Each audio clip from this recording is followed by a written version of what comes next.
The Adventures of Tom Sawyer by Mark Twain. To my wife, this book is affectionately dedicated. Preface. Most of the adventures recorded in this book really occurred. One or two were experiences of my own, the rest those of boys who were schoolmates of mine. Huck Finn is drawn from life, Tom Sawyer also, but not from an individual. He is a combination of the characteristics of three boys whom I knew, and therefore belongs to the composite order of architecture. The odd superstitions touched upon were all prevalent among children and slaves in the West at the period of this story, that is to say 30 or 40 years ago.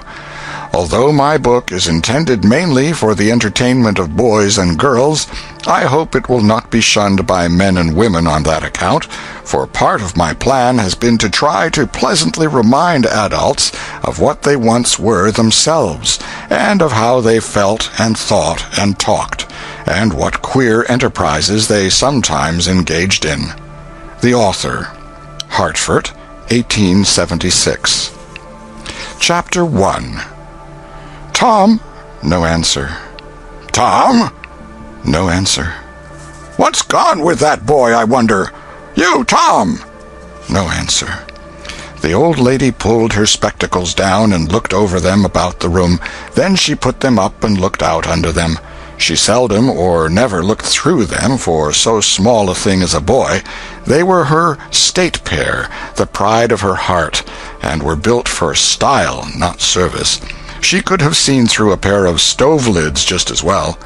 She looked perplexed for a moment, and then said, not fiercely, but still loud enough for the furniture to hear, "Well, I lay if I get hold of you, I'll—" She did not finish, for by this time she was bending down and punching under the bed with a broom, and so she needed breath to punctuate the punches with. She resurrected nothing but the cat. "I never see the beat of that boy." She went to the open door and stood in it, and looked out among the tomato vines and jimpson weeds that constituted the garden. No Tom. So she lifted up her voice at an angle calculated for distance, and shouted, "You, Tom!" There was a slight noise behind her, and she turned just in time to seize a small boy by the slack of his roundabout and arrest his flight. "There! I might have thought of that closet. What you been doing in there?" "Nothing." "Nothing? Look at your hands, and look at your mouth. What is that truck?" "I don't know, Aunt." "Well, I know. It's jam. That's what it is. 40 times I've said if you didn't let that jam alone, I'll skin you. Hand me that switch." The switch hovered in the air. The peril was desperate. "My, look behind you, Aunt." The old lady whirled round and snatched her skirts out of danger. The lad fled on the instant, scrambled up the high board fence, and disappeared over it. His Aunt Polly stood surprised a moment, and then broke into a gentle laugh. "Hang that boy! Can't I never learn anything? Ain't he played me tricks enough like that for me to be looking out for him by this time? But old fools is the biggest fools there is. Can't learn an old dog new tricks, as the saying is. But my goodness, he never plays them alike 2 days. And how is a body to know what's comin'?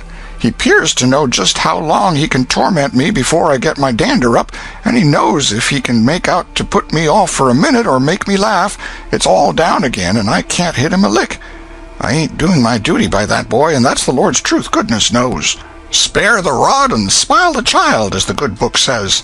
I'm a-laying up sin and suffering for us both, I know.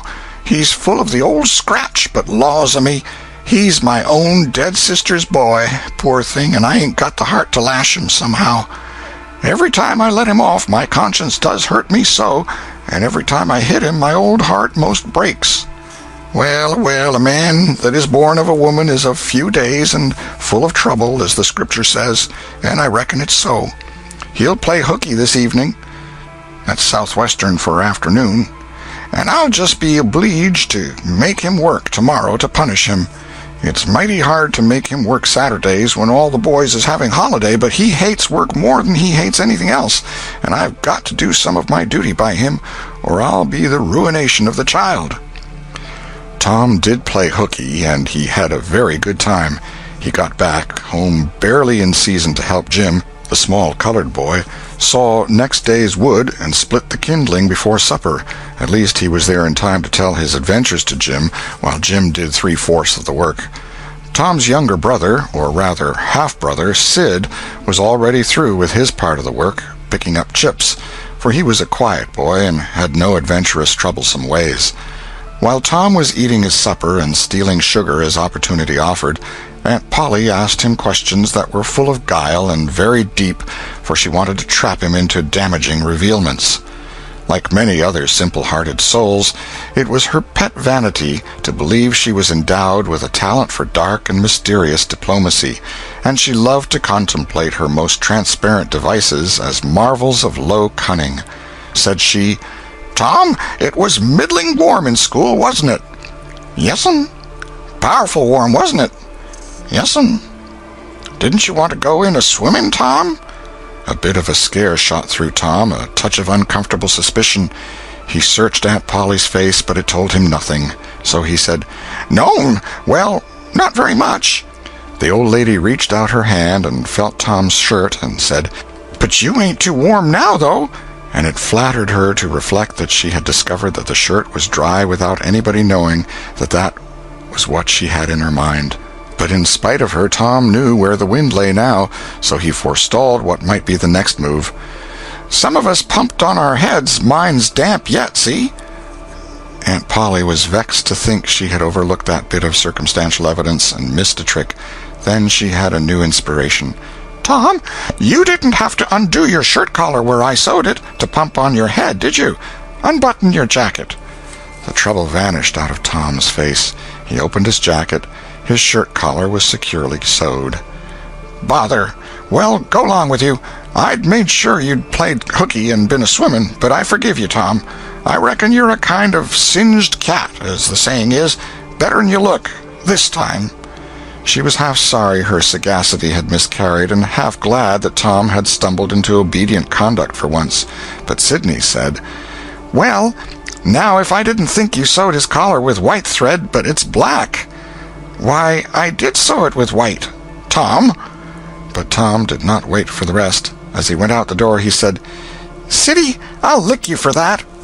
In a safe place, Tom examined 2 large needles, which were thrust into the lapels of his jacket, and had thread bound about them. One needle carried white thread, and the other black. He said, "She'd never noticed if it hadn't been for Sid.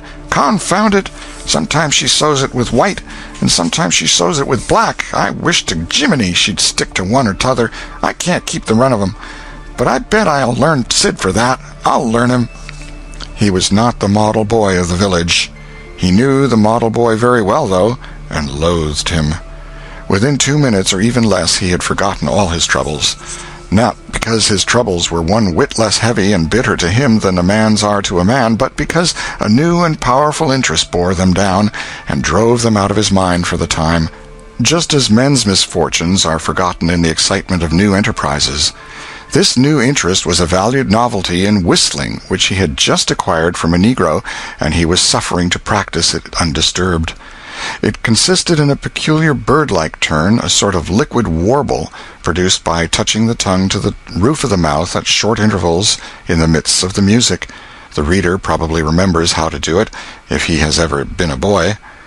Diligence and attention soon gave him the knack of it, and he strode down the street with his mouth full of harmony and his soul full of gratitude.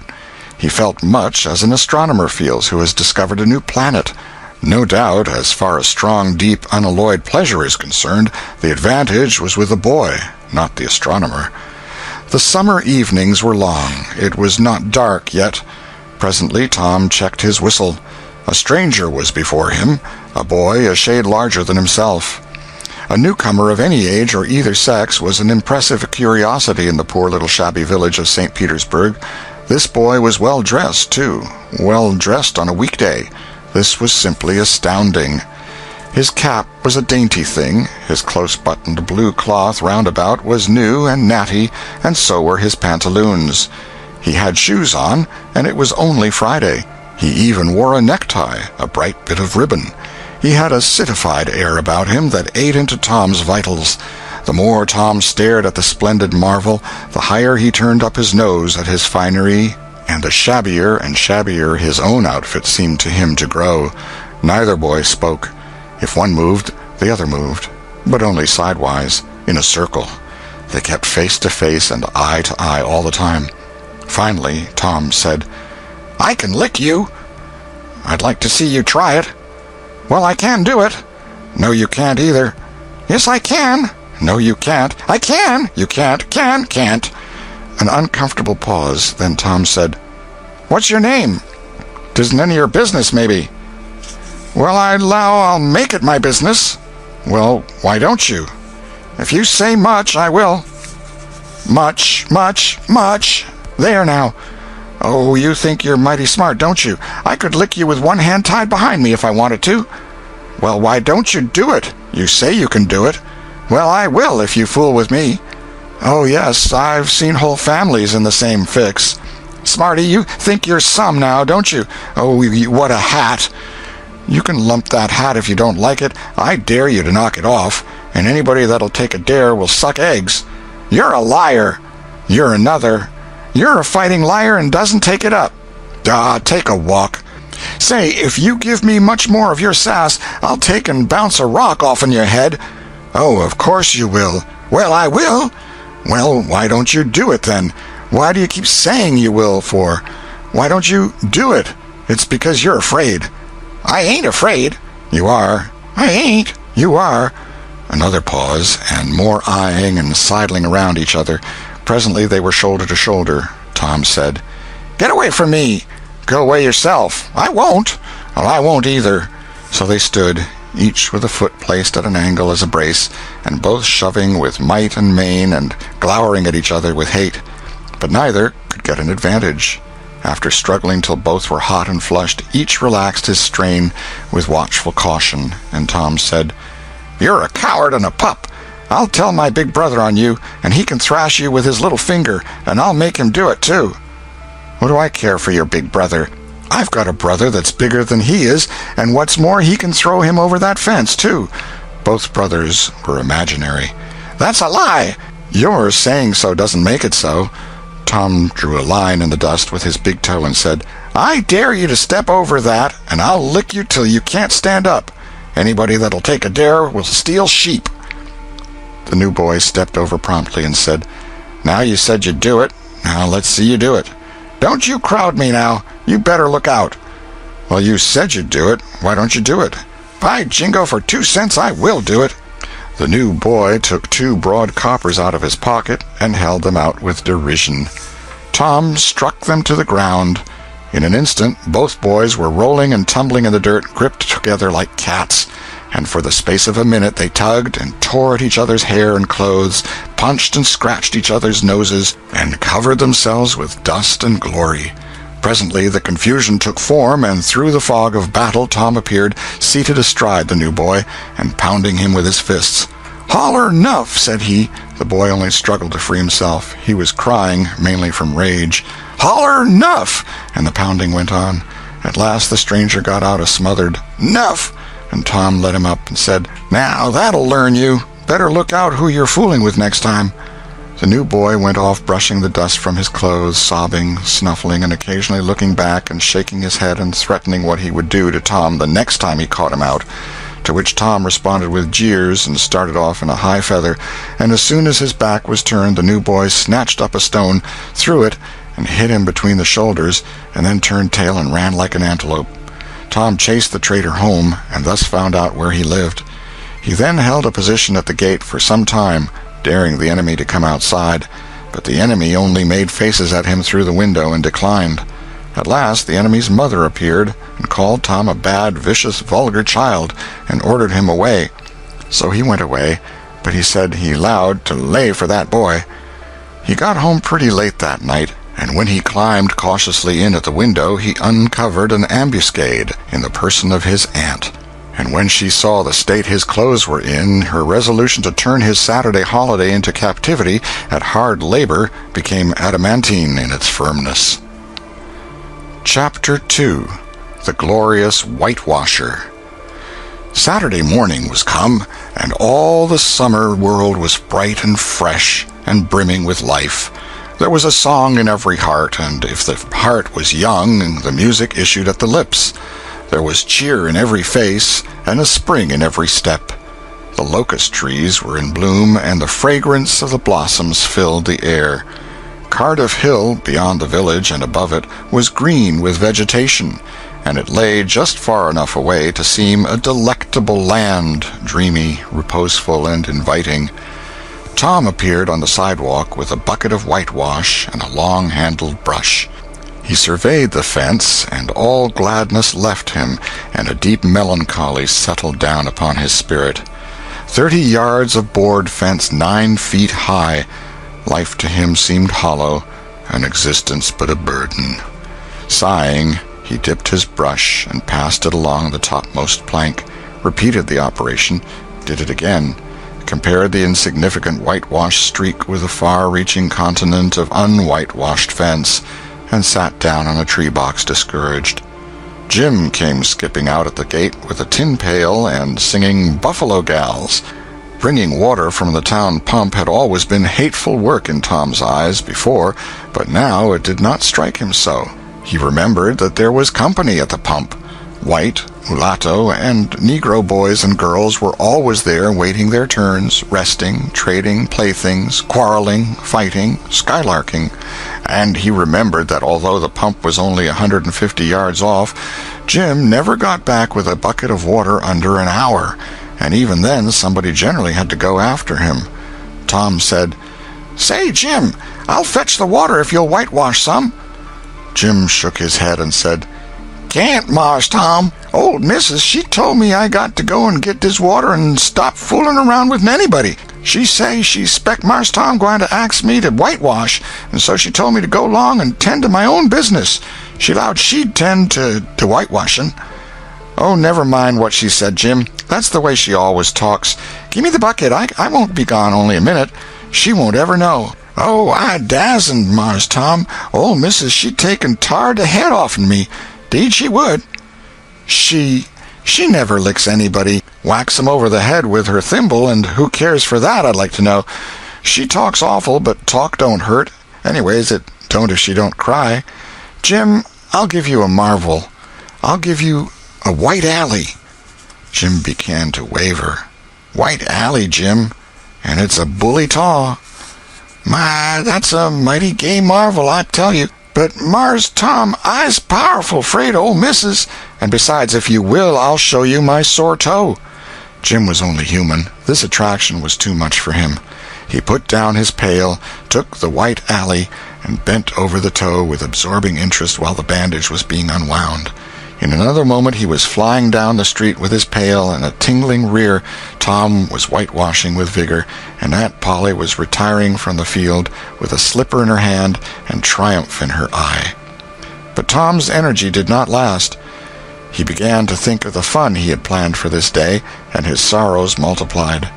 Soon the free boys would come tripping along on all sorts of delicious expeditions, and they would make a world of fun of him for having to work. The very thought of it burnt him like fire. He got out his worldly wealth and examined it. Bits of toys, marbles, and trash. Enough to buy an exchange of work, maybe, but not half enough to buy so much as half an hour of pure freedom. So he returned his straitened means to his pocket and gave up the idea of trying to buy the boys. At this dark and hopeless moment an inspiration burst upon him, nothing less than a great, magnificent inspiration. He took up his brush and went tranquilly to work. Ben Rogers hove in sight presently, the very boy of all boys, whose ridicule he had been dreading. Ben's gait was the hop, skip, and jump, proof enough that his heart was light and his anticipations high. He was eating an apple, and giving a long, melodious whoop at intervals, followed by a deep-toned ding-dong-dong, ding-dong-dong, for he was personating a steamboat. As he drew near, he slackened speed, took the middle of the road, leaned far over to starboard, and rounded to, ponderously and with laborious pomp and circumstance, for he was personating the big Missouri, and considered himself to be drawing 9 feet of water. He was boat and captain and engine bells combined, so he had to imagine himself standing on his own hurricane deck giving the orders and executing them. "Stop her, sir! Ting-a-ling-a-ling!" The headway ran almost out, and he drew up slowly towards the sidewalk. "Ship up to back! Ting-a-ling-a-ling!" His arms straightened and stiffened down his sides. "Set her back on the starboard! Ting-a-ling-a-ling! Chow! Chow! Chow! Chow!" His right hand, meantime, described stately circles, for it was representing a 40-foot wheel. "Let her go back on the larboard! Ting-a-ling-a-ling! Chow! Chow! Chow!" The left hand began to describe circles. "Stop the starboard! Ting-a-ling-ling! Stop the larboard! Come ahead on the starboard! Stop her! Let her outside, turn her over slow! Ting-a-ling! Chow! Chow! Chow! Get out that headline! Lively now! Come out of there with your spring line! What are you about there? Take up a turn that stump with the bright of it! Stand by that stage! Now let her go! Done with the engine, sir! Ting-a-ling-ling! Sht! Sht! Sht!" Trying the gauge-cocks, Tom went on whitewashing, paid no attention to the steamboat. Ben stared a moment and then said, "Hi-yi! You're up a stump, ain't you?" No answer. Tom surveyed his last touch with the eye of an artist. Then he gave his brush another gentle sweep and surveyed the result as before. Ben ranged up alongside of him. Tom's mouth watered for the apple, but he stuck to his work. Ben said, "Hello, old chap. You got to work, eh?" Tom wheeled suddenly and said, "Why, it's you, Ben. I weren't noticing. Say, I'm going in a-swimming. I am. Don't you wish you could? But of course you'd rather work, wouldn't you? Of course you would." Tom contemplated the boy a bit and said, "What do you call work?" "Why, ain't that work?" Tom resumed his whitewashing and answered carelessly, "Well, maybe it is and maybe it ain't. All I know is it suits Tom Sawyer." "Oh, come now, you don't mean to let on that like you like that." The brush continued to move. "Like it? Well, I don't see why I oughtn't to like it. Does a boy get a chance to whitewash a fence every day?" That put the thing in a new light. Ben stopped nibbling his apple. Tom swept his brush daintily back and forth, stepped back to note the effect, added a touch here and there, criticized the effect again. Ben, watching every move and getting more and more interested, more and more absorbed. Presently he said, "Say, Tom, let me whitewash a little." Tom considered, was about to consent, but he altered his mind. No, I reckon it wouldn't hardly do, Ben. You see, Aunt Polly's awful particular about this fence, right here on the street, you know. But if it was the back fence, I wouldn't mind, and she wouldn't. Yes, she's awful particular about this fence. It's got to be done very careful. I reckon there ain't one boy in 1,000, maybe 2,000, that can do it the way it's got to be done. No, is that so? Oh, come now, let me just try. Only just a little. I'd let you if you was me, Tom. Ben, I'd like to, honest Injun, but Aunt Polly, well, Jim wanted to do it, but she wouldn't let him. Sid wanted to do it, and she wouldn't let Sid. Now, don't you see how I'm fixed? If you was to tackle this fence and anything was to happen to it, oh, shucks, I'll be just as careful. Now let me try. Say, I'll give you the core of my apple. Well, here. No, Ben, no, now don't. I'm afeard. I'll give you all of it. Tom gave up the brush with reluctance in his face, but alacrity in his heart. And while the late steamer Big Missouri worked and sweated in the sun, the retired artist sat on a barrel in the shade close by, dangled his legs, munched his apple, and planned the slaughter of more innocents. There was no lack of material. Boys happened along every little while. They came to jeer, but remained to whitewash. By the time Ben was fagged out, Tom had traded the next chance to Billy Fisher for a kite in good repair, and when he played out, Johnny Miller brought in for a dead rat and a string to swing it with, and so on, hour after hour. And when the middle of the afternoon came, from being a poor poverty-stricken boy in the morning, Tom was literally rolling in wealth. He had, beside the things before mentioned, 12 marbles, part of a Jew's harp, a piece of blue bottle glass to look through, a spool cannon, a key that wouldn't unlock anything, a fragment of chalk, a glass stopper of a decanter, a tin soldier, a couple of tadpoles, 6 firecrackers, a kitten with only one eye, a brass doorknob, a dog collar but no dog, the handle of a knife, 4 pieces of orange peel, and a dilapidated old window sash. He had had a nice, good, idle time all the while, plenty of company, and the fence had had 3 coats of whitewash on it. If he hadn't run out of whitewash, he would have bankrupted every boy in the village. Tom said to himself that it was not such a hollow world after all. He had discovered a great law of human action without knowing it, namely, that in order to make a man or boy covet a thing, it is only necessary to make the thing difficult to attain. If he had been a great and wise philosopher, like the writer of this book, he would now have comprehended that work consists of whatever a body is obliged to do, and that play consists of whatever a body is not obliged to do. And this would help him to understand why constructing artificial flowers or performing on a treadmill is work, while rolling 10-pins or climbing Mont Blanc is only amusement. There are wealthy gentlemen in England who drive 4-horse passenger coaches 20 or 30 miles on a daily line in the summer because the privilege costs them considerable money. But if they were offered wages for the service, that would turn it into work, and then they would resign. The boy mused a while over the substantial change which had taken place in his worldly circumstances, and then wended toward headquarters to report. The end of Chapter 2. Chapter 3. Busy at War and Love. Tom presented himself before Aunt Polly, who was sitting by an open window in a pleasant rearward apartment which was bedroom, breakfast room, dining room, and library combined. The balmy summer air, the restful quiet, the odor of the flowers, and the drowsing murmur of the bees had had their effect, and she was nodding over her knitting, for she had no company but the cat, and it was asleep in her lap. Her spectacles were propped up on her gray head for safety. She had thought that of course Tom had deserted long ago, and she wondered at seeing him place himself in her power again in this intrepid way. He said, "Mayn't I go and play now, Aunt?" "What, already? How much have you done?" "It's all done, Aunt." "Tom, don't lie to me. I can't bear it." "I ain't, Aunt. It is all done." Aunt Polly placed small trust in such evidence. She went out to see for herself, and she would have been content to find 20% of Tom's statement true. When she found the entire fence whitewashed, and not only whitewashed but elaborately coated and recoated, and even a streak added to the ground, her astonishment was almost unspeakable.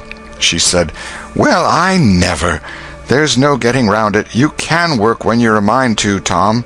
And then she diluted the compliment by adding, "But it's powerful seldom you're a mind to, I'm bound to say.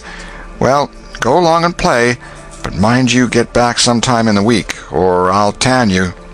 She was so overcome by the splendor of his achievement that she took him into the closet and selected a choice apple and delivered it to him, along with an improving lecture upon the added value and flavor a treat took to itself when it came without sin through virtuous effort. And while she closed with a happy scriptural flourish, he hooked a doughnut. Then he skipped out and saw Sid just starting up the outside stairway that led to the back rooms on the second floor. Clods were handy, and the air was full of them in a twinkling. They raged around Sid like a hailstorm, and before Aunt Polly could collect her surprised faculties and sally to the rescue, 6 or 7 clods had taken personal effect, and Tom was over the fence and gone. There was a gate, but as a general thing he was too crowded for time to make use of it. His soul was at peace now that he had settled with Sid for calling attention to his black thread and getting him into trouble. Tom skirted the block and came round into a muddy alley that led by the back of his aunt's cow stable. He presently got safely beyond the reach of capture and punishment and hastened towards the public square of the village, where 2 military companies of boys had met for conflict, according to previous appointment. Tom was general of one of these armies, Joe Harper, a bosom friend, general of the other.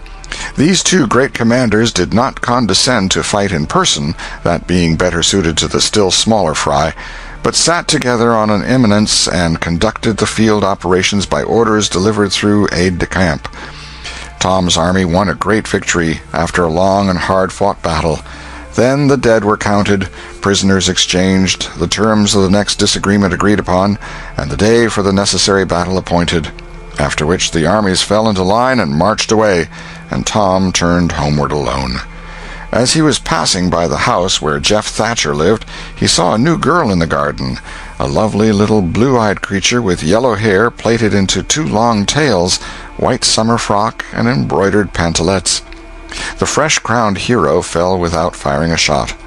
A certain Amy Lawrence vanished out of his heart and left not even a memory of herself behind. He had thought he loved her to distraction.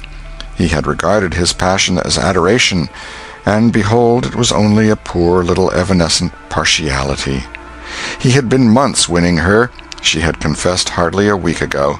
He had been the happiest and the proudest boy in the world only 7 short days, and here in one instant of time she had gone out of his heart like a casual stranger whose visit is done. He worshipped this new angel with furtive eye, till he saw that she had discovered him. Then he pretended he did not know she was present, and began to show off in all sorts of absurd boyish ways in order to win her admiration.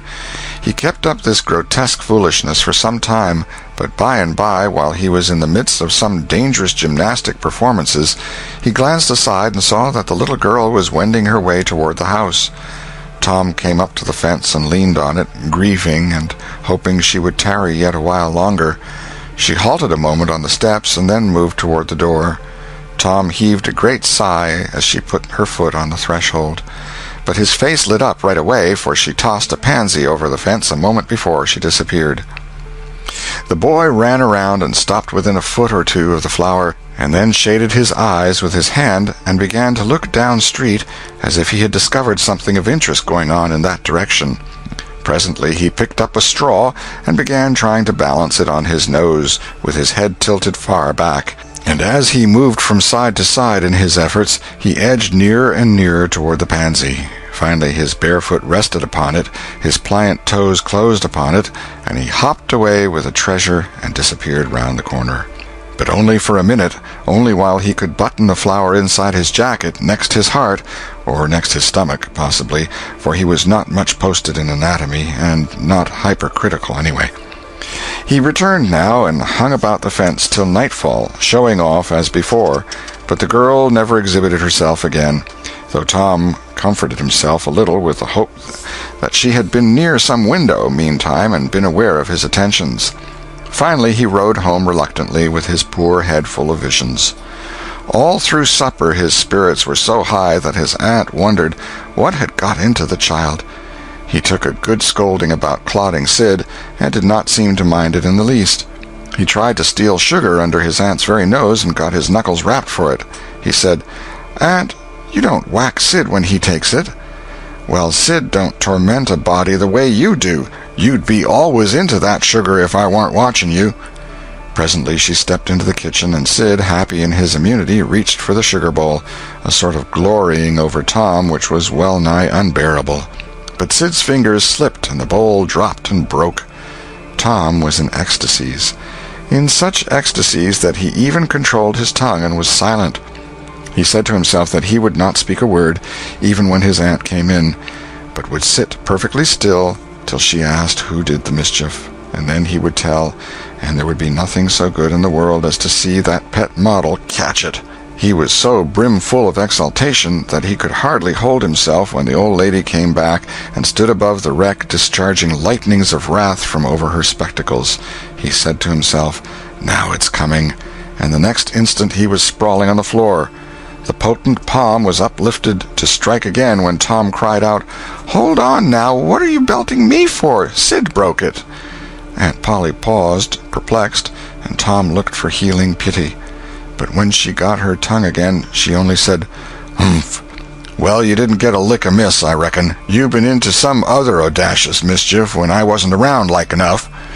Then her conscience reproached her, and she yearned to say something kind and loving, but she judged that this would be construed into a confession that she had been in the wrong, and discipline forbade that. So she kept silence, and went about her affairs with a troubled heart. Tom sulked in a corner and exulted his woes. He knew that in her heart his aunt was on her knees to him, and he was morosely gratified by the consciousness of it. He would hang out no signals. He would take notice of none. He knew that a yearning glance fell upon him now and then through a film of tears, but he refused recognition of it. He pictured himself lying sick unto death, and his aunt bending over him, beseeching one little forgiving word, but he would turn his face to the wall and die with that word unsaid. Ah, how would she feel then? And he pictured himself brought home from the river, dead, with his curls all wet and his sore heart at rest. How she would throw herself upon him, and how her tears would fall like rain, and her lips pray God to give her back her boy, and she would never, never abuse him any more. But he would lie there, cold and white, and make no sign, a poor little sufferer whose griefs were at an end. He so worked upon his feelings with the pathos of these dreams that he had to keep swallowing, he was so like to choke, and his eyes swam in a blur of water which overflowed when he winked, and ran down and trickled from the end of his nose. And such a luxury to him was this petting of his sorrows that he could not bear to have any worldly cheeriness or any grating delight intrude upon it. It was too sacred for such contact, and so, presently, when his cousin Mary danced in, all alive with the joy of seeing home again after an age-long visit of 1 week to the country, he got up and moved in clouds and darkness out at one door as she brought song and sunshine in at the other. He wandered far from the accustomed haunts of boys and sought desolate places that were in harmony with his spirit. A log raft in the river invited him, and he seated himself on its outer edge and contemplated the dreary vastness of the stream, wishing the while that he could only be drowned, all at once and unconsciously, without undergoing the uncomfortable routine devised by nature. Then he thought of his flower. He got it out, rumpled and wilted, and it mightily increased his dismal felicity. He wondered if she would pity him if she knew. Would she cry and wish that she had a right to put her arms round his neck and comfort him? Or would she turn coldly away like all the hollow world? This picture brought such an agony of pleasurable suffering that he worked it over and over again in his mind, and set it up in new and varied lights till he wore it threadbare. At last he rose up sighing, and departed in the darkness. About 9:30 or 10 o'clock he came along the deserted street to where the adored unknown lived. He paused a moment. No sound fell upon his listening ear. A candle was casting a dull glow upon the curtain of a second-story window. Was the sacred presence there? He climbed the fence, threaded his stealthy way through the plants, till he stood under that window. He looked up at it long and with emotion. Then he laid him down on the ground under it, disposing himself upon his back, with his hands clasped upon his breast and holding his poor wilted flower. And thus he would die, out in the cold world, with no shelter over his homeless head, no friendly hand to wipe the death damps from his brow, no loving face to bend pityingly over him when the great agony came. And thus she would see him when she looked out upon the glad morning, and oh, would she drop one little tear upon his poor lifeless form, would she heave one little sigh to see a bright young life so rudely blighted, so untimely cut down? The window went up, a maidservant's discordant voice profaned the holy calm, and a deluge of water drenched the prone martyr's remains. The strangling hero sprang up with a relieving snort. There was a whiz as of a missile in the air, mingled with a murmur of a curse. A sound as of shivering glass followed, and a small vague form went over the fence and shot away in the gloom. Not long after, as Tom, all undressed for bed, was surveying his drenched garments by the light of a tallow dip, Sid woke up. But if he had any dim idea of making any references to illusions, he thought better of it and held his peace, for there was danger in Tom's eye. Tom turned in without the added vexation of prayers, and Sid made mental note of the omission.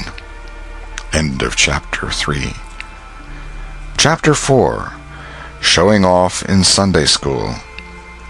The sun rose upon a tranquil world and beamed down upon the peaceful village like a benediction. Breakfast over, Aunt Polly had family worship. It began with a prayer built from the ground up of solid courses of scriptural quotations, welded together with a thin mortar of originality. And from the summit of this she delivered a grim chapter of the Mosaic law, as from Sinai. Then Tom girded up his loins, so to speak, and went to work to get his verses. Sid had learned his lesson days before. Tom bent all his energies to the memorizing of 5 verses, and he chose part of the Sermon on the Mount because he could find no verses that were shorter. At the end of half an hour Tom had a vague general idea of his lesson, but no more, for his mind was traversing the whole field of human thought, and his hands were busy with distracting recreations. Mary took his book to hear him recite, and he tried to find his way through the fog. "Blessed are the, poor? Yes, poor. Blessed are the poor, in spirit. In spirit. Blessed are the poor in spirit, for theirs. For theirs. Blessed are the poor in spirit, for theirs is the kingdom of heaven. Blessed are they that mourn, for they, for they, S-H-A. For they, S-H, oh, I don't know what it is, shall. Oh, shall. For they shall mourn. Blessed are they that shall, they that shall mourn, for they shall what? Why don't you tell me, Mary? What do you want to be so mean for? Oh, Tom, you poor thick-headed thing, I'm not teasing you. I wouldn't do that. You must go and learn it again. Don't you be discouraged, Tom. You'll manage it, and if you do, I'll give you something ever so nice. There now, that's a good boy. All right, what is it, Mary? Tell me what it is. Never you mind, Tom. You know if I say it's nice, it is nice. You bet you that's so, Mary. All right, I'll tackle it again. And he did tackle it again, and under the double pressure of curiosity and prospective gain, he did it with such spirit that he accomplished a shining success. Mary gave him a brand-new Barlow knife worth 12.5 cents, and the convulsion of delight that swept his system shook him to his foundations. True, the knife would not cut anything, but it was a sure enough Barlow, and there was inconceivable grandeur in that, though where the Western boys ever got the idea that such a weapon could possibly be counterfeited to its injury is an imposing mystery and will always remain so, perhaps. Tom contrived to scarify the cupboard with it, and was arranging to begin on the bureau when he was called off to dress for Sunday school. Mary gave him a tin basin of water and a piece of soap, and he went outside the door and set the basin on a little bench there. Then he dipped the soap in the water and laid it down, turned up his sleeves, poured out the water on the ground gently, and then entered the kitchen and began to wipe his face diligently on the towel behind the door. But Mary removed the towel and said, "Now, ain't you ashamed, Tom? You mustn't be so bad. Water won't hurt you." Tom was a trifle disconcerted. The basin was refilled, and this time he stood over it a little while, gathering resolution, took in a big breath, and began. When he entered the kitchen presently, with both eyes shut and groping for the towel with his hands, an honorable testimony of suds and water was dripping from his face. But when he emerged from the towel, he was not yet satisfactory, for the clean territory stopped short at his chin, and his jaws like a mask. Below and beyond this line there was a dark expanse of unirrigated soil that spread downward in front and backward around his neck. Mary took him in hand, and when she was done with him, he was a man and a brother without distinction of color, and his saturated hair was neatly brushed, and its short curls wrought into a dainty and symmetrical general effect. He privately smoothed out the curls with labor and difficulty, and plastered his hair close down to his head, for he held curls to be effeminate, and his own filled his life with bitterness. Then Mary got out a suit of his clothing that had been used only on Sundays during 2 years. They were simply called his other clothes, and so by that we know the size of his wardrobe. The girl put him to rights after he had dressed himself. She buttoned his neat roundabout up to his chin, turned his vast shirt-collar down over his shoulders, brushed him off, and crowned him with his speckled straw hat. He now looked exceedingly improved and uncomfortable. He was fully as uncomfortable as he looked, for there was a restraint about whole clothes and cleanliness that galled him. He hoped that Mary would forget his shoes, but the hope was blighted. She coated them thoroughly with tallow, as was the custom, and brought them out. He lost his temper and said he was always being made to do everything he didn't want to do, but Mary said persuasively, "Please, Tom, that's a good boy." So he got into the shoes, snarling. Mary was soon ready, and the 3 children set out for Sunday school, a place that Tom hated with his whole heart, but Sid and Mary were fond of. Sabbath school hours were from 9 to 10:30, and then church service. 2 of the children always remained for the sermon voluntarily, and the other always remained too, for stronger reasons. The church's high-backed, uncushioned pews would seat about 300 persons. The edifice was but a small, plain affair, with a sort of pine-board tree box on top of it for a steeple. At the door, Tom dropped back a step and accosted a Sunday-dressed comrade. "Say, Billy, got a yaller ticket?" "Yes." "What'll you take for her?" "What'll you give?" "Piece of licorice and a fishhook." "Let's see 'em." Tom exhibited. They were satisfactory, and the property changed hands. Then Tom traded a couple of white alleys for 3 red tickets, and some small trifle or other for a couple of blue ones. He waylaid other boys as they came, and went on buying tickets of various colors 10 or 15 minutes longer. He entered the church, now with a swarm of clean and noisy boys and girls, proceeded to his seat, and started a quarrel with the first boy that came handy. The teacher, a grave elderly man, interfered, then turned his back a moment, and Tom pulled a boy's hair in the next bench, and was absorbed in his book when the boy turned round, stuck a pin in another boy presently in order to hear him say "ouch," and got a new reprimand from his teacher. Tom's whole class were of a pattern, restless, noisy, and troublesome. When they came to recite their lessons, not one of them knew his verses perfectly, but had to be prompted all along. However, they worried through, and each got his reward in small blue tickets, each with a passage of Scripture on it. Each blue ticket was pay for 2 verses of the recitation. 10 blue tickets equaled a red one, and could be exchanged for it. 10 red tickets equaled a yellow one. For 10 yellow tickets, the superintendent gave a very plainly bound Bible, worth 40 cents in those easy days, to the pupil. How many of my readers would have the industry and application to memorize 2,000 verses even for a Doré Bible? And yet Mary had acquired 2 Bibles in this way. It was the patient work of 2 years, and a boy of German parentage had won 4 or 5.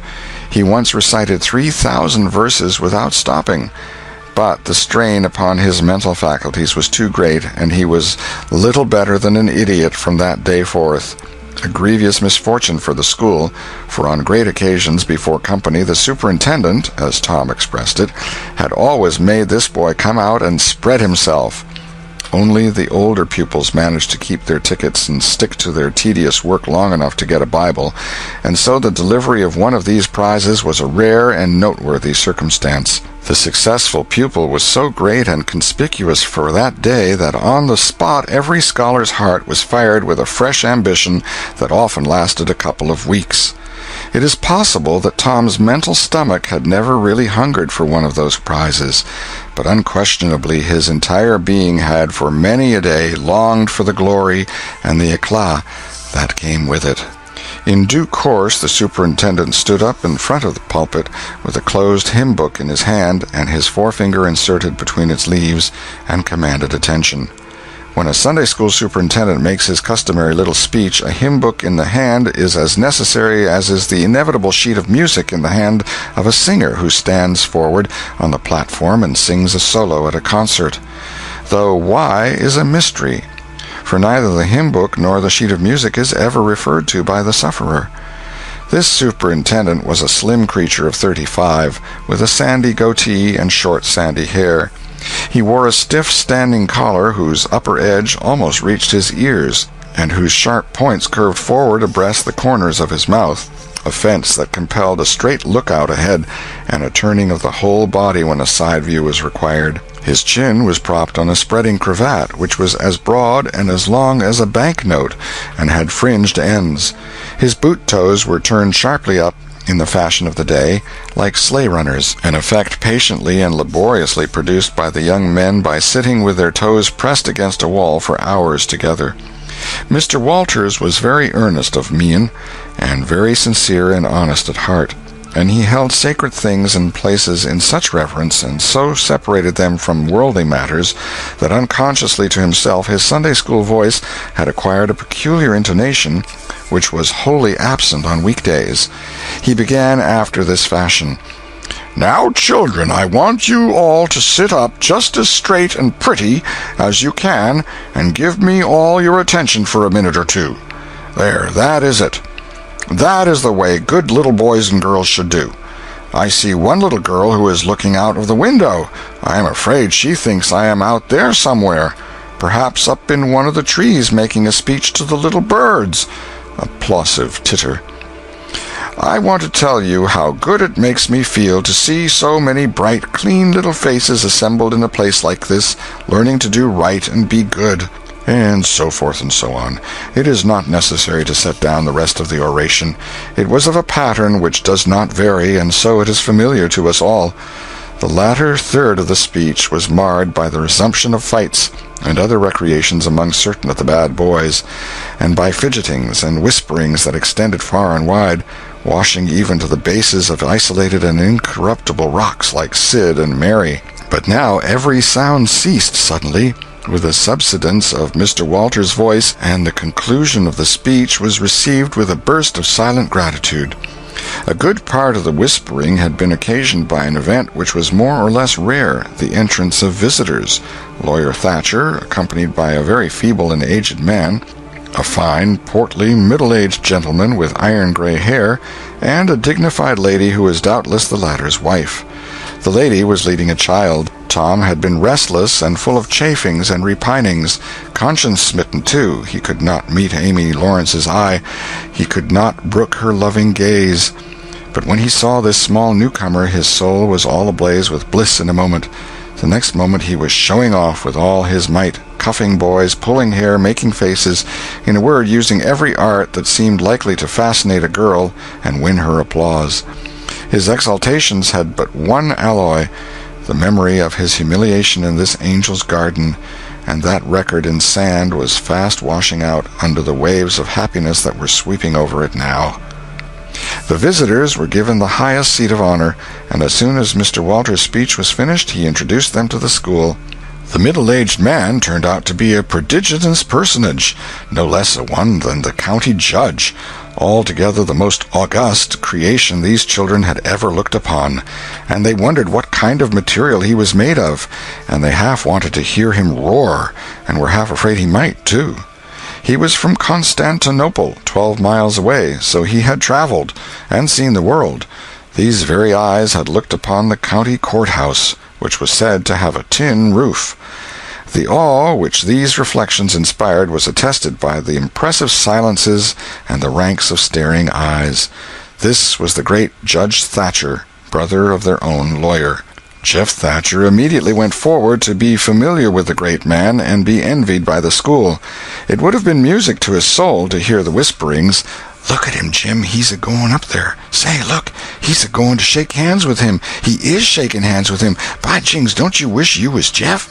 Mr. Walters fell to showing off with all sorts of official bustlings and activities, giving orders and delivering judgments, discharging directions here, there, everywhere that he could find a target. The librarian showed off, running hither and thither with his arms full of books, and making a deal of the splutter and fuss that insect authority delights in. The young lady teachers showed off, bending sweetly over pupils that were lately being boxed, lifting pretty warning fingers at bad little boys, and patting good ones lovingly. The young gentlemen teachers showed off with small scoldings and other little displays of authority and fine attention to discipline, and most of the teachers of both sexes found business up at the library by the pulpit. And it was business that frequently had to be done over again 2 or 3 times, with much seeming vexation. The little girls showed off in various ways, and the little boys showed off with such diligence that the air was thick with paper wads and the murmur of scuffling. And above it all, the great man sat and beamed a majestic judicial smile upon all the house, and warmed himself in the sun of his own grandeur, for he was showing off too. There was only one thing wanting to make Mr. Walter's ecstasy complete, and that was a chance to deliver a Bible prize and exhibit a prodigy. Several pupils had a few yellow tickets, but none had enough, and he had been around among the star pupils inquiring. He would have given worlds now to have that German lad back again with a sound mind. And now at this moment, when hope was dead, Tom Sawyer came forward with 9 yellow tickets, 9 red tickets, and 10 blue ones, and demanded a Bible. This was a thunderbolt out of a clear sky. Walters was not expecting an application from this source for the next 10 years, but there was no getting around it. Here were the certified checks, and they were good for their face. Tom was therefore elevated to a place with the judge and the other elect, and the great news was announced from headquarters. It was the most stunning surprise of the decade, and so profound was the sensation that it lifted the new hero up to the judicial one's altitude, and the school had 2 marvels to gaze upon in place of 1. The boys were all eaten up with envy, and those that suffered the bitterest pangs were those who perceived too late that they themselves had contributed to this hated splendor by trading tickets to Tom for the wealth he had amassed in selling whitewashing privileges. These despised themselves as being the dupes of a wily fraud, a guileful snake in the grass. The prize was delivered to Tom with as much effusion as the superintendent could pump up under the circumstances, but it lacked somewhat of the true gush, for the poor fellow's instinct taught him that there was a mystery here that could not well bear the light, perhaps. It was simply preposterous that this boy had warehoused 2,000 sheaves of scriptural wisdom on his premises. A dozen would strain his capacity, without a doubt. Amy Lawrence was proud and glad, and she tried to make Tom see it in her face, but he wouldn't look. She wondered. Then she was just a grain troubled. Next, a dim suspicion came and went, came again. She watched. A furtive glance told her worlds, and then her heart broke, and she was jealous and angry, and the tears came, and she hated everybody. Tom most of all, she thought. Tom was introduced to the judge, but his tongue was tied, his breath would hardly come, his heart quaked, partly because of the awful greatness of the man, but mainly because he was her parent. He would have liked to fall down and worship him if it were in the dark. The judge put his hand on Tom's head and called him a fine little man, and asked him what his name was. The boy stammered, gasped, and got it out. "Tom." "Oh, no, not Tom. It is Thomas." "Ah, that's it. I thought there was more to it, maybe. That's very well. But you've another one, I dare say, and you'll tell it to me, won't you?" "Tell the gentleman your other name, Thomas," said Walters, "and say, sir. You mustn't forget your manners." "Thomas Sawyer, sir." "That's it. That's a good boy. Fine manly little fellow. 2,000 verses is a great many, very, very great many, and you never can be sorry for the trouble you took to learn them. For knowledge is worth more than anything there is in the world. It's what makes great men and good men. You'll be a great man and a good man yourself some day, Thomas, and then you'll look back and say, it's all owing to the precious Sunday school privileges of my boyhood. It's all owing to my dear teachers that taught me to learn. It's all owing to the good superintendent who encouraged me and watched over me and gave me a beautiful Bible. A splendid, elegant Bible to keep and have it all for my own, always. It's all owing to right bringing up. That is what you will say, Thomas, and you wouldn't take any money for those 2,000 verses. No, indeed you wouldn't. And now you wouldn't mind telling me and this lady some of the things you've learned. No, I know you wouldn't, for we are proud of little boys that learn. Now, no doubt you know the names of all the 12 disciples. Won't you tell us the names of the first 2 that were appointed?" Tom was tugging at a buttonhole and looking sheepish. He blushed now, and his eyes fell. Mr. Walters' heart sank within him. He said to himself, it is not possible that the boy can answer the simplest question. Why did the judge ask him? Yet he felt obliged to speak up and say, "Answer the gentleman, Thomas. Don't be afraid." Tom still hung fire. "Now I know you'll tell me," said the lady. The names of the first 2 disciples were David and Goliath. Let us draw the curtain of charity over the rest of the scene. End of Chapter 4. Chapter 5. The Pinch Bug and His Prey. About 10:30, the cracked bell of the small church began to ring, and presently the people began to gather for the morning sermon. The Sunday school children distributed themselves about the house and occupied pews with their parents so as to be under supervision. Aunt Polly came, and Tom and Sid and Mary sat with her, Tom being placed next to the aisle, in order that he might be as far away from the open window and the seductive outside summer scenes as possible. The crowd filed up the aisles, the aged and needy postmaster, who had seen better days, the mayor and his wife, for they had a mayor there among other unnecessaries, the justice of the peace, the widow Douglas, fair, smart, and 40, a generous, good-hearted soul and well-to-do, her hill mansion the only palace in the town, and the most hospitable and much the most lavish in the matter of festivities that St. Petersburg could boast, the bent and venerable Major and Mrs. Ward, Lawyer Riverson, the new notable from a distance. Next, the belle of the village, followed by a troop of lawn-clad and ribbon-decked young heartbreakers. Then all the young clerks in town in a body, for they had stood in the vestibule sucking their cane heads, a circling wall of oiled and simpering admirers, till the last girl had run their gauntlet. And last of all came the model boy, Willie Mufferson, taking as heedful care of his mother as if she were cut glass. He always brought his mother to church, and was the pride of all the matrons. The boys all hated him. He was no good. And besides, he had been thrown up to them so much. His white handkerchief was hanging out of his pocket behind, as usual on Sundays, accidentally. Tom had no handkerchief, and he looked upon boys who had as snobs. The congregation being fully assembled now, the bell rang once more, to warn laggards and stragglers, and then a solemn hush fell upon the church, which was only broken by the tittering and whispering of the choir in the gallery. The choir always tittered and whispered all through service. There was once a church choir that was not ill-bred, but I have forgotten where it was now. It was a great many years ago, and I can scarcely remember anything about it, but I think it was in some foreign country. The minister gave out the hymn and read it through with a relish in a peculiar style which was much admired in that part of the country. His voice began on a medium key and climbed steadily up till it reached a certain point where it bore with strong emphasis upon the topmost word, and then plunged down as if from a springboard.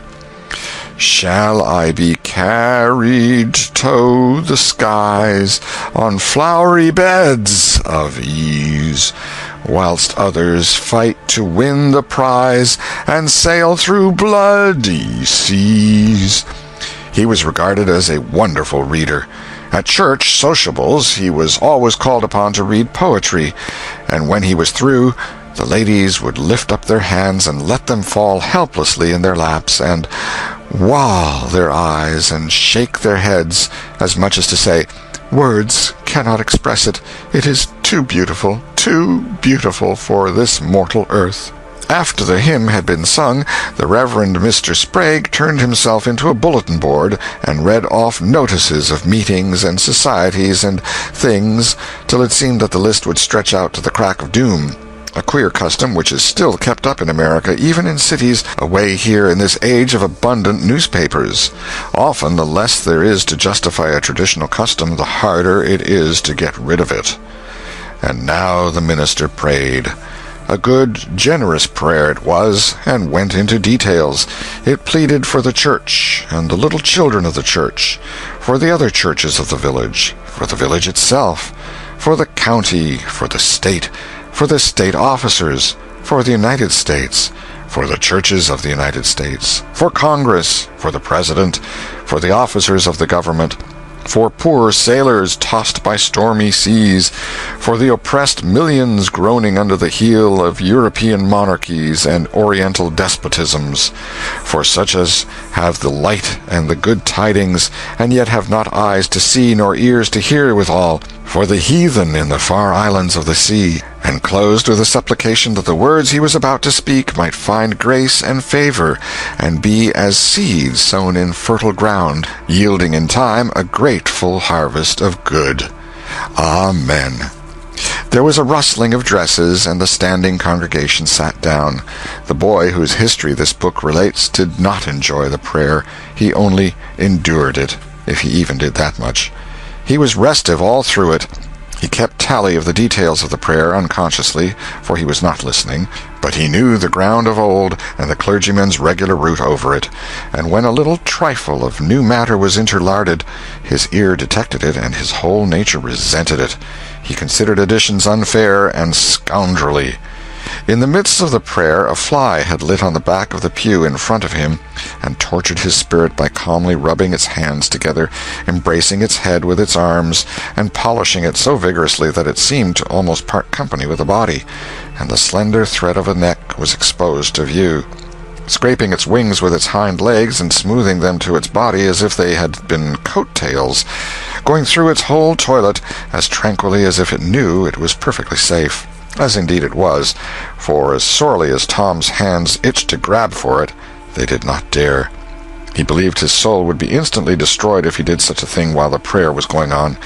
But with the closing sentence his hand began to curve and steal forward, and the instant the Amen was out, the fly was a prisoner of war. His aunt detected the act and made him let it go. The minister gave out his text and droned along monotonously through an argument that was so prosy that many a head by and by began to nod, and yet it was an argument that dealt in limitless fire and brimstone and thinned the predestined elect down to a company so small as to be hardly worth the saving. Tom counted the pages of the sermon. After church he always knew how many pages there had been, but he seldom knew anything else about the discourse. However, this time he was really interested for a little while. The minister made a grand and moving picture of the assembling together of the world's hosts at the millennium, when the lion and the lamb should lie down together and a little child should lead them. But the pathos, the lesson, the moral of the great spectacle were lost upon the boy. He only thought of the conspicuousness of the principal character before the onlooking nations. His face lit with the thought, and he said to himself that he wished he could be that child, if it was a tame lion. Now he lapsed into suffering again, as the dry argument was resumed. Presently he bethought him of a treasure he had, and got it out. It was a large black beetle with formidable jaws, a pinch-bug he called it. It was in a percussion cap box. The first thing the beetle did was to take him by the finger. A natural fillip followed. The beetle went floundering into the aisle, and lit on its back, and the hurt finger went into the boy's mouth. The beetle lay there working its helpless legs, unable to turn over. Tom eyed it, and longed for it, but it was safe out of his reach. Other people uninterested in the sermon found relief in the beetle, and they eyed it too. Presently a vagrant poodle dog came idling along, sad at heart, lazy with the summer softness and the quiet, weary of captivity, sighing for change. He spied the beetle. The drooping tail lifted and wagged. He surveyed the prize, walked around it, smelt at it from a safe distance, walked around it again, grew bolder, and took a closer smell, then lifted his lip and made a gingerly snatch at it, just missing it, made another and another, began to enjoy the diversion, subsided to his stomach with the beetle between his paws, and continued his experiments. Grew weary at last, and then indifferent and absent-minded. His head nodded, and little by little his chin descended and touched the enemy, who seized it. There was a sharp yelp, a flirt of the poodle's head, and the beetle fell a couple of yards away and lit on its back once more. The neighboring spectators shook with a gentle inward joy. Several faces went behind fans and handkerchiefs, and Tom was entirely happy. The dog looked foolish, and probably felt so, but there was resentment in his heart too, and a craving for revenge. So he went to the beetle and began a wary attack on it again, jumping at it from every point of a circle, lighting with his forepaws within an inch of the creature, making even closer snatches at it with his teeth, and jerking his head till his ears flapped again. But he grew tired once more after a while, tried to amuse himself with a fly, but found no relief, followed an ant around with his nose close to the floor, and quickly wearied of that, yawned, sighed, forgot the beetle entirely, and sat down on it. Then there was a wild yelp of agony, and the poodle went sailing up the aisle. The yelps continued, and so did the dog. He crossed the house in front of the altar. He flew down the other aisle. He crossed before the doors. He clambered up the home stretch. His anguish grew with his progress, till presently he was but a woolly comet moving in its orbit with the gleam and the speed of light. At last the frantic sufferer sheered from its course and sprang into its master's lap. He flung it out of the window, and the voice of distress quickly thinned away and died in the distance. By this time the whole church was red-faced and suffocating with suppressed laughter, and the sermon had come to a dead standstill.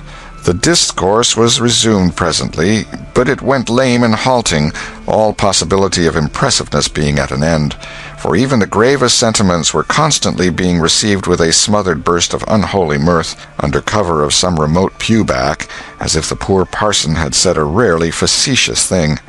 It was a genuine relief to the whole congregation when the ordeal was over and the benediction pronounced. Tom Sawyer went home quite cheerful, thinking to himself that there was some satisfaction about divine service when there was a bit of variety in it. He had but one marring thought. He was willing that the dog should play with his pinch-bug, but he did not think it was upright in him to carry it off. Chapter 6. Tom Meets Becky. Monday morning found Tom Sawyer miserable. Monday morning always found him so, because it began another week's slow suffering in school.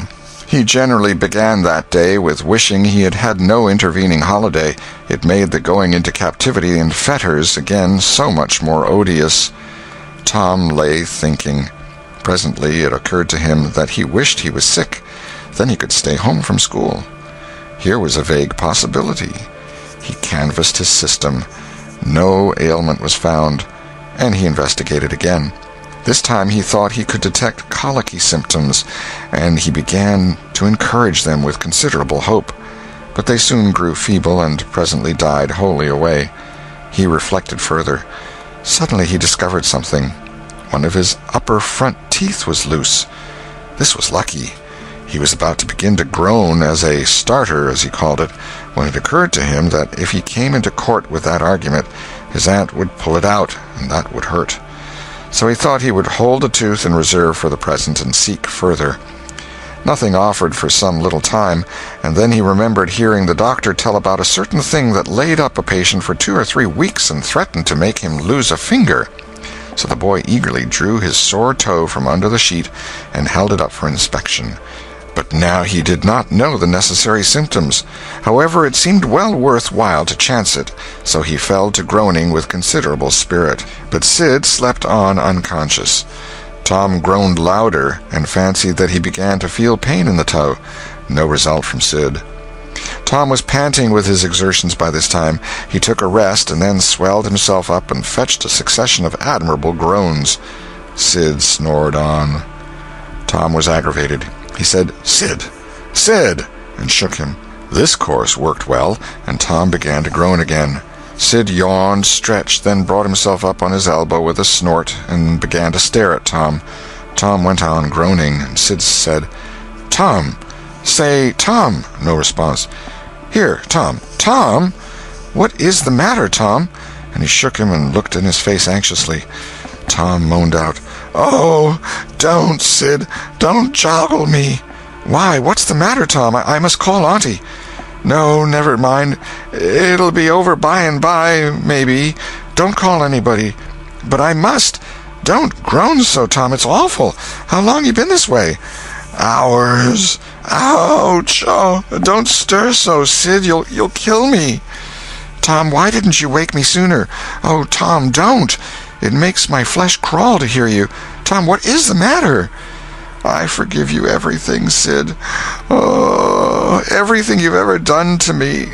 When I'm gone." "Tom, don't you ain't dying, are you?" "Don't, Tom. Oh, don't. Maybe—" "Oh, I forgive everything, Sid." "Oh, tell him so, Sid. And, Sid, you give my window sash and my cat with one eye to that new girl that's come to town, and tell her—" But Sid had snatched his clothes and gone. Tom was suffering in reality now, so handsomely was his imagination working, and so his groans had gathered quite a genuine tone. Sid flew downstairs and said, "Oh, Aunt Polly, come! Tom's dying." "Dying?" "Yes'm, don't wait. Come quick." "Rubbish! I don't believe it." But she fled upstairs nevertheless, with Sid and Mary at her heels, and her face grew white, too, and her lip trembled. When she reached the bedside, she gasped out, "You, Tom! Tom, what's the matter with you?" "Oh, Auntie, What's the matter with you? What is the matter with you, child?" "Oh, Auntie, my sore toes mortified." The old lady sank down into a chair and laughed a little, then cried a little, then did both together. This restored her, and she said, "Tom, what a turn you did give me! Now you shut up that nonsense and climb out of this." The groans ceased, and the pain vanished from the toe. The boy felt a little foolish, and he said, "Aunt Polly, it seemed mortified, and it hurt so I never minded my tooth at all." "Your tooth, indeed? What's the matter with your tooth?" "One of them's loose, and it aches perfectly awful." There, now, don't begin that groaning again. Open your mouth." "Well, your tooth is loose, but you're not going to die about that. Mary, get me a silk thread and a chunk of fire out of the kitchen." Tom said, "Oh, please, Auntie, don't pull it out. It don't hurt any more. I wish I may never stir if it does. Please don't, Auntie. I don't want to stay home from school." "Oh, you don't you? So all this row was because you thought you'd get to stay home from school and go a-fishing. Tom, I love you so, and you seem to try every way you can to break my old heart with your outrageousness." By this time the dental instruments were ready. The old lady made one end of the silk thread fast to Tom's tooth with a loop and tied the other to the bedpost. Then she seized the chunk of fire and suddenly thrust it almost into the boy's face. The tooth hung dangling by the bedpost now. But all trials bring their compensations. As Tom wended to school after breakfast, he was the envy of every boy he met because the gap in his upper row of teeth enabled him to expectorate in a new and admirable way. He gathered quite a following of lads interested in the exhibition, and one that had cut his finger and had been a center of fascination and homage up to this time now found himself suddenly without an adherent and shorn of his glory. His heart was heavy, and he said with a disdain which he did not feel that it wasn't anything to spit like Tom Sawyer, but another boy said, "Sour grapes," and he wandered away a dismantled hero. Shortly Tom came upon the juvenile pariah of the village, Huckleberry Finn, son of the town drunkard.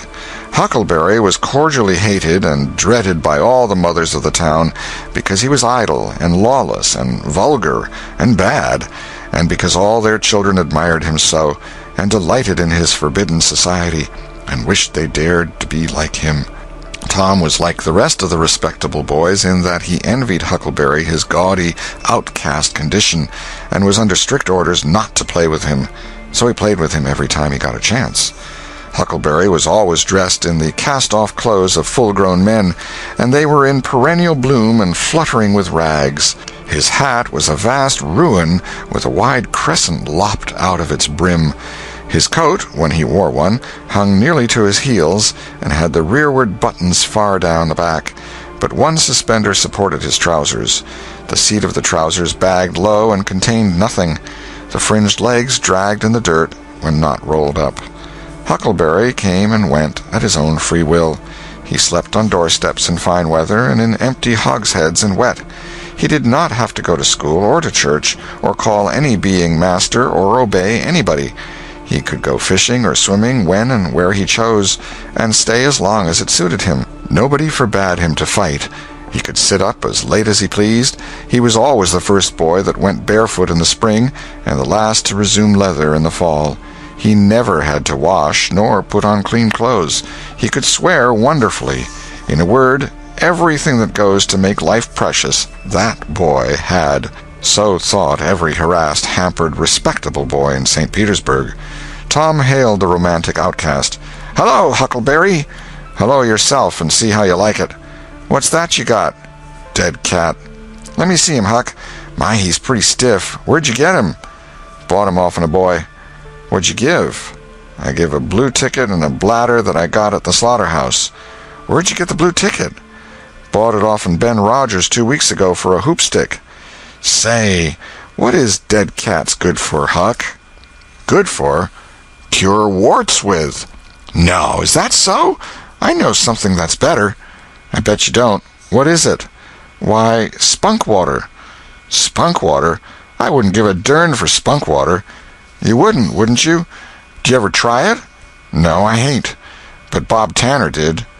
Who told you so? Why, he told Jeff Thatcher, and Jeff told Johnny Baker, and Johnny told Jim Hollis, and Jim told Ben Rogers, and Ben told a nigger, and the nigger told me. There now. Well, what of it? They'll all lie, leastwise all but the nigger. I don't know him, but I never see a nigger that wouldn't lie. Shucks. Now you tell me how Bob Tanner done it, Huck. Why, he took and dipped his hand in a rotten stump where the rainwater was. In the daytime? Certainly. With his face to the stump? Yes. At least I reckon so. Did he say anything? I don't reckon he did. I don't know. Aha. Talk about trying to cure warts with spunk water such a blame fool way as that. Why, that ain't going to do any good. You got to go all by yourself to the middle of the woods where you know there's a spunk water stump, and just as it's midnight, you back up against the stump and jam your hand in and say, barleycorn, Injun meal shorts, spunk water, swallow these warts, and then walk away quick 11 steps with your eyes shut, and then turn around 3 times and walk home without speaking to anybody, because if you speak, the charm's busted. Well, that sounds like a good way, but that ain't the way Bob Tanner done. No, sir, you can bet he didn't, because he's the wartiest boy in this town, and he wouldn't have a wart on him if he'd known how to work spunk water. I've took thousands of warts off my hands that way, Huck. I play with frogs so much I've always got considerable many warts. Sometimes I take 'em off with a bean. Yes, bean's good. I've done that. Have you? What's your way? You take and split the bean and cut the wart so as to get some blood, and then you put the blood on one piece of the bean and take and dig a hole and bury it about midnight at the crossroads in the dark of the moon, and then you burn up the rest of the bean. You see, that piece that's got the blood on it will keep drawing and drawing, trying to fetch the other piece to it, and so that helps the blood to draw the wart, and pretty soon off she comes. Yes, that's it, Huck, that's it. Though when you're burying it, if you say, down bean, off wart, come no more to bother me, it's better. That's the way Joe Harper does, and he's been nearly to Coonville and most everywheres. But say, how do you cure 'em with dead cats? Why, you take your cat and go and get in the graveyard long about midnight when somebody that was wicked has been buried, and when it's midnight a devil will come, or maybe 2 or 3, but you can't see him. You can only hear something like the wind, or maybe hear him talk. And when they're taking that feller away, you heave your cat after him and say, devil follow corpse, cat follow devil, warts follow cat, I'm done with you. And that'll fetch any wart. Sounds right. Do you ever try it, Huck? No, but old Mother Hopkins told me. Well, I reckon it's so then, because they say she's a witch. Say? Why, Tom, I know she is. She witched Pap. Pap says so his own self. He come along one day and he see she was a-witching him, so he took up a rock, and if she hadn't dodged, he'd a got her. Well, that very night he rolled off in the shed where he was a-layin' drunk and broke his arm. Why, that's awful. How did he know she was a-witching him? Lord, Pap can tell easy. Pap says when they keep looking at you right stiddy, they're witching you, especially if they mumble. 'Cause when they mumble, they're saying the Lord's Prayer backwards. Say, Hucky, when you going to try the cat? Tonight. I reckon they'll come after old Hoss Williams tonight. But they buried him Saturday. Didn't they get him Saturday night? Why, how you talk. How could their charms work till midnight, and then it's Sunday? Devils don't slosh around much of a Sunday, I don't reckon. I never thought of that. That's so. Let me go with you. Of course, if you ain't afeard. Afeard? 'Tain't likely. Will you meow? Yes, and you meow back, if you get a chance. Last time you kept me a-meowing around till old Hayes went to throwing rocks at me and says, darn that cat, and so I hove a brick through his window. But don't you tell. I won't. I couldn't meow that night because Auntie was watching me, but I'll meow this time. Say, what's that? Nothing but a tick. Where'd you get him? Out in the woods. What'll you take for him? I don't know. I don't want to sell him. All right. It's a mighty small tick anyway. Oh, anybody can run a tick down that don't belong to them. I'm satisfied with it. It's a good enough tick for me. Sho, there's ticks aplenty. I could have 1,000 of them if I wanted to. Well, why don't you? because you know mighty well you can't. This is a pretty early tick, I reckon. It's the first one I've seen this year. Say, Huck, I'll give you my tooth for him. Let's see it. Tom got out a bit of paper and carefully unrolled it. Huckleberry viewed it wistfully. The temptation was very strong. At last he said, "Is it genuine?" Tom lifted his lip and showed the vacancy. "Well, all right," said Huckleberry. "It's a trade." Tom enclosed the tick in the percussion cap box that had lately been the pinchbug's prison, and the boys separated, each feeling wealthier than before. When Tom reached the little isolated frame schoolhouse, he strode in briskly, with the manner of one who had come with all honest speed. He hung his hat on a peg and flung himself into his seat with businesslike alacrity. The master, throned on high in his great splint-bottom arm-chair, was dozing, lulled by the drowsy hum of study. The interruption roused him. "Thomas Sawyer?" Tom knew that when his name was pronounced in full, it meant trouble. "Sir." "Come up here. Now, sir, why are you late again, as usual?" Tom was about to take refuge in a lie when he saw two long tails of yellow hair hanging down a back that he recognized by the electric sympathy of love. And by that form was the only vacant place on the girl's side of the schoolhouse. He instantly said, "I stopped to talk with Huckleberry Finn." The master's pulse stood still, and he stared helplessly. The buzz of study ceased. The pupils wondered if this foolhardy boy had lost his mind. The master said, You did what?" "Stopped to talk with Huckleberry Finn." There was no mistaking the words. "Thomas Sawyer, this is the most astounding confession I have ever listened to. No mere ferule will answer for this offense. Take off your jacket." The master's arm performed until it was tired and the stock of switches notably diminished. Then the order followed. "Now, sir, go and sit with the girls, and let this be a warning to you."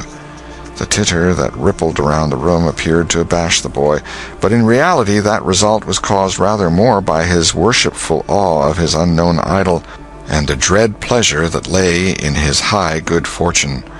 He sat down upon the end of the pine bench, and the girl hitched herself away from him with a toss of her head. Nudges and winks and whispers traversed the room, but Tom sat still with his arms upon the long, low desk before him, and seemed to study his book. By and by attention ceased from him, and the accustomed school murmur rose upon the dull air once more. Presently the boy began to steal furtive glances at the girl. She observed it, made a mouth at him, and gave him the back of her head for the space of a minute. When she cautiously faced around again, a peach lay before her. She thrust it away. Tom gently put it back. She thrust it away again, but with less animosity. Tom patiently returned it to its place. Then she let it remain. Tom scrawled on his slate, "Please take it. I got more." The girl glanced at the words, but made no sign. Now the boy began to draw something on the slate, hiding his work with his left hand. For a time the girl refused to notice, but her human curiosity presently began to manifest itself by hardly perceptible signs. The boy worked on, apparently unconscious. The girl made a sort of non-committal attempt to see it, but the boy did not betray that he was aware of it. At last she gave in, and hesitatingly whispered, "Let me see it." Tom uncovered a dismal caricature of a house with two gable ends to it, and a corkscrew of smoke issuing from the chimney. Then the girl's interest began to fasten itself upon the work as she forgot everything else. When it was finished, she gazed a moment, then whispered, "It's nice. Make a man." The artist erected a man in the front yard that resembled a derrick. He could have stepped over the house, but the girl was not hypercritical. She was satisfied with the monster, and whispered, "It's a beautiful man. Now make me coming along." Tom drew an hourglass with a full moon and straw limbs to it, and armed the spreading fingers with a portentous fan. The girl said, "It's ever so nice. I wish I could draw." "It's easy," whispered Tom. "I'll learn you." "Oh, will you? When?" "At noon. Do you go home to dinner?" "I'll stay if you will." "Good. That's a whack. What's your name?" "Becky Thatcher." "What's yours?" "Oh, I know. It's Thomas Sawyer." "That's the name they lick me by. I'm Tom when I'm good. You can call me Tom. Will you?" "Yes." Now Tom began to scrawl something on the slate, hiding the words from the girl, but she was not backward this time. She begged to see. And Tom said, "Oh, it ain't anything." "Yes, it is." "No, it ain't. You don't want to see it." "Yes, I do. Indeed, I do. Please let me." "You'll tell." "No, I won't. Deed and double deed I won't." "You won't tell anybody at all? Ever as long as you live?" "No, I won't ever tell anybody. Now let me." "Oh, you don't want to see." "Now that you treat me so, I will see." And she put her small hand upon his, and a little scuffle ensued, Tom pretending to resist in earnest, but letting his hand slip by degrees till these words were revealed: "I love you." "Oh, you bad thing!" And she hit his hand a smart rap, but reddened and looked pleased nevertheless. Just at this juncture the boy felt a slow, fateful grip closing on his ear, and a steady lifting impulse. In that vice he was borne across the house and deposited in his own seat under a peppering fire of giggles from the whole school. Then the master stood over him during a few awful moments, and finally moved away to his throne without saying a word. But although Tom's ear tingled, his heart was jubilant. As the school quieted down, Tom made an honest effort to study, but the turmoil within him was too great. In turn he took his place in the reading class and made a botch of it, then in the geography class, and turned lakes into mountains, mountains into rivers, and rivers into continents, till chaos was come again. Then in the spelling class, and got turned down by a succession of mere baby words, till he brought up at the foot and yielded up the pewter medal which he had worn with ostentation for months. End of Chapter 6. Chapter 7. Tick-running and a Heartbreak. The harder Tom tried to fasten his mind on his book, the more his ideas wandered. So, at last, with a sigh and a yawn, he gave it up. It seemed to him that the noon recess would never come. The air was utterly dead. There was not a breath stirring. It was the sleepiest of sleepy days. The drowsing murmur of the 25 studying scholars soothed the soul like the spell that is in the murmur of bees. Away off in the flaming sunshine, Cardiff Hill lifted its soft green sides through a shimmering veil of heat, tinted with the purple of distance. A few birds floated on lazy wing high in the air.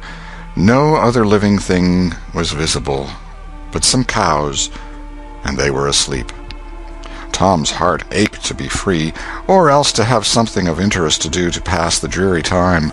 His hand wandered into his pocket, and his face lit up with a glow of gratitude that was prayer, though he did not know it. Then, furtively, the percussion cap box came out. He released the tick and put him on the long, flat desk. The creature probably glowed with a gratitude that amounted to prayer, too, at this moment, but it was premature, for when he started thankfully to travel off, Tom turned him aside with a pin and made him take a new direction. Tom's bosom friend sat next him, suffering just as Tom had been, and now he was deeply and gratefully interested in this entertainment in an instant. This bosom friend was Joe Harper. The two boys were sworn friends all the week and embattled enemies on Saturdays. Joe took a pin out of his lapel and began to assist in exercising the prisoner. The sport grew in interest momently. Soon Tom said that they were interfering with each other, and neither getting the fullest benefit of the tick. So he put Joe's slate on the desk and drew a line down the middle of it from top to bottom. "Now," said he, "as long as he is on your side, you can stir him up, and I'll let him alone. But if you let him get away and get on my side, you're to leave him alone as long as I can keep him from crossing over." "All right, go ahead. Start him up." The tick escaped from Tom presently and crossed the equator. Joe harassed him a while, and then he got away and crossed back again. This change of base occurred often. While one boy was worrying the tick with absorbing interest, the other would look on with interest as strong. The two heads bowed together over the slate, and the two souls dead to all things else. At last luck seemed to settle and abide with Joe. The tick tried this, that, and the other course, and got as excited and as anxious as the boys themselves, but time and again, just as he would have victory in his very grasp, so to speak, and Tom's fingers would be twitching to begin, Joe's pin would deftly head him off and keep possession. At last Tom could stand it no longer. The temptation was too strong, so he reached out and lent a hand with his pin. Joe was angry in a moment. Said he, "Tom, you let him alone." "I only just want to stir him up a little, Joe." "No, sir, it ain't fair. You just let him alone." Blame it, I ain't going to stir him much. Let him alone, I tell you. Well, I won't. You shall. He's on my side of the line. Look here, Joe Harper, whose is that tick? I don't care whose tick he is. He's on my side of the line, and you shan't touch him. Well, I'll just bet I will, though. He's my tick, and I'll do what I blame please with him, or die. A tremendous whack came down on Tom's shoulders, and its duplicate on Joe's, and for the space of 2 minutes the dust continued to fly from the two jackets and the whole school to enjoy it. The boys had been too absorbed to notice the hush that had stolen upon the school a while before, when the master came tiptoeing down the room and stood over them. He had contemplated a good part of the performance before he contributed his bit of variety to it. When school broke up at noon, Tom flew to Becky Thatcher and whispered in her ear, "Put on your bonnet and let on you're going home, and when you get to the corner, give the rest of them the slip, and turn down through the lane and come back. I'll go the other way, and come it over them the same way." So the one went off with one group of scholars, and the other with another. In a little while the two met at the bottom of the lane, and when they reached the school they had it all to themselves. Then they sat together with a slate before them, and Tom gave Becky the pencil and held her hand in his, guiding it, and so created another surprising house. When the interest in art began to wane, the two fell to talking.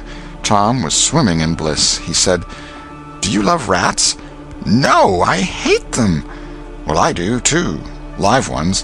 But I mean dead ones, to swing round your head with a string." "No, I don't care for rats much anyway. What I like is chewing gum." "Oh, I should say so. I wish I had some now." "Do you?" "I've got some. I'll let you chew it a while, but you must give it back to me." That was agreeable, so they chewed it turn-about and dangled their legs against the bench in excess of contentment. "Was you ever at a circus?" said Tom. "Yes, and my pa's going to take me again sometime, if I'm good." "I've been to the circus 3 or 4 times, lots of times. Church ain't shucks to a circus.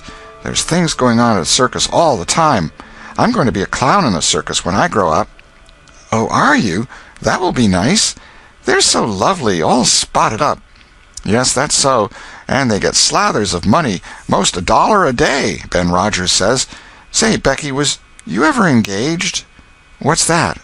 "Why, engaged to be married." "No? Would you like to?" "I reckon so. I don't know. What is it like?" "Like? Why, it ain't like anything. You only just tell a boy you won't ever have anybody but him, ever, and then you kiss, and that's all. Anybody can do it." "Kiss? What do you kiss for?" "Why, that, is to... Well, they always do that." "Everybody?" "Why, yes, everybody that's in love with each other. Do you remember what I wrote on the slate?" Yes." "What was it?" "I shan't tell you." "Shall I tell you?" "Yes, but some other time." "No, now." "No, not now. Tomorrow." "Oh, no, now. Please, Becky, I'll whisper it. I'll whisper it ever so easy."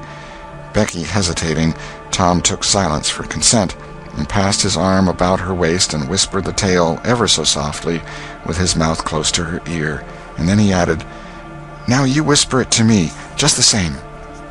She resisted for a while, and then said, "You turn your face away so you can't see, and then I will. But you mustn't ever tell anybody, will you, Tom? Now you won't, will you?" "No, indeed I won't." "Now, Becky."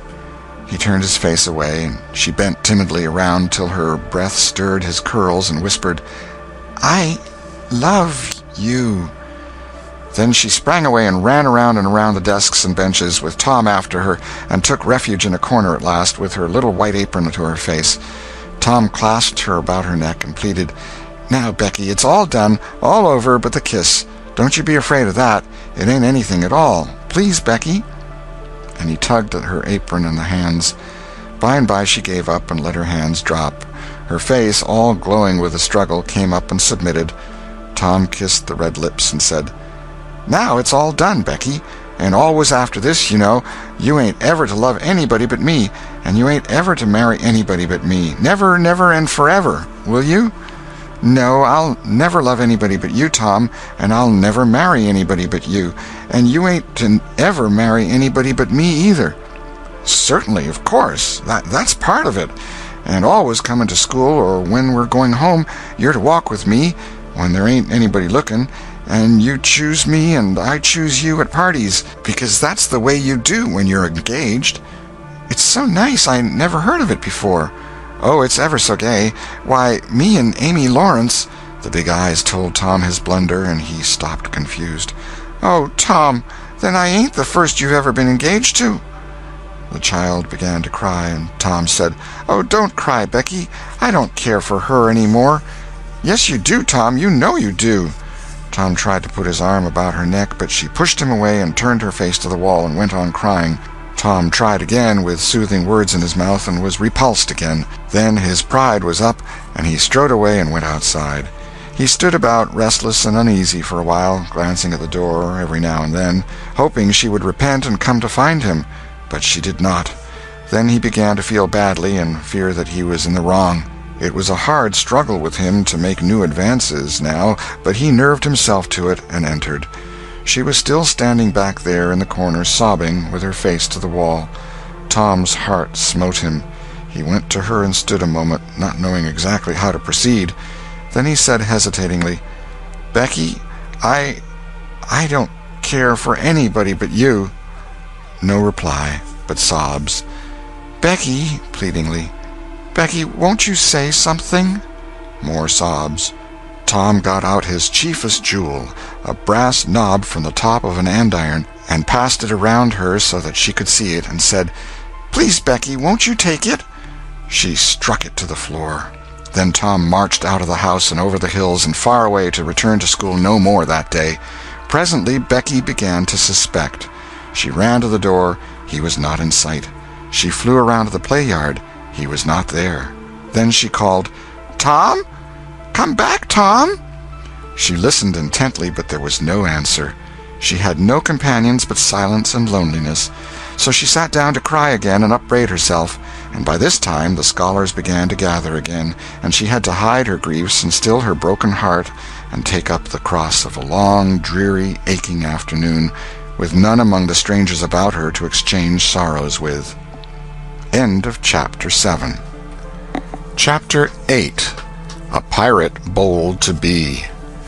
Tom dodged hither and thither through lanes until he was well out of the track of returning scholars, and then fell into a moody jog. He crossed a small branch 2 or 3 times, because of a prevailing juvenile superstition that to cross water baffled pursuit. Half an hour later he was disappearing behind the Douglas mansion on the summit of Cardiff Hill, and the schoolhouse was hardly distinguishable away off in the valley behind him. He entered a dense wood, picked his pathless way to the center of it, and sat down on a mossy spot under a spreading oak. There was not even a zephyr stirring. The dead noonday heat had even stilled the songs of the birds. Nature lay in a trance that was broken by no sound but the occasional far-off hammering of a woodpecker, and this seemed to render the pervading silence and sense of loneliness the more profound. The boy's soul was steeped in melancholy. His feelings were in happy accord with his surroundings. He sat long with his elbows on his knees and his chin in his hands, meditating. It seemed to him that life was but a trouble at best, and he more than half envied Jimmy Hodges, so lately released.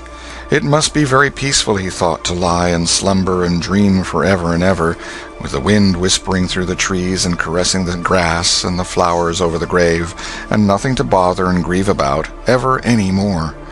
If he only had a clean Sunday-school record, he could be willing to go, and be done with it all.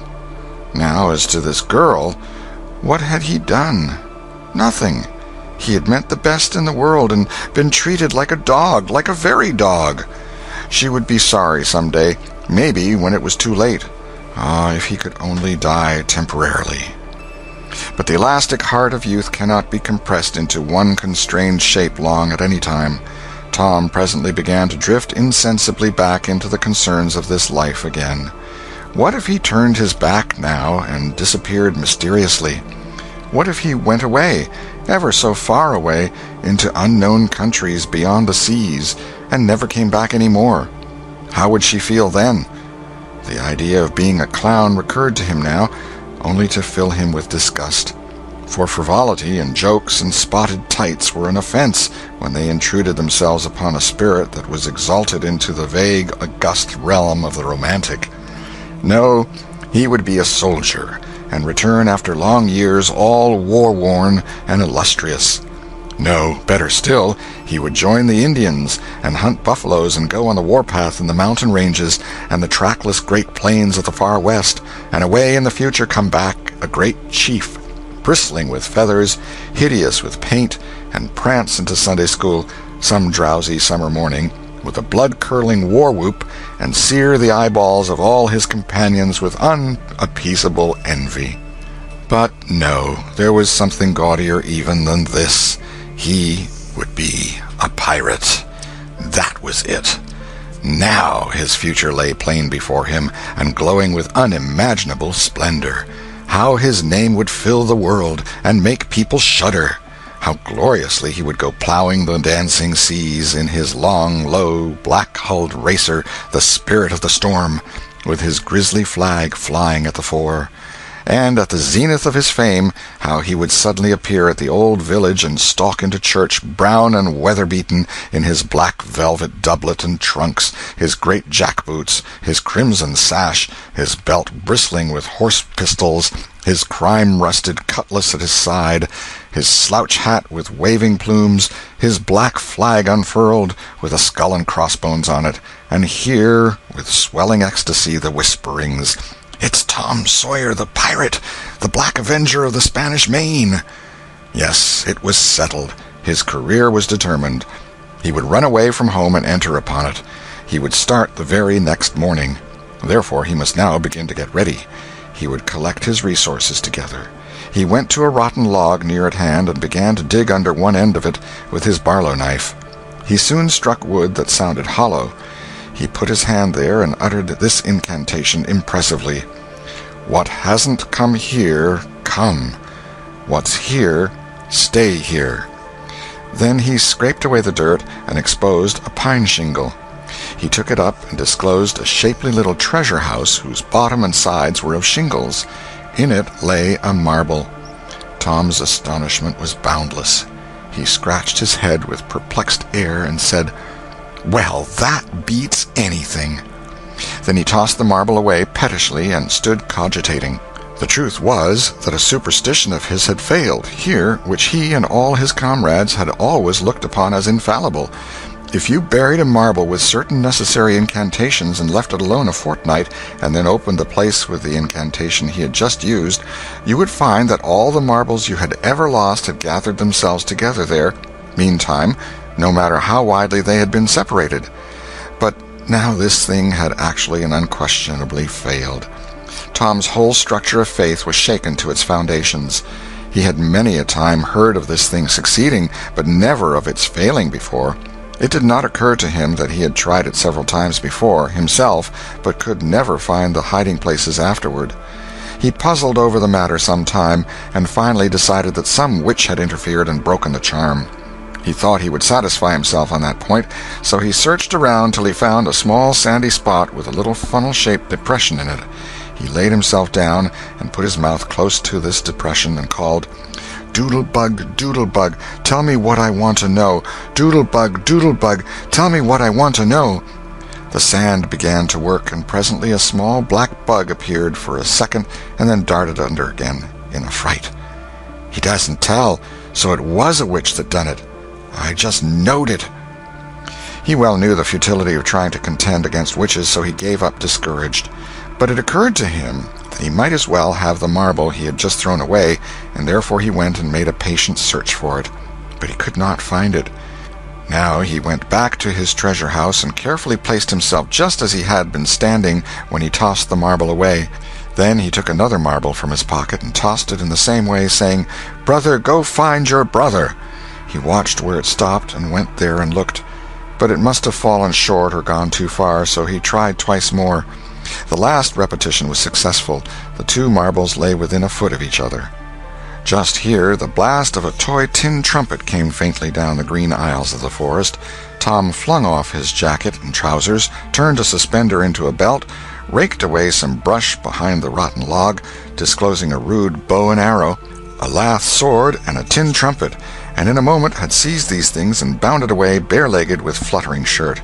He presently halted under a great elm, blew an answering blast, and then began to tiptoe and look warily out, this way and that. He said cautiously to an imaginary company, "Hold, my merry men, keep hid till I blow." Now appeared Joe Harper, as airily clad and elaborately armed as Tom. Tom called, "Hold! Who comes into Sherwood Forest without my pass?" "Guy of Gisborne wants no man's pass. Who art thou that dares to hold such language?" said Tom, prompting, for they talked by the book from memory. "Who art thou that dares to hold such language?" "I, indeed. I am Robin Hood, as thy caitiff carcass soon shall know." "Then art thou indeed that famous outlaw? Right gladly will I dispute with thee the passes of the merry wood. Have at thee!" They took their lath swords, dumped their other traps on the ground, and struck a fencing attitude, foot to foot, and began a grave, careful combat, 2 up and 2 down.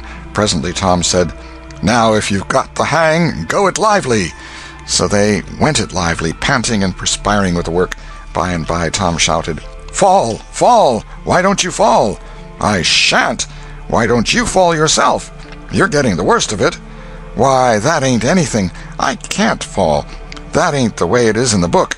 The book says, then with one black-handed stroke he slew poor Guy of Gisborne.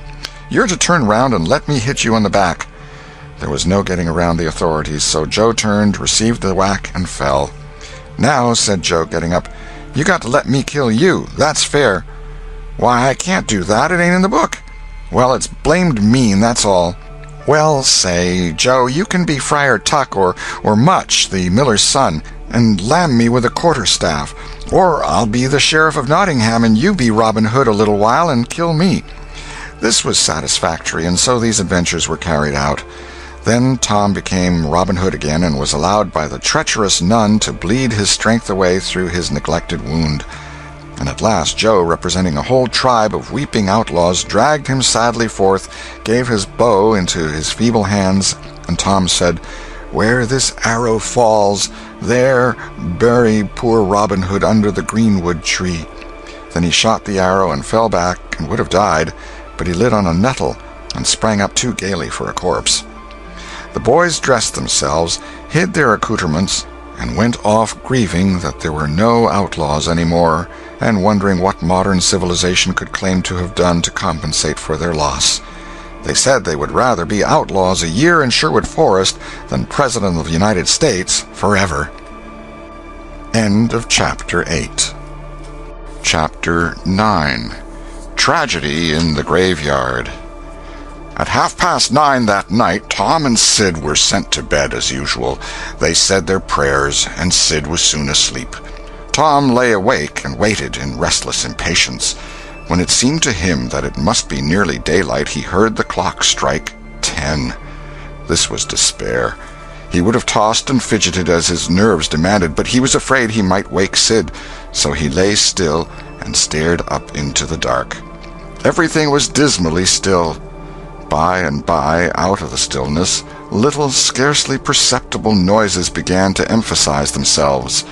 The ticking of the clock began to bring itself into notice. Old beams began to crack mysteriously. The stairs creaked faintly. Evidently spirits were abroad. A measured, muffled snore issued from Aunt Polly's chamber, and now the tiresome chirping of a cricket that no human ingenuity could locate began.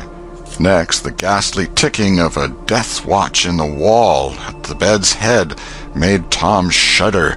It meant that somebody's days were numbered. Then the howl of a far-off dog rose on the night air and was answered by a fainter howl from a remoter distance. Tom was in an agony. At last he was satisfied that time had ceased and eternity begun. He began to doze in spite of himself. The clock chimed 11, but he did not hear it. And then there came, mingling with his half-formed dreams, a most melancholy caterwauling. The raising of a neighboring window disturbed him. A cry of "Scat, you devil!" and the crash of an empty bottle against the back of his aunt's woodshed brought him wide awake, and a single minute later he was dressed and out of the window and creeping along the roof of the L on all fours. He meowed with caution once or twice as he went, then jumped to the roof of the woodshed and thence to the ground. Huckleberry Finn was there with his dead cat.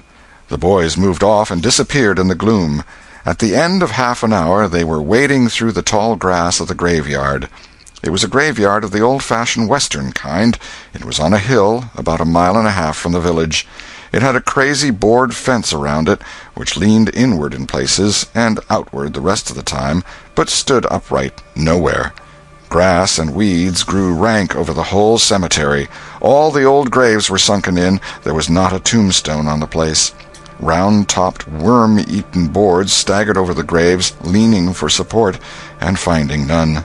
"Sacred to the memory of so-and-so" had been painted on them once, but it could no longer have been read on the most of them now, even if there had been light.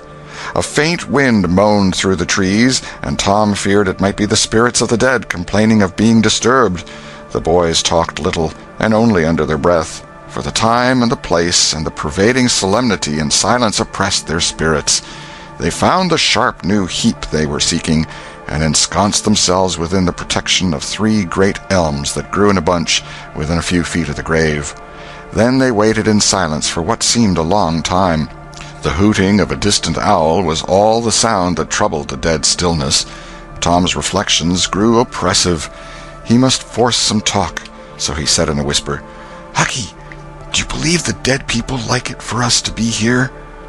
Huckleberry whispered, "I wished I knowed. It's awful solemn-like, ain't it?" "I bet it is." There was a considerable pause while the boys canvassed this matter inwardly. Then Tom whispered, "Say, Hucky, do you reckon Hoss Williams hears us talking?" "Oh, of course he does. Least his spirit does." Tom, after a pause, "I wish I'd said Mr. Williams, but I never meant any harm. Everybody called him Hoss." "Well, body can't be too particular how they talk about these here dead people, Tom." This was a damper, and conversation died again. Presently Tom seized his comrade's arm and said, "Shh!" "What is it, Tom?" And the two clung together with beating hearts. "Shh! There it is again. Didn't you hear it?" "There! Now you hear it." "Lord, Tom, they're coming. They're coming, sure. What do we do?" "I don't know. Think they'll see us?" "Oh, Tom, they can see in the dark, same as cats. I wished I hadn't come." "Oh, don't be feared. I don't believe they'll bother us. We ain't doing any harm. If we keep perfectly still, maybe they won't notice us at all." "I'll try to, Tom, but Lord, I'm all a shiver. Listen." The boys bent their heads together and scarcely breathed. A muffled sound of voices floated up from the far end of the graveyard. "Look! See, there!" whispered Tom. "What is it?" "It's devil fire. Oh, Tom, this is awful." Some vague figures approached through the gloom, swinging an old-fashioned tin lantern that freckled the ground with innumerable little spangles of light.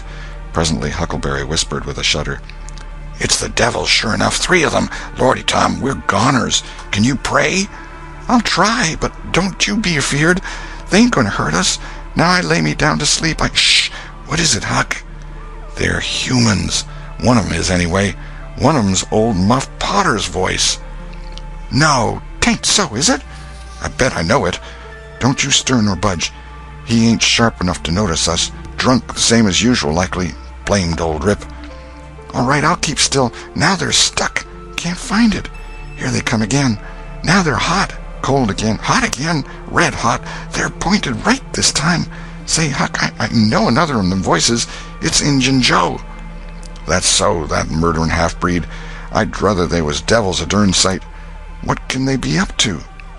The whisper died wholly out now, for the 3 men had reached the grave and stood within a few feet of the boy's hiding-place. "Here 'tis," said the third voice, and the owner of it held up the lantern and revealed the face of young Dr. Robinson. Potter and Injun Joe were carrying a hand-barrow with a rope and a couple of shovels on it. They cast down their load and began to open the grave. The doctor put the lantern at the head of the grave and came and sat with his back against one of the elm trees. He was so close the boys could have touched him. "Hurry, men," he said in a low voice. "The moon might come out at any moment." They growled a response and went on digging. For some time there was no noise but the grating sound of the spades discharging their freight of mold and gravel.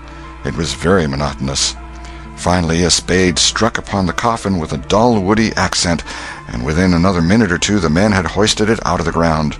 They pried off the lid with their shovels, got out the body, and dumped it rudely on the ground. The moon drifted from behind the clouds and exposed the pallid face. The barrow was got ready, and the corpse placed on it, covered with a blanket, and bound to its place with a rope.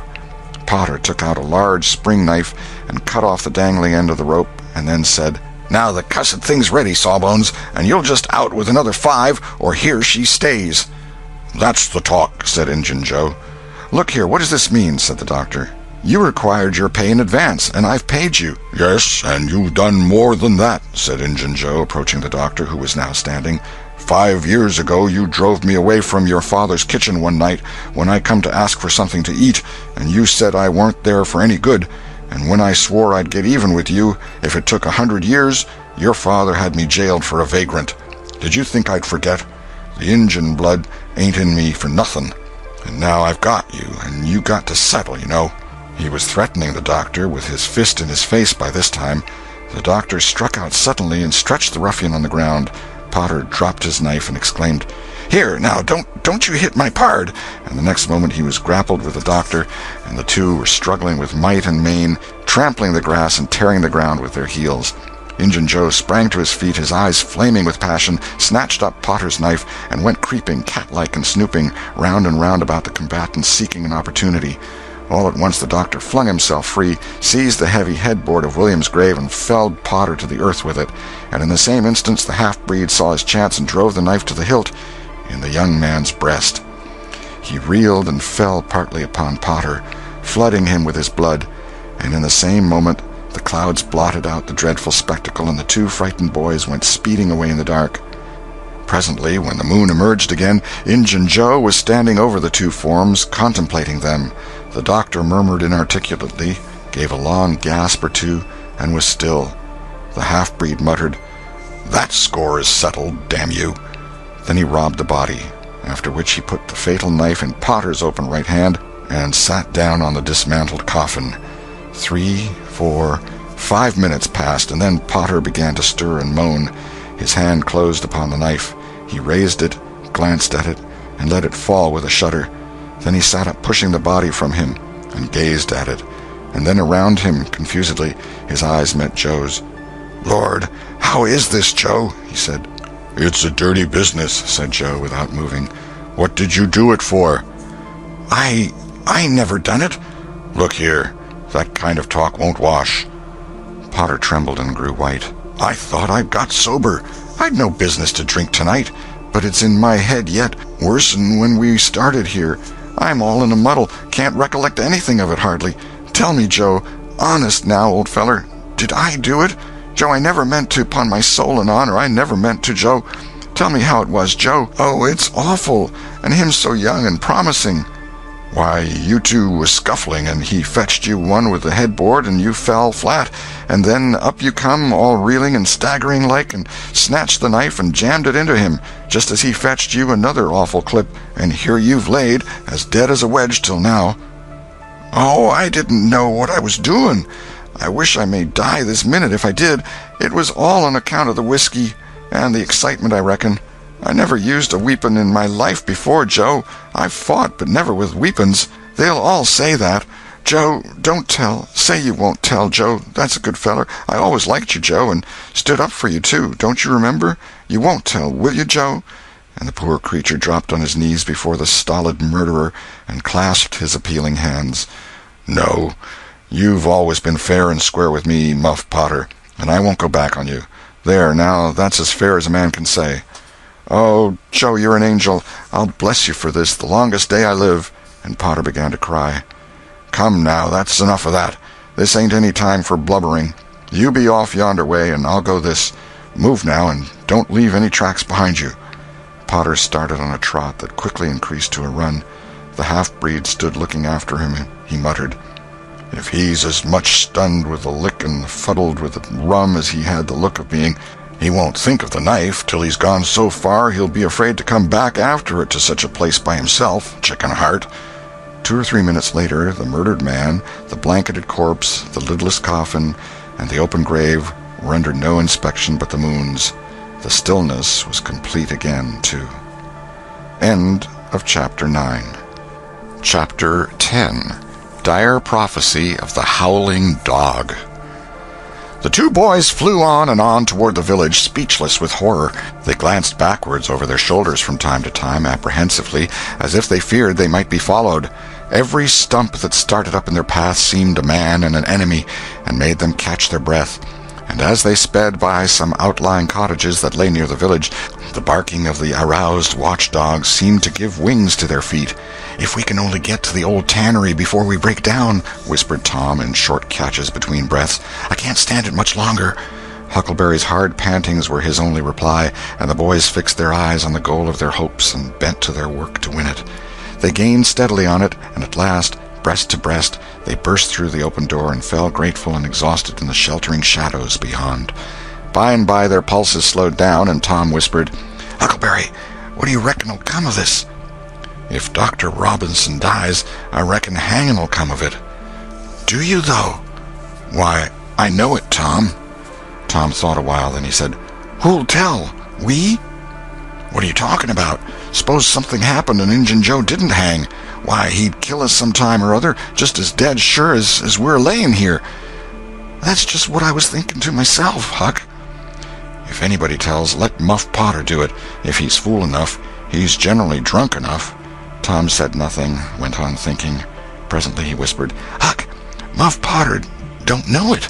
How can he tell?" "What's the reason he don't know it?" "Because he just got that whack when Injun Joe done it. Do you reckon he could see anything? Do you reckon he knowed anything?" "By hokey, that's so, Tom."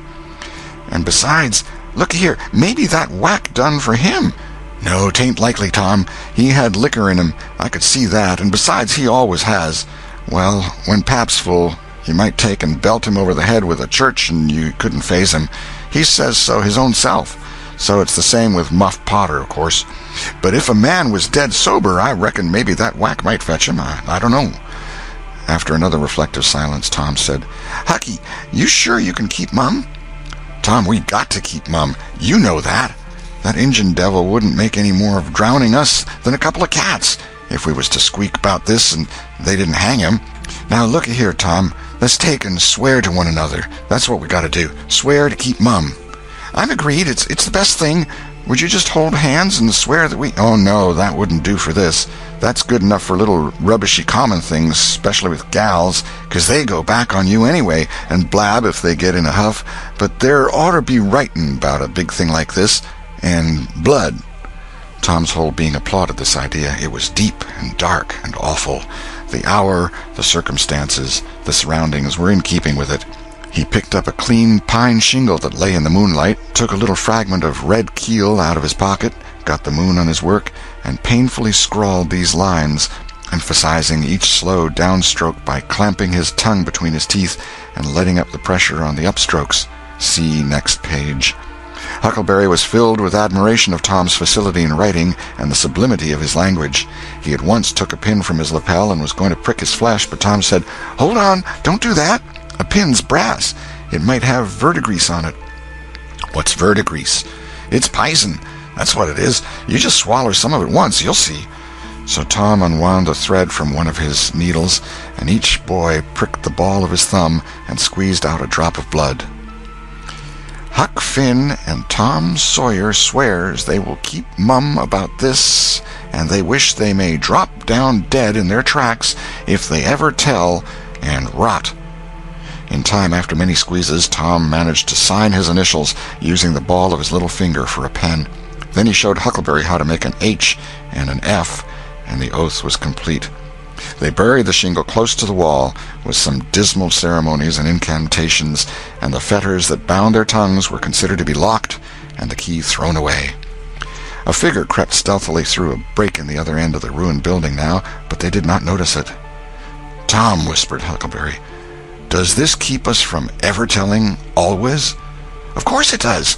It don't make any difference what happens. We got to keep Mum. We drop down dead. Don't you know that?" "Yes, I reckon that's so." They continued to whisper for some little time. Presently a dog set up a long, lugubrious howl just outside, within 10 feet of them. The boys clasped each other suddenly in an agony of fright. "Which of us does he mean?" gasped Huckleberry. "I don't know. Peep through the crack, quick." "No, you, Tom." I can't do it, Huck." "Please, Tom, there 'tis again." "Oh, Lordy, I'm thankful," whispered Tom. "I know his voice. It's Bull Harbison." Note: if Mr. Harbison had owned a slave named Bull, Tom would have spoken of him as Harbison's Bull, but a son or a dog of that name was Bull Harbison. "Oh, that's good. I tell you, Tom, I was scared to death, and I'd have bet anything it was a stray dog." The dog howled again. The boy's heart sank once more. "Oh, my, that ain't no Bull Harbison," whispered Huckleberry. "Do, Tom." Tom, quaking with fear, yielded and put his eye to the crack. His whisper was hardly audible when he said, "Oh, Huck, it's a stray dog." "Quick, Tom, quick. Who does he mean?" "Huck, he must mean us both. We're right together." "Oh, Tom, I reckon we're goners. I reckon there ain't no mistake about where I'll go to. I've been so wicked." "Dag fetch it, this comes of playing hooky and doing everything a feller's told not to do. I might have been good like Sid if I'd have tried, but no, I wouldn't, of course. But if ever I get off of this time, I lay I'll just waller in Sunday schools." And Tom began to snuffle a little. "You bad?" And Huckleberry began to snuffle too. "Consound it, Tom Sawyer, you're just old pie, 'longside of what I am. Oh, Lordy, Lordy, Lordy, I wished I'd only had half your chance." Tom choked off and whispered, "Look, Hucky, look. He's got his back to us." Hucky looked with joy in his heart. "Well, he has, by jingoes. Did he before?" "Yes, he did, but like a fool, I never thought. Oh, this is bully, you know. Now, who can he mean?" The howling stopped, and Tom pricked up his ears. "Shh, what's that?" he whispered. "Sounds like hogs grunting. No, it's somebody snoring, Tom." "That is it. Whereabouts is it, Huck?" "I believe it's down at t'other end. Sounds so, anyway. Pap used to sleep there sometimes, 'long with the hogs, but laws bless you, he just lifts things when he snores. Besides, I reckon he ain't ever coming back to this town any more." The spirit of adventure rose in the boys' souls once more. "Hucky, do you dast to go if I lead?" "I don't like too much. Tom, suppose it's Injun Joe." Tom quailed, but presently the temptation rose up strong again, and the boys agreed to try, with the understanding that they would take to their heels if the snoring stopped. So they went tiptoeing stealthily down, the one behind the other. When they had got to within 5 steps of the snorer, Tom stepped on a stick, and it broke with a sharp snap. The man moaned, writhed a little, and his face came into the moonlight. It was Muff Potter. The boys' hearts had stood still, and their hopes too, when the man moved, but their fears passed away now. They tiptoed out, through the broken weatherboarding, and stopped at a little distance to exchange a parting word. That long, lugubrious howl rose on the night air again. They turned and saw the strange dog standing within a few feet of where Potter was lying, and facing Potter, with his nose pointing heavenward. "Oh, Jiminy, it's him!" exclaimed both boys in a breath. "Say, Tom, they say a stray dog come howling round Johnny Miller's house about midnight as much as 2 weeks ago, and a whippoorwill come in and lit on a banisters and sung, the very same evening, and there ain't anybody dead there yet." "Well, I know that, and suppose there ain't. Didn't Gracie Miller fall in the kitchen fire and burn herself terrible the very next Saturday?" "Yes, but she ain't dead, and what's more, she's getting better, too." "All right, well, you wait and see. She's a goner just as dead sure as Muff Potter's a goner. That's what the niggers say, and they know all about these kind of things, Huck." Then they separated, cogitating. When Tom crept in at his bedroom window, the night was almost spent. He undressed with excessive caution and fell asleep congratulating himself that nobody knew of his escapade. He was not aware that the gently snoring Sid was awake, and had been so for an hour. When Tom awoke, Sid was dressed and gone. There was a late look in the light, a late sense in the atmosphere. He was startled. Why had he not been called? Persecuted till he was up, as usual.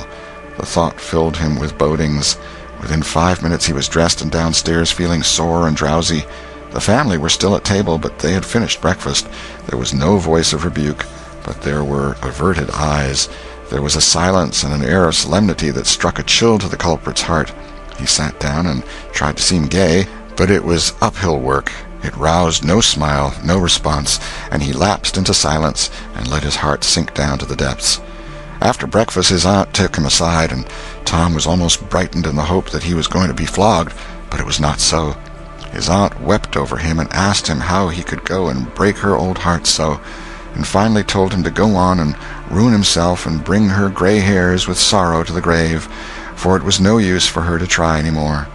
This was worse than 1,000 whippings, and Tom's heart was sorer now than his body. He cried, he pleaded for forgiveness, promised to reform over and over again, and then received his dismissal, feeling that he had won but an imperfect forgiveness and established but a feeble confidence. He left the presence too miserable to even feel revengeful toward Sid, and so the latter's prompt retreat through the back gateway was unnecessary. He moped to school gloomy and sad, and took his flogging, along with Joe Harper, for playing hooky the day before, with the air of one whose heart was busy with heavier woes and wholly dead to trifles. Then he betook himself to his seat, rested his elbows on his desk and his jaws in his hands, and stared at the wall with the stony stare of suffering that has reached the limit and can no further go. His elbow was pressing against some hard substance. After a long time he slowly and sadly changed his position and took up this object with a sigh. It was in a paper. He unrolled it. A long, lingering, colossal sigh followed, and his heart broke. It was his brass andiron knob. This final feather broke the camel's back. End of Chapter 10. Chapter 11.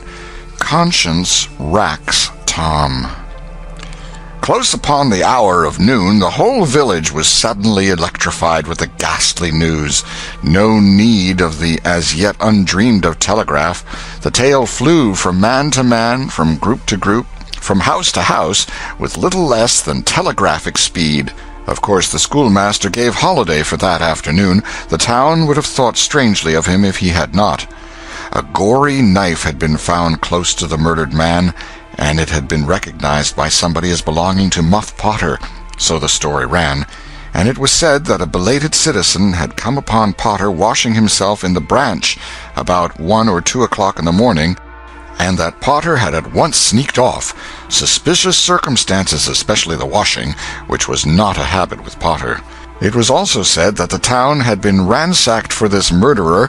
The public are not slow in the matter of sifting evidence and arriving at a verdict, but that he could not be found. Horsemen had departed down all the roads in every direction, and the sheriff was confident that he would be captured before night. All the town was drifting toward the graveyard. Tom's heartbreak vanished, and he joined the procession, not because he would not 1,000 times rather go anywhere else, but because an awful, unaccountable fascination drew him on. Arrived at the dreadful place, he wormed his small body through the crowd and saw the dismal spectacle. It seemed to him an age since he was there before. Somebody pinched his arm. He turned, and his eyes met Huckleberry's. Then both looked elsewhere at once, and wondered if anybody had noticed anything in their mutual glance. But everybody was talking, and intent upon the grisly spectacle before them. "Poor fellow! Poor young fellow! This ought to be a lesson to grave robbers. Muff Potter'll hang for this if they catch him." This was the drift of remark, and the minister said, "It was a judgment. His hand is here." Now Tom shivered from head to heel, for his eye fell upon the stolid face of Injun Joe. At this moment the crowd began to sway and struggle, and voices shouted, "It's him! It's him! He's coming himself!" "Who? Who?" from 20 voices. "Muff Potter!" "Hello! He's stopped! Look out! He's turning! Don't let him get away!" People in the branches of the trees over Tom's head said he wasn't trying to get away. He only looked doubtful and perplexed. "Infernal impudence," said a bystander. "Wanted to come and take a quiet look at his work, I reckon. Didn't expect any company." The crowd fell apart now, and the sheriff came through, ostentatiously leading Potter by the arm. The poor fellow's face was haggard, and his eyes showed the fear that was upon him. When he stood before the murdered man, he shook as with a palsy, and he put his face in his hands and burst into tears. "I didn't do it, friends," he sobbed. "'Pon my word and honor, I never done it." "Who's accused you?" shouted a voice. This shot seemed to carry home. Potter lifted his face and looked around him with a pathetic hopelessness in his eyes. He saw Injun Joe and exclaimed, "Oh, Injun Joe, you promised me you'd never—" "Is that your knife?" And it was thrust before him by the sheriff. Potter would have fallen if they had caught him and eased him to the ground. Then he said, "Something's told me if I didn't come back and get—" He shuddered and then waved his nerveless hand with a vanquished gesture and said, "Tell him, Joe, tell him. It ain't any use any more."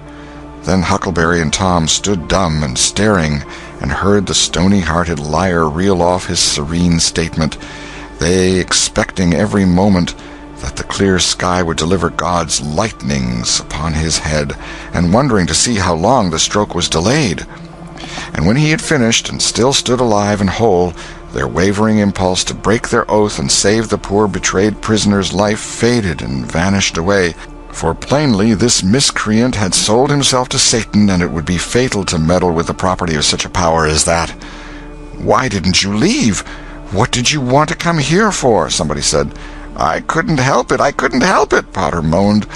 "I wanted to run away, but I couldn't seem to come anywhere but here." And he fell to sobbing again. Injun Joe repeated his statement just as calmly a few minutes afterwards on the inquest, under oath, and the boys, seeing that the lightnings were still withheld, were confirmed in their belief that Joe had sold himself to the devil. He was now become to them the most balefully interesting object they had ever looked upon, and they could not take their fascinated eyes from his face. They inwardly resolved to watch him, nights, when opportunity should offer, in the hope of getting a glimpse of his dread master. Injun Joe helped to raise the body of the murdered man and put it in a wagon for removal, and it was whispered through the shuddering crowd that the wound bled a little. The boys thought that this happy circumstance would turn suspicion in the right direction, but they were disappointed, for more than one villager remarked, "It was within 3 feet of Muff Potter when it done it." Tom's fearful secret and gnawing conscience disturbed his sleep for as much as a week after this, and at breakfast one morning Sid said, "Tom, you pitch around and talk in your sleep so much that you keep me awake half the time." Tom blanched and dropped his eyes. "It's a bad sign," said Aunt Polly gravely. "What you got on your mind, Tom?" "Nothing. Nothing to know of." But the boy's hand shook so that he spilled his coffee. "And you do talk such stuff," Sid said. "Last night you said, 'It's blood, it's blood, that's what it is.' You said that over and over, and you said, 'Don't torment me so, I'll tell.' Tell what? What is it you'll tell?" Everything was swimming before Tom. There's no telling what might have happened now, but luckily the concern passed out of Aunt Polly's face, and she came to Tom's relief without knowing it. She said, "Sho, it's that dreadful murder. I dream about it most every night myself. Sometimes I dream it's me that done it." Mary said she had been affected much the same way. Sid seemed satisfied. Tom got out of the presence as quick as he plausibly could, and after that he complained of a toothache for a week and tied up his jaws every night. He never knew that Sid lay nightly watching, and frequently slipped the bandage free and then leaned on his elbow, listening a good while at a time, and afterwards slipped the bandage back to its place again. Tom's distress of mind wore off gradually, and the toothache grew irksome and was discarded. If Sid really managed to make anything out of Tom's disjointed mutterings, he kept it to himself. It seemed to Tom that his schoolmates never would get done holding inquests on dead cats, and thus keeping his trouble present to his mind. Sid noticed that Tom never was coroner at one of these inquiries, though it had been his habit to take the lead in all new enterprises. He noticed, too, that Tom never acted as a witness, and that was strange, and Sid did not overlook the fact that Tom even showed a marked aversion to these inquests, and always avoided them when he could. Sid marveled, but said nothing. However, even inquests went out of vogue at last, and ceased to torture Tom's conscience. Every day or two during this time of sorrow, Tom watched his opportunity and went to the little grated jail window and smuggled such small comforts through to the murderer as he could get hold of. The jail was a trifling little brick den that stood in a marsh at the edge of the village, and no guards were afforded for it. Indeed, it was seldom occupied. These offerings greatly helped to ease Tom's conscience. The villagers had a strong desire to tar and feather Injun Joe and ride him on a rail for body-snatching, but so formidable was his character that nobody could be found who was willing to take the lead in the matter. so it was dropped. He had been careful to begin both of his inquest statements with the fight, without confessing the grave robbery that preceded it. Therefore, it was deemed wisest not to try the case in the courts at present. End of Chapter 11. Chapter 12. The Cat and the Painkiller. One of the reasons why Tom's mind had drifted away from its secret troubles was that it had found a new and weighty matter to interest itself about. Becky Thatcher had stopped coming to school. Tom had struggled with his pride a few days and tried to whistle her down the wind, but failed. He began to find himself hanging around her father's house nights and feeling very miserable. She was ill. What if she should die? There was distraction in the thought.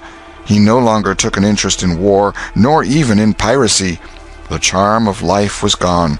There was nothing but dreariness left. He put his hoop away and his bat. There was no joy in them any more. His aunt was concerned. She began to try all manner of remedies on him. She was one of those people who are infatuated with patent medicines and all newfangled methods of producing health or mending it. She was an inveterate experimenter in these things. When something fresh in this line came out, she was in a fever, right away, to try it.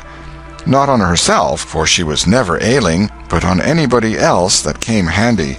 She was a subscriber for all the health periodicals and phenomenological frauds, and the solemn ignorance they were inflated with was breath to her nostrils. All the rot they contained about ventilation and how to go to bed and how to get up and what to eat and what to drink and how much exercise to take and what frame of mind to keep one's self in and what sort of clothing to wear was all gospel to her, and she never observed that her health journals of the current month customarily upset everything they had recommended the month before. She was as simple-hearted and honest as the day was long, and so she was an easy victim. She gathered together her quack periodicals and her quack medicines, and thus, armed with death, went about on her pale horse, metaphorically speaking, with the hell following after. But she never suspected that she was not an angel of healing and the balm of Gilead in disguise to the suffering neighbors. The water treatment was new, now, and Tom's low condition was a windfall to her. She had him out at daylight every morning, stood him up in the woodshed, and drowned him with a deluge of cold water. Then she scrubbed him down with a towel like a file, and so brought him to. Then she rolled him up in a wet sheet and put him away under blankets till she sweated his soul clean, and the yellow stains of it came through his pores, as Tom said. Yet, notwithstanding all this, the boy grew more and more melancholy and pale and dejected. She added hot baths, sitz baths, shower baths, and plunges. The boy remained as dismal as a hearse. She began to assist the water with a slim oatmeal diet and blister plasters. She calculated his capacity as she would a jug's, and filled him up every day with quack cure-alls. Tom had become indifferent to persecution by this time. This phase filled the old lady's heart with consternation.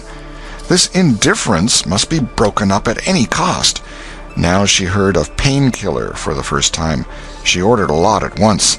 She tasted it and was filled with gratitude. It was simply fire in a liquid form.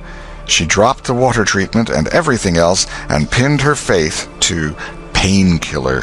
She gave Tom a teaspoonful and watched with the deepest anxiety for the result. Her troubles were instantly at rest, her soul at peace again, for the indifference was broken up. The boy could not have shown a wilder, heartier interest if she had built a fire under him.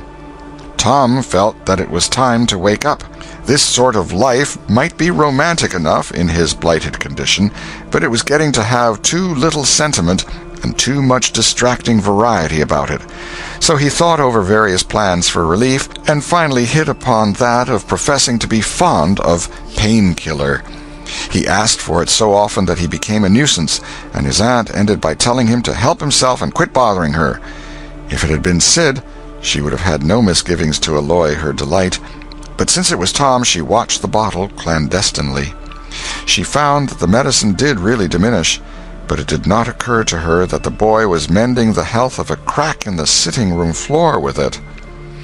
One day Tom was in the act of dosing the crack when his aunt's yellow cat came along, purring, eyeing the teaspoon avariciously, and begging for a taste. Tom said, "Don't ask for it unless you want it, Peter." But Peter signified that he did want it. "You better make sure." Peter was sure. "Now you've asked for it, and I'll give it to you, because there ain't anything mean about me. But if you find you don't like it, you mustn't blame anybody but your own self." Peter was agreeable, so Tom pried his mouth open and poured down the painkiller. Peter sprang a couple of yards in the air and then delivered a war whoop and set off round and round the room, banging against furniture, upsetting flower pots, and making general havoc.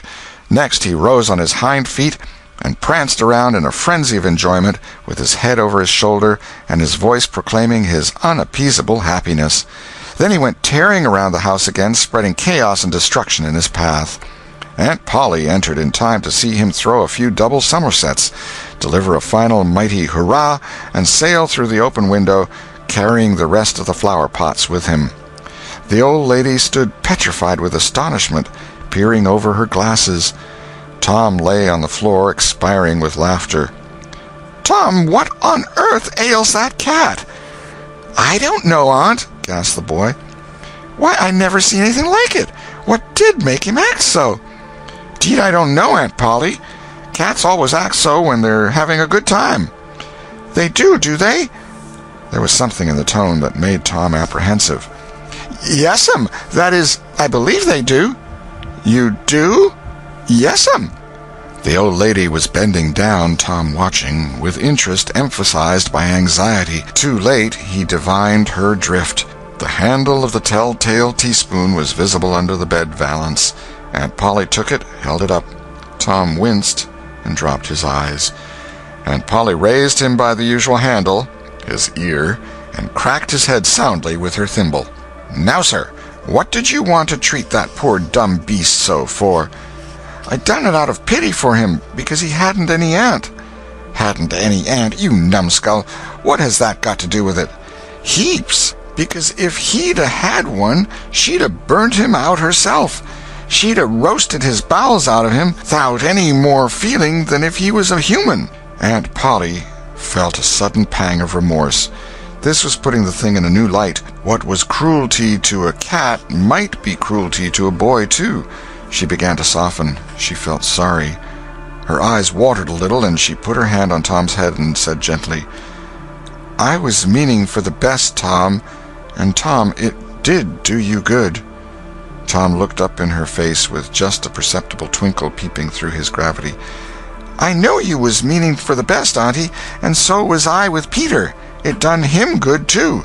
I never seen him get around so since—" "Oh, go along with you, Tom, before you aggravate me again. And you try and see if you can't be a good boy for once, and you needn't take any more medicine." Tom reached school ahead of time. It was noticed that this strange thing had been occurring every day latterly. And now, as usual of late, he hung about the gate of the schoolyard instead of playing with his comrades. He was sick, he said, and he looked it. He tried to seem to be looking everywhere but whither he really was looking, down the road. Presently Jeff Thatcher hove in sight, and Tom's face lighted. He gazed a moment and then turned sorrowfully away. When Jeff arrived, Tom accosted him and led up warily to opportunities for remark about Becky, but the giddy lad never could see the bait. Tom watched and watched, hoping whenever a frisking frock came in sight, and hating the owner of it as soon as he saw she was not the right one. At last frocks ceased to appear, and he dropped hopelessly into their dumps.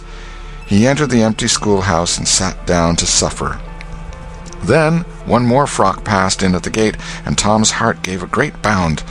The next instant he was out, and going on like an Indian, yelling and laughing and chasing boys, jumping over the fence at risk of life and limb, throwing handsprings, standing on his head, doing all the heroic things he could conceive of, and keeping a furtive eye out all the while to see if Becky Thatcher was noticing.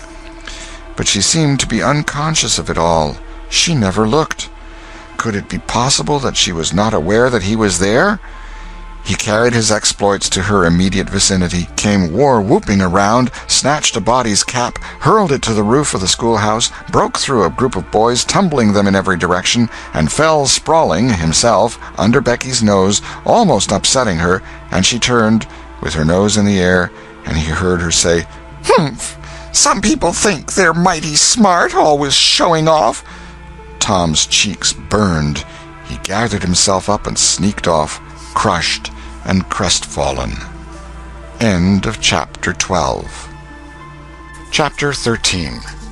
The pirate crew set sail. Tom's mind was made up now. He was gloomy and desperate. He was a forsaken, friendless boy, he said. Nobody loved him. When they found out what they had driven him to, perhaps they would be sorry.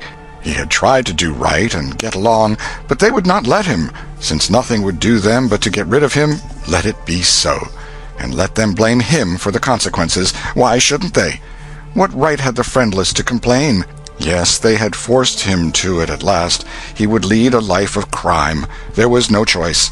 By this time he was far down Meadow Lane, and the bell for school to "take up" tingled faintly upon his ear. He sobbed now, to think he should never, never hear that old familiar sound any more. It was very hard, but it was forced on him. Since he was driven out into the cold world, he must submit. But he forgave them. Then the sobs came thick and fast. Just at this point he met his soul's sworn comrade, Joe Harper, hard-eyed and with evidently a great and dismal purpose in his heart. Plainly here were two souls with but a single thought. Tom, wiping his eyes with his sleeve, began to blubber out something about a resolution to escape from hard usage and lack of sympathy at home by roaming abroad into the great world never to return, and ended by hoping that Joe would not forget him. But it transpired that this was a request which Joe had just been going to make of Tom, and had come to hunt him up for that purpose. His mother had whipped him for drinking some cream which he had never tasted and knew nothing about. It was plain that she was tired of him and wished him to go. If she felt that way, there was nothing for him to do but succumb. He hoped she would be happy, and never regret having driven her poor boy out into the unfeeling world to suffer and die. As the two boys walked sorrowing along, they made a new compact to stand by each other and be brothers and never separate till death relieved them of their troubles. Then they began to lay their plans. Joe was for being a hermit and living on crusts in a remote cave and dying, sometime, of cold and want and grief. But after listening to Tom, he conceded that there were some conspicuous advantages about a life of crime, and so he consented to be a pirate. 3 miles below St. Petersburg, at a point where the Mississippi River was a trifle over a mile wide, there was a long, narrow, wooded island, with a shallow bar at the head of it, and this offered well as a rendezvous. It was not inhabited. It lay far over towards the further shore, abreast a dense and almost wholly unpeopled forest. So Jackson's Island was chosen. Who were to be the subjects of their piracies was a matter that did not occur to them. Then they hunted up Huckleberry Finn, and he joined them promptly, for all careers were one to him. He was indifferent. They presently separated to meet at a lonely spot on the riverbank 2 miles above the village at the favorite hour, which was midnight. There was a small log raft there which they meant to capture. Each would bring hooks and lines and such provision as he could steal in the most dark and mysterious way, as became outlaws, and before the afternoon was done they had all managed to enjoy the sweet glory of spreading the fact that pretty soon the town would hear something. All who got this vague hint were cautioned to be mum and wait. About midnight Tom arrived with a boiled ham and a few trifles, and stopped in a dense undergrowth on a small bluff overlooking the meeting place. It was starlight and very still. The mighty river lay like an ocean at rest. Tom listened a moment, but no sound disturbed the quiet. Then he gave a low, distinct whistle. It was answered from under the bluff. Tom whistled twice more. These signals were answered in the same way. Then a guarded voice said, "Who goes there?" "Tom Sawyer, the Black Avenger of the Spanish Main. Name your names." "Huck Finn, the Red-Handed, and Joe Harper, the Terror of the Seas." Tom had furnished these titles from his favorite literature. "'Tis well. Give the countersign." 2 hoarse whispers delivered the same awful word simultaneously to the brooding night. "Blood!" Then Tom tumbled his ham over the bluff and let himself down after it, tearing both skin and clothes to some extent in the effort. There was an easy, comfortable path along the shore under the bluff, but it lacked the advantages of difficulty and danger so valued by a pirate. The terror of the seas had brought a side of bacon, and had about worn himself out with getting it there. Finn, the red-handed, had stolen a skillet and a quantity of half-cured leaf tobacco, and had also brought a few corn-cobs to make pipes with. But none of the pirates smoked or chewed but himself. The Black Avenger of the Spanish Main said it would never do to start without some fire. That was a wise thought. Matches were hardly known there in that day. They saw a fire smoldering upon a great raft 100 yards above, and they went stealthily thither and helped themselves to a chunk. They made an imposing adventure of it, saying "hist" every now and then, and suddenly halting with finger on lip, moving with hands on imaginary dagger hilts, and giving orders in dismal whispers that if the foe stirred, to let him have it to the hilt, because dead men tell no tales. They knew well enough that the raftsmen were all down at the village laying in stores or having a spree, but still that was no excuse for their conducting this thing in an unpiratical way. They shoved off presently, Tom in command, Huck at the after oar, and Joe at the forward. Tom stood amidships, gloomy-browed, and with folded arms, and gave his orders in a low, stern whisper. "Luff, and bring her to the wind." "Aye, aye, sir." "Steady, steady." "Steady it is, sir." "Let her go off a point." "Point it is, sir." As the boys steadily and monotonously drove the raft toward midstream, it was no doubt understood that these orders were given only for style, and were not intended to mean anything in particular. "What sail's she carrying?" "Courses, topsails, and flying jib, sir." "Send the riles up. Lay out aloft there, 6 of ye, fore-topmaststuns'l. Lively now." "Aye, aye, sir." "Shake out that main topgallantsail. Sheets and braces. Now, my hearties." "Aye, aye, sir." "Heel 'em a lee, hard a port. Stand by to meet her when she comes. Port! Port! Now, men, with a will. Steady! Steady it is, sir." The raft drew beyond the middle of the river. The boys pointed her head right, and then lay on their oars. The river was not high, so there was not more than a 2 or 3 mile current. Hardly a word was said during the next 3/4 of an hour. Now the raft was passing before the distant town. 2 or 3 glimmering lights showed where it lay, peacefully sleeping, beyond the vague vast sweep of a star-gemmed water, unconscious of the tremendous event that was happening. The Black Avenger stood still with folded arms, looking his last upon the scene of his former joys and his later sufferings, and wishing she could see him now, abroad on the wild sea, facing peril and death with dauntless heart, going to his doom with a grim smile on his lips. It was but a small strain on his imagination to remove Jackson Island beyond eye-shot of the village, and so he looked his last with a broken and satisfied heart. The other pirates were looking their last, too, and they all looked so long that they came near letting the current drift them out of the range of the island. But they discovered the danger in time, and made shift to avert it.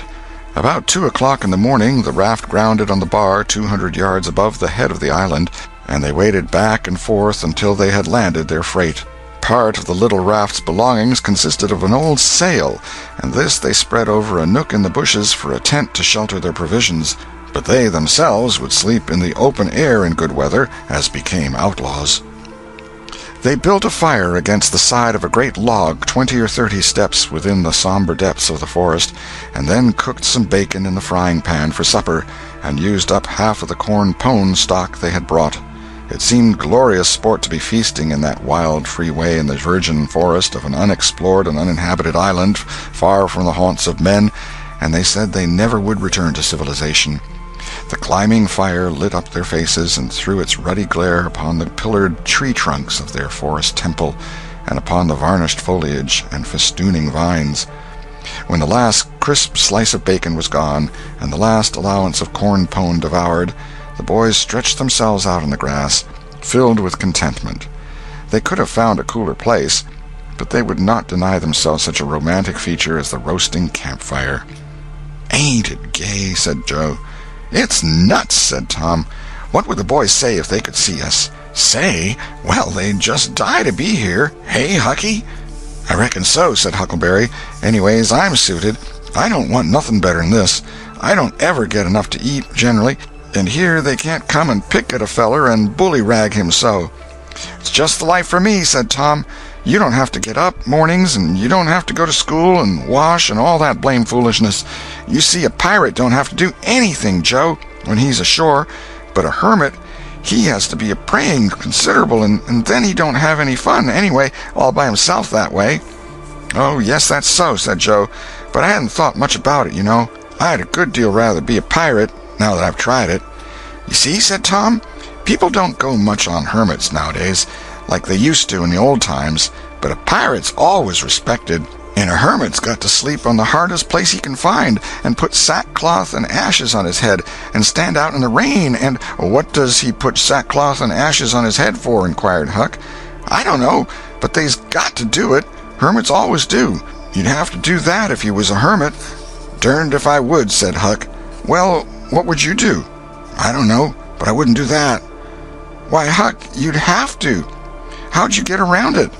"Why, I just wouldn't stand it. I'd run away." "Run away? Well, you would be a nice old slouch of a hermit. You'd be a disgrace." The red-handed made no response, being better employed. He had finished gouging out a cob, and now he fitted a weed stem to it, loaded it with tobacco, and was pressing a coal to the charge and blowing a cloud of fragrant smoke. He was in the full bloom of luxurious contentment. The other pirates envied him this majestic vice, and secretly resolved to acquire it shortly. Presently Huck said, "What does pirates have to do?" Tom said, "Oh, they have just a bully time. Take ships and burn them, and get the money and bury it in awful places in their island where there's ghosts and things to watch it, and kill everybody in the ships, and make 'em walk a plank." "And they carry the women to the island," said Joe. "They don't kill the women." "No," assented Tom, "they don't kill the women. They're too noble, and the women's always beautiful, too." "And don't they wear the bulliest clothes? Oh, no, all gold and silver and diamonds," said Joe with enthusiasm. "Who?" said Huck. "Why, the pirates." Huck scanned his own clothing forlornly. "I reckon I ain't dressed fittin' for a pirate," said he with a regretful pathos in his voice, "but I ain't got none but these." But the other boys told him the fine clothes would come fast enough after they should have begun their adventures.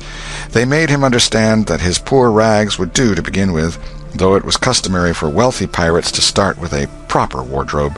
Gradually their talk died out, and drowsiness began to steal upon the eyelids of the little waifs.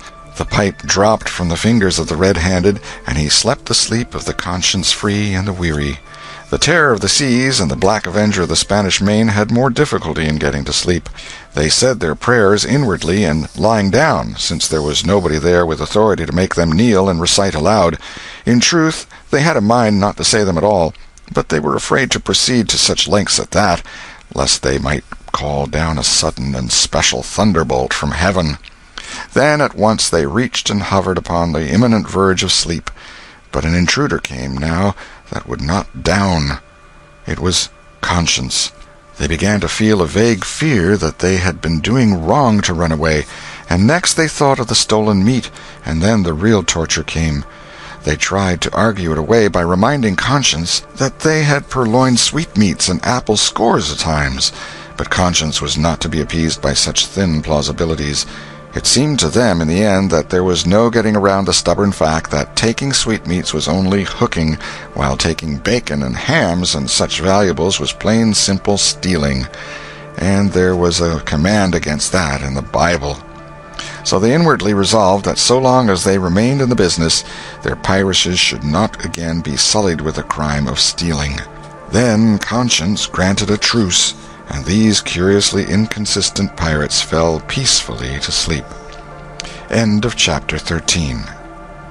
Chapter 14. Happy Camp of the Freebooters. When Tom awoke in the morning, he wondered where he was. He sat up and rubbed his eyes and looked around. Then he comprehended. It was the cool, gray dawn, and there was a delicious sense of repose and peace in the deep, pervading calm and silence of the woods. Not a leaf stirred, not a sound obtruded upon great nature's meditation. Beaded dewdrops stood upon the leaves and grasses, a white layer of ashes covered the fire, and a thin blue breath of smoke rose straight into the air. Joe and Huck still slept. Now, far away in the woods, a bird called. Another answered. Presently the hammering of a woodpecker was heard. Gradually the cool, dim gray of the morning whitened, and as gradually sounds multiplied and life manifested itself. The marvel of nature shaking off sleep and going to work unfolded itself to the musing boy. A little green worm came crawling over a dewy leaf, lifting 2/3 of his body into the air from time to time and sniffing around, then proceeding again, for he was measuring, Tom said, and when the worm approached him of its own accord, he sat as still as a stone, with his hopes rising and falling by turns, as the creature still came toward him or seemed inclined to go elsewhere. And when at last it considered a painful moment with its curved body in the air and then came decisively down upon Tom's leg and began journeying over him, his whole heart was glad, for that meant that he was going to have a new suit of clothes, without the shadow of a doubt a gaudy piratical uniform.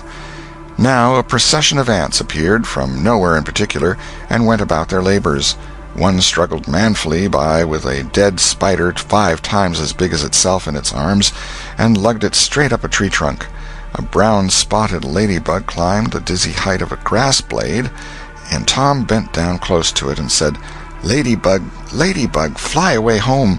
Your house is on fire, your children's alone." And she took wing and went off to see about it, which did not surprise the boy, for he knew of old that this insect was credulous about conflagrations, and he had practiced upon its simplicity more than once. A tumblebug came next, heaving sturdily at its ball, and Tom touched the creature to see it shut its legs against its body and pretend to be dead.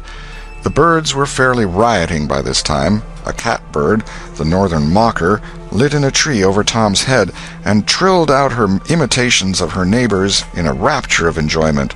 Then a shrill jay swept down, a flash of blue flame, and stopped on a twig almost within the boy's reach, cocked his head to one side and eyed the strangers with a consuming curiosity. A gray squirrel and a big fellow of the fox kind came scurrying along, sitting up at intervals to inspect and chatter at the boys, for the wild things had probably never seen a human being before and scarcely knew whether to be afraid or not.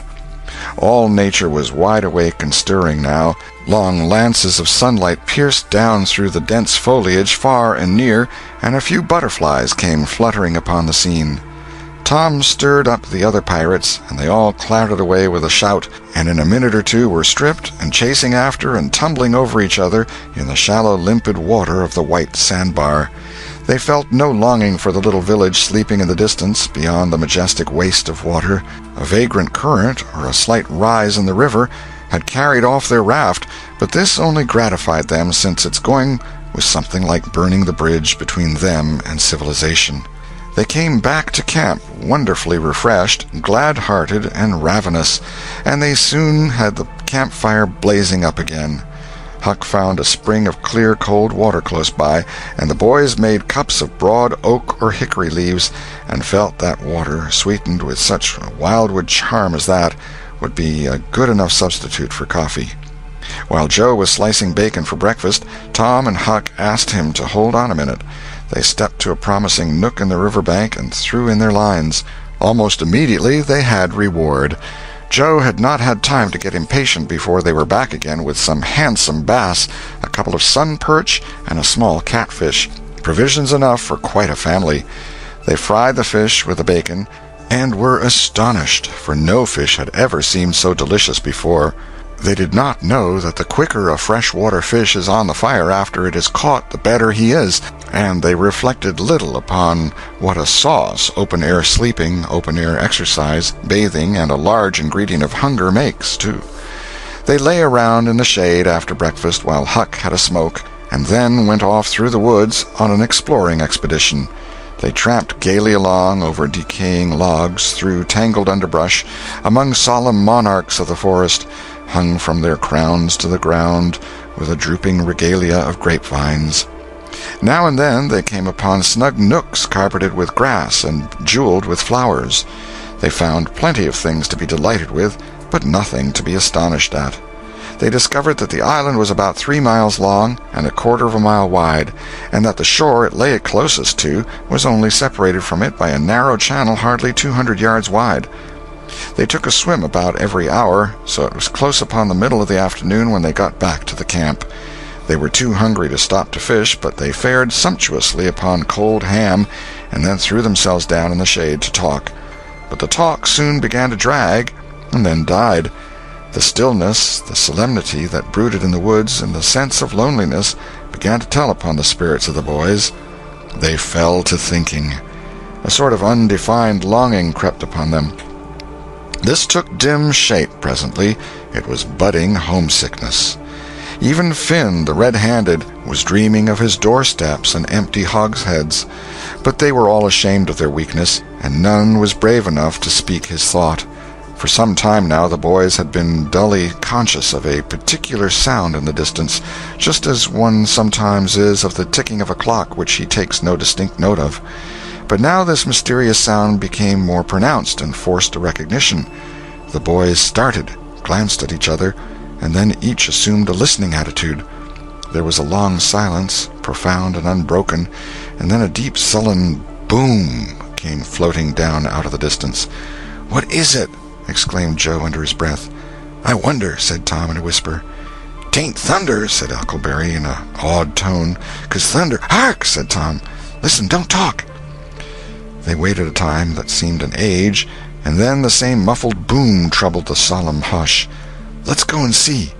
They sprang to their feet and hurried to the shore toward the town. They parted the bushes on the bank and peered out over the water. The little steam ferry boat was about a mile below the village, drifting with the current. Her broad deck seemed crowded with people. There was a great many skiffs rowing about or floating with the stream in the neighborhood of the ferry boat, but the boys could not determine what the men in them were doing. Presently a great jet of white smoke burst from the ferry-boat's side, and as it expanded and rose in a lazy cloud, that same dull throb of sound was borne to the listeners again. "I know now," exclaimed Tom. "Somebody's drownded." "That's it," said Huck. "They done that last summer when Bill Turner got drownded. They shoot a cannon over the water, and that makes him come up to the top."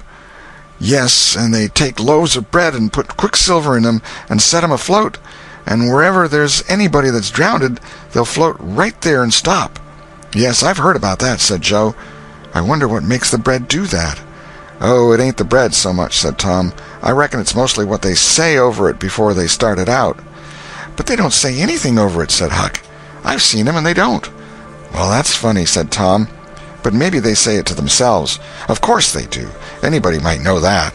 The other boys agreed that there was reason in what Tom said, because an ignorant lump of bread uninstructed by an incantation could not be expected to act very intelligently when sent upon an errand of such gravity.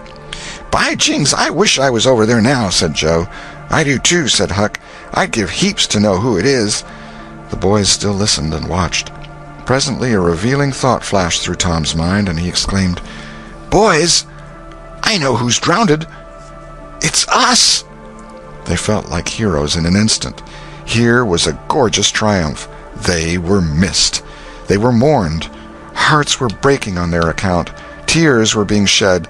Accusing memories of unkindness to these poor lost lads were rising up, and unavailing regrets and remorse were being indulged. And best of all, the departed were the talk of the whole town, and the envy of all the boys, as far as this dazzling notoriety was concerned. This was fine. It was worth while to be a pirate after all.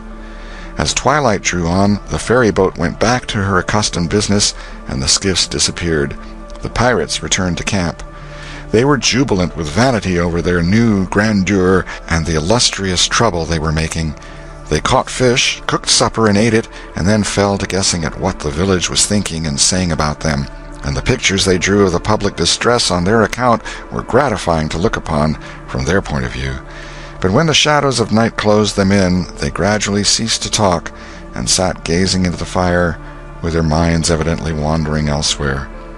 The excitement was gone now, and Tom and Joe could not keep back thoughts of certain persons at home who were not enjoying this fine frolic as much as they were. Misgivings came. They grew troubled and unhappy. A sigh or two escaped unawares.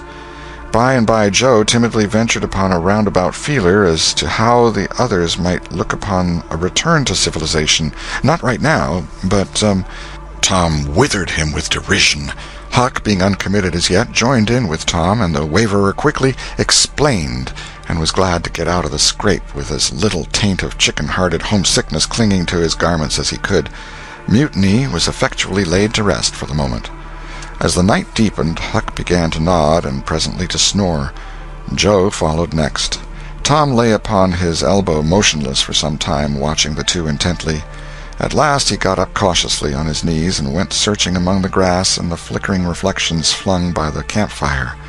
He picked up and inspected several large semi-cylinders of the thin white bark of a sycamore, and finally chose two which seemed to suit him.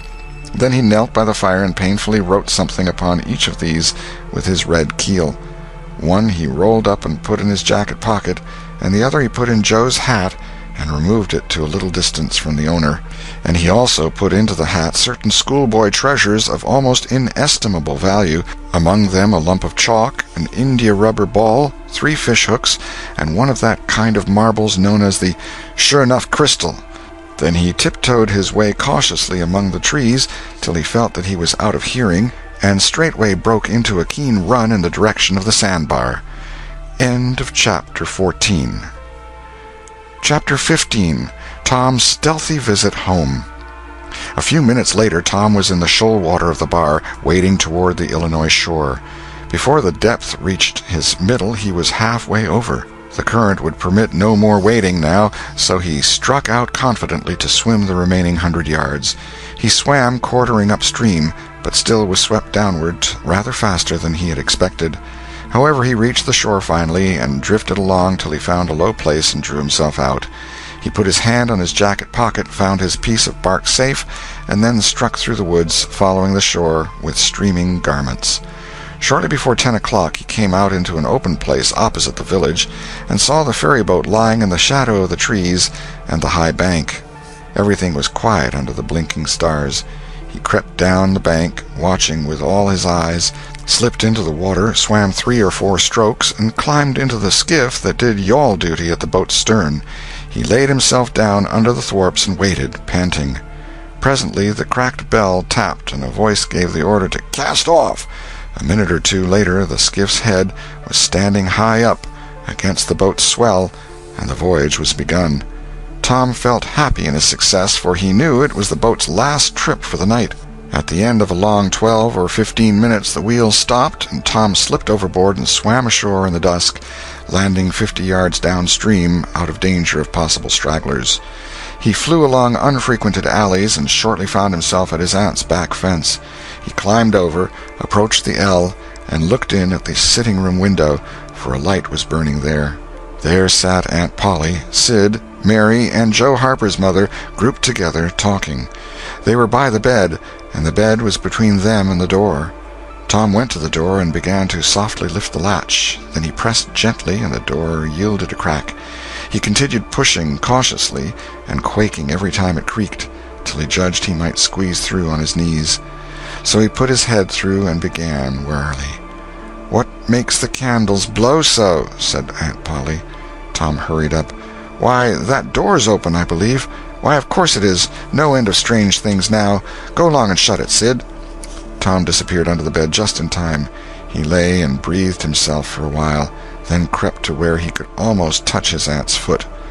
"But as I was saying," said Aunt Polly, "he warn't bad, so to say, only mischievous, only just giddy and harum-scarum, you know. He warn't any more responsible than a colt. He never meant any harm, and he was the best-hearted boy that ever was," and she began to cry. "It was just so with my Joe, always full of his devilment and up to every kind of mischief, but he was just as unselfish and kind as he could be. And laws bless me, to think I went and whipped him for taking that cream, never once recollecting that I throwed it out myself because it was sour, and I never to see him again in this world, never, never, never, poor abused boy." And Mrs. Harper sobbed as if her heart would break. "I hope Tom's better off where he is," said Sid.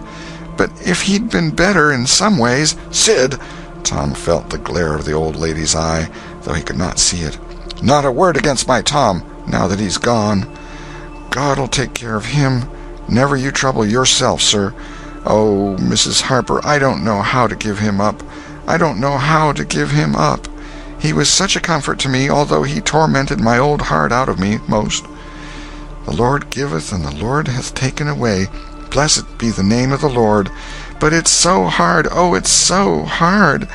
Only last Saturday my Joe busted a firecracker right under my nose, and I knocked him sprawling. Little did I know then how soon. Oh, if it was to do over again, I'd hug him and bless him for it. Yes, I know just how you feel, Mrs. Harper. I know just exactly how you feel. No longer ago than yesterday noon, my Tom took and filled the cat full of painkiller, and I did think the creature would tear the house down, and God forgive me, I cracked Tom's head with my thimble. Poor boy, poor dead boy, but he's out of all his troubles now, and the last words I ever heard him say was to reproach. But this memory was too much for the old lady, and she broke entirely down. Tom was snuffling now himself, and more in pity of himself than anybody else.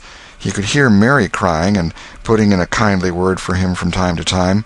He began to have a nobler opinion of himself than ever before. Still, he was sufficiently touched by his aunt's grief to long to rush out from under the bed and overwhelm her with joy, and the theatrical gorgeousness of the thing appealed strongly to his nature too, but he resisted and lay still. He went on listening, and gathered by odds and ends that it was conjectured at first that the boys had got drowned while taking a swim. Then the small raft had been missed. Next, certain boys said the missing lads had promised that the village should hear something soon. The wise heads had put this and that together and decided that the lads had gone off on that raft and would turn up at the next town below presently. But toward noon the raft had been found, lodged against the Missouri shore some 5 or 6 miles below the village, and then hope perished. They must be drowned, else hunger would have driven them home by nightfall, if not sooner. It was believed that the search for the bodies had been a fruitless effort, merely because the drowning must have occurred in mid-channel, since the boys, being good swimmers, would otherwise have escaped to shore. This was Wednesday night. If the bodies continued missing until Sunday, all hope would be given over, and the funerals would be preached on that morning. Tom shuddered. Mrs. Harper gave a sobbing good night and turned to go. Then, with a mutual impulse, the two bereaved women flung themselves into each other's arms and had a good, consoling cry, and then parted. Aunt Polly was tender far beyond her wont in her good night to Sid and Mary. Sid snuffled a bit, and Mary went off crying with all her heart. Aunt Polly knelt down and prayed for Tom so touchingly, so appealingly, and with such measureless love in her words and her old trembling voice, that he was weltering in tears again long before she was through. He had to keep still long after she went to bed, for she kept making broken-hearted ejaculations from time to time, tossing unrestfully and turning over. But at last she was still, only moaning a little in her sleep. Now the boy stole out, rose gradually from the bedside, shaded the candle-light with his hand, and stood regarding her. His heart was full of pity for her. He took out his sycamore scroll and placed it by the candle, but something occurred to him, and he lingered considering. His face lighted with a happy solution of his thought. He put the bark hastily in his pocket. Then he bent over and kissed the faded lips, and straightway made his stealthy exit, latching the door behind him. He threaded his way back to the ferry landing, found nobody at large there, and walked boldly on board the boat, for he knew she was tenantless except that there was a watchman who always turned in and slept like a graven image. He untied the skiff at the stern, slipped into it, and was soon rowing cautiously upstream. When he had pulled a mile above the village, he started quartering across and bent himself stoutly to his work. He hit the landing on the other side neatly, for this was a familiar bit of work for him. He was moved to capture the skiff, arguing that it might be considered a ship and therefore a legitimate prey for a pirate, but he knew a thorough search would be made for it, and that might end in revelations. So he stepped ashore and entered the wood. He sat down and took a long rest, torturing himself meantime to keep awake, and then started warily down the home stretch. The night was far spent. It was broad daylight before he found himself fairly abreast the island bar. He rested again until the sun was well up and gilding the great river with its splendor, and then he plunged into the stream. A little later he paused, dripping, upon the threshold of the camp, and heard Joe say, "No, Tom's true blue, Huck. He'll come back. He won't desert. He knows that would be a disgrace to a pirate, and Tom's too proud for that sort of thing. He's up to something or other. I wonder what." "Well, the things is ours anyway, ain't they?" "Pretty near, but not yet, Huck. The writing says they are if he ain't back here to breakfast." "Which he is!" exclaimed Tom, with fine dramatic effect, stepping grandly into camp. A sumptuous breakfast of bacon and fish was shortly provided, and as the boys set to work upon it, Tom recounted, and adorned, his adventures. They were a vain and boastful company of heroes when the tale was done. Then Tom hid himself away in a shady nook to sleep till noon, and the other pirates got ready to fish and explore. End of Chapter 15. Chapter 16. First Pipes. I've Lost My Knife.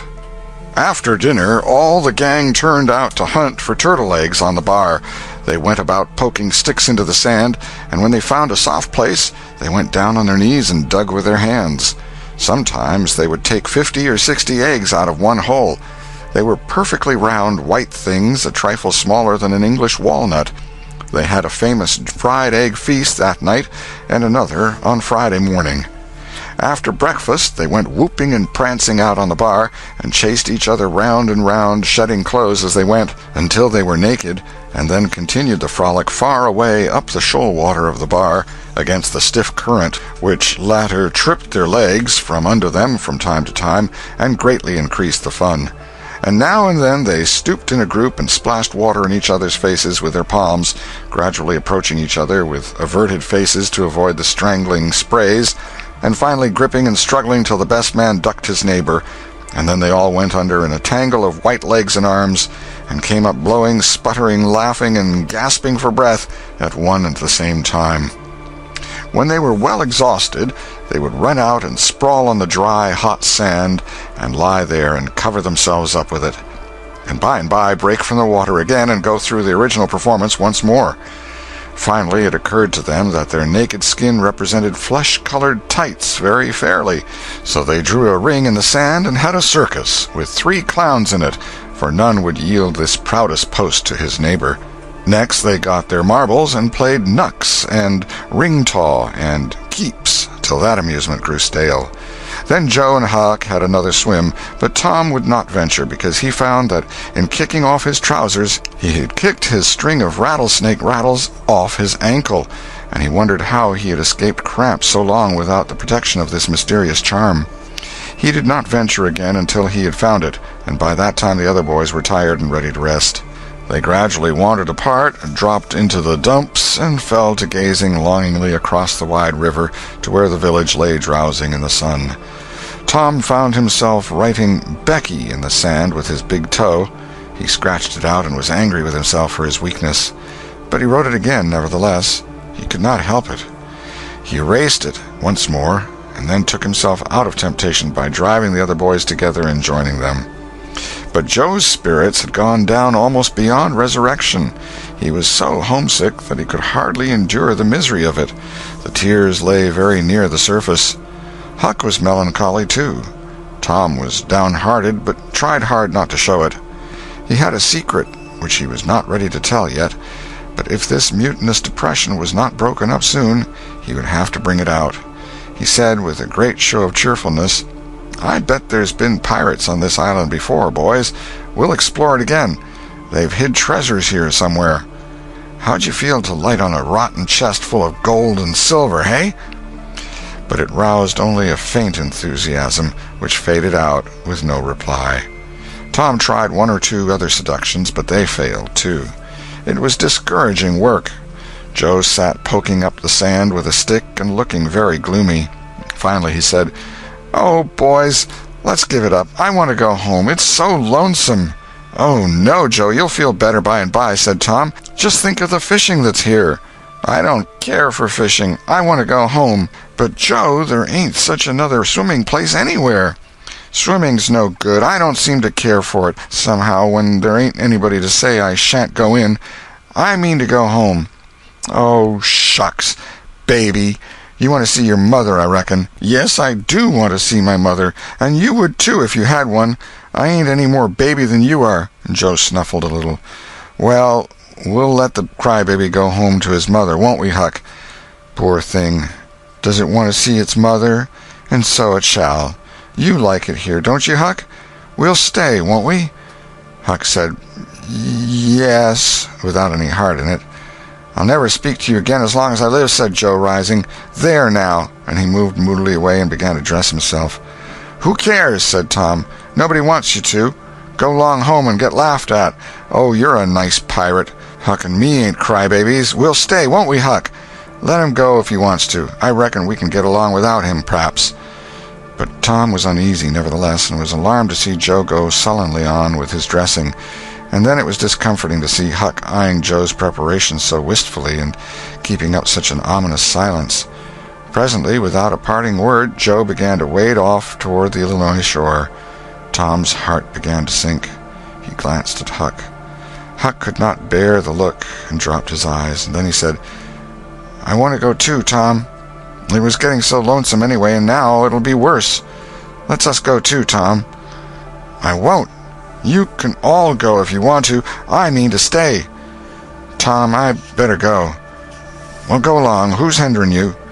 Huck began to pick up his scattered clothes, and he said, "Tom, I wish you'd come too. Now you think it over. We'll wait for you when we get to the shore." "Well, you'll wait a blame long time, that's all." Huck started sorrowfully away, and Tom stood looking after him, with a strong desire tugging at his heart to yield his pride and go along too.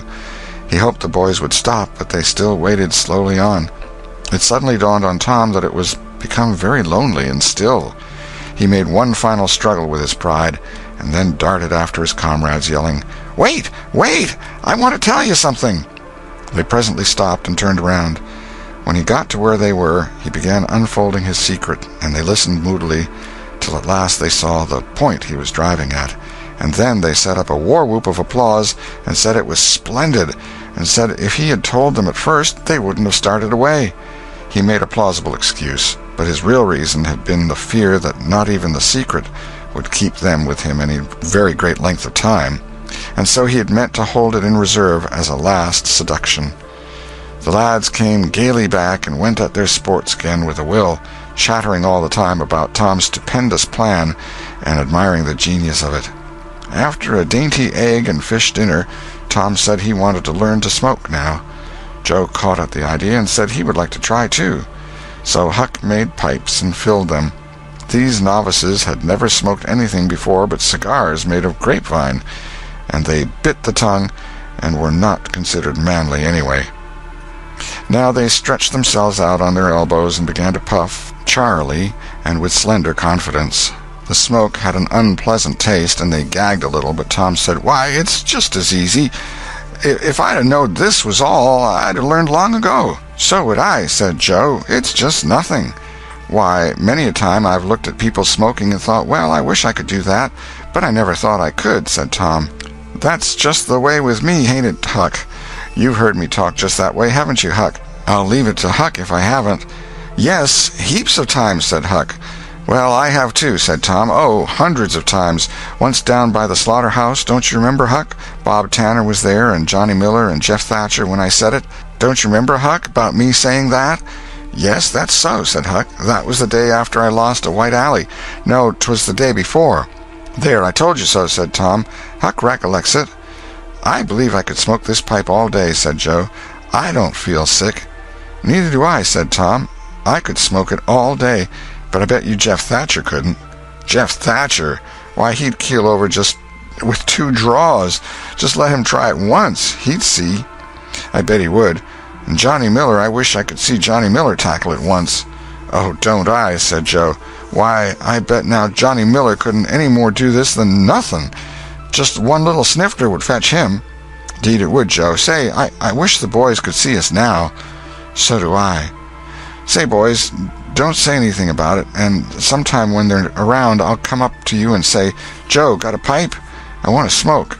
And you'll say, kind of careless-like, as if it weren't anything, you'll say, 'Yes, I got my old pipe, and another one, but my tobacco ain't very good.' And I'll say, 'Oh, that's all right, if it's strong enough.' and then you'll out with the pipes, and we'll light up just as calm, and then just see 'em look. By jings, that'll be gay, Tom. I wish it was now." "So do I. And when we tell 'em we learned when we was off pirating, won't they wish they'd been along?"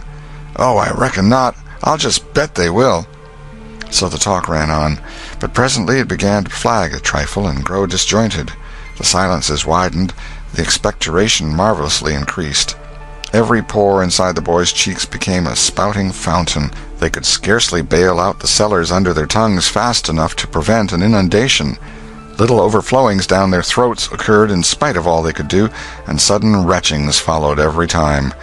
Both boys were looking very pale and miserable now. Joe's pipe dropped from his nerveless fingers. Tom's followed. Both fountains were going furiously, and both pumps bailing with might and main. Joe said feebly, "I've lost my knife. I reckon I better go and find it." Tom said with quivering lips and halting utterance, "I'll help you. You go over that way, and I'll hunt around by the spring.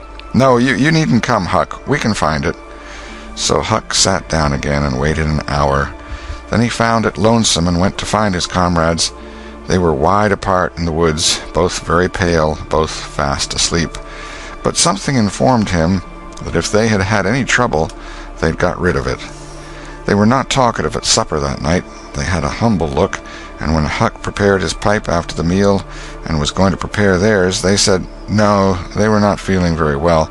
Something they ate at dinner had disagreed with them. About midnight, Joe awoke and called the boys. There was a brooding oppressiveness in the air that seemed to bode something. The boys huddled themselves together and sought the friendly companionship of the fire, though the dull, dead heat of the breathless atmosphere was stifling. They sat still, intent and waiting. The solemn hush continued. Beyond the light of the fire, everything was swallowed up in the blackness of darkness. Presently there came a quivering glow that vaguely revealed the foliage for a moment, and then vanished. By and by another came, a little stronger, then another. Then a faint moan came sighing through the branches of the forest, and the boys felt a fleeting breath upon their cheeks, and shuddered with the fancy that the spirit of the night had gone by. There was a pause. Now a weird flash turned night into day, and showed every little grass blade, separate and distinct, and grew about their feet. And it showed 3 white, startled faces, too. A deep peal of thunder went rolling and tumbling down the heavens, and lost itself in sullen rumblings in the distance. A sweep of chilly air passed by, rustling all the leaves and snowing the flaky ashes broadcast about the fire. Another fierce glare lit up the forest, and an instant crash followed that seemed to rend the tree-tops right over the boys' heads. They clung together in terror in the thick gloom that followed.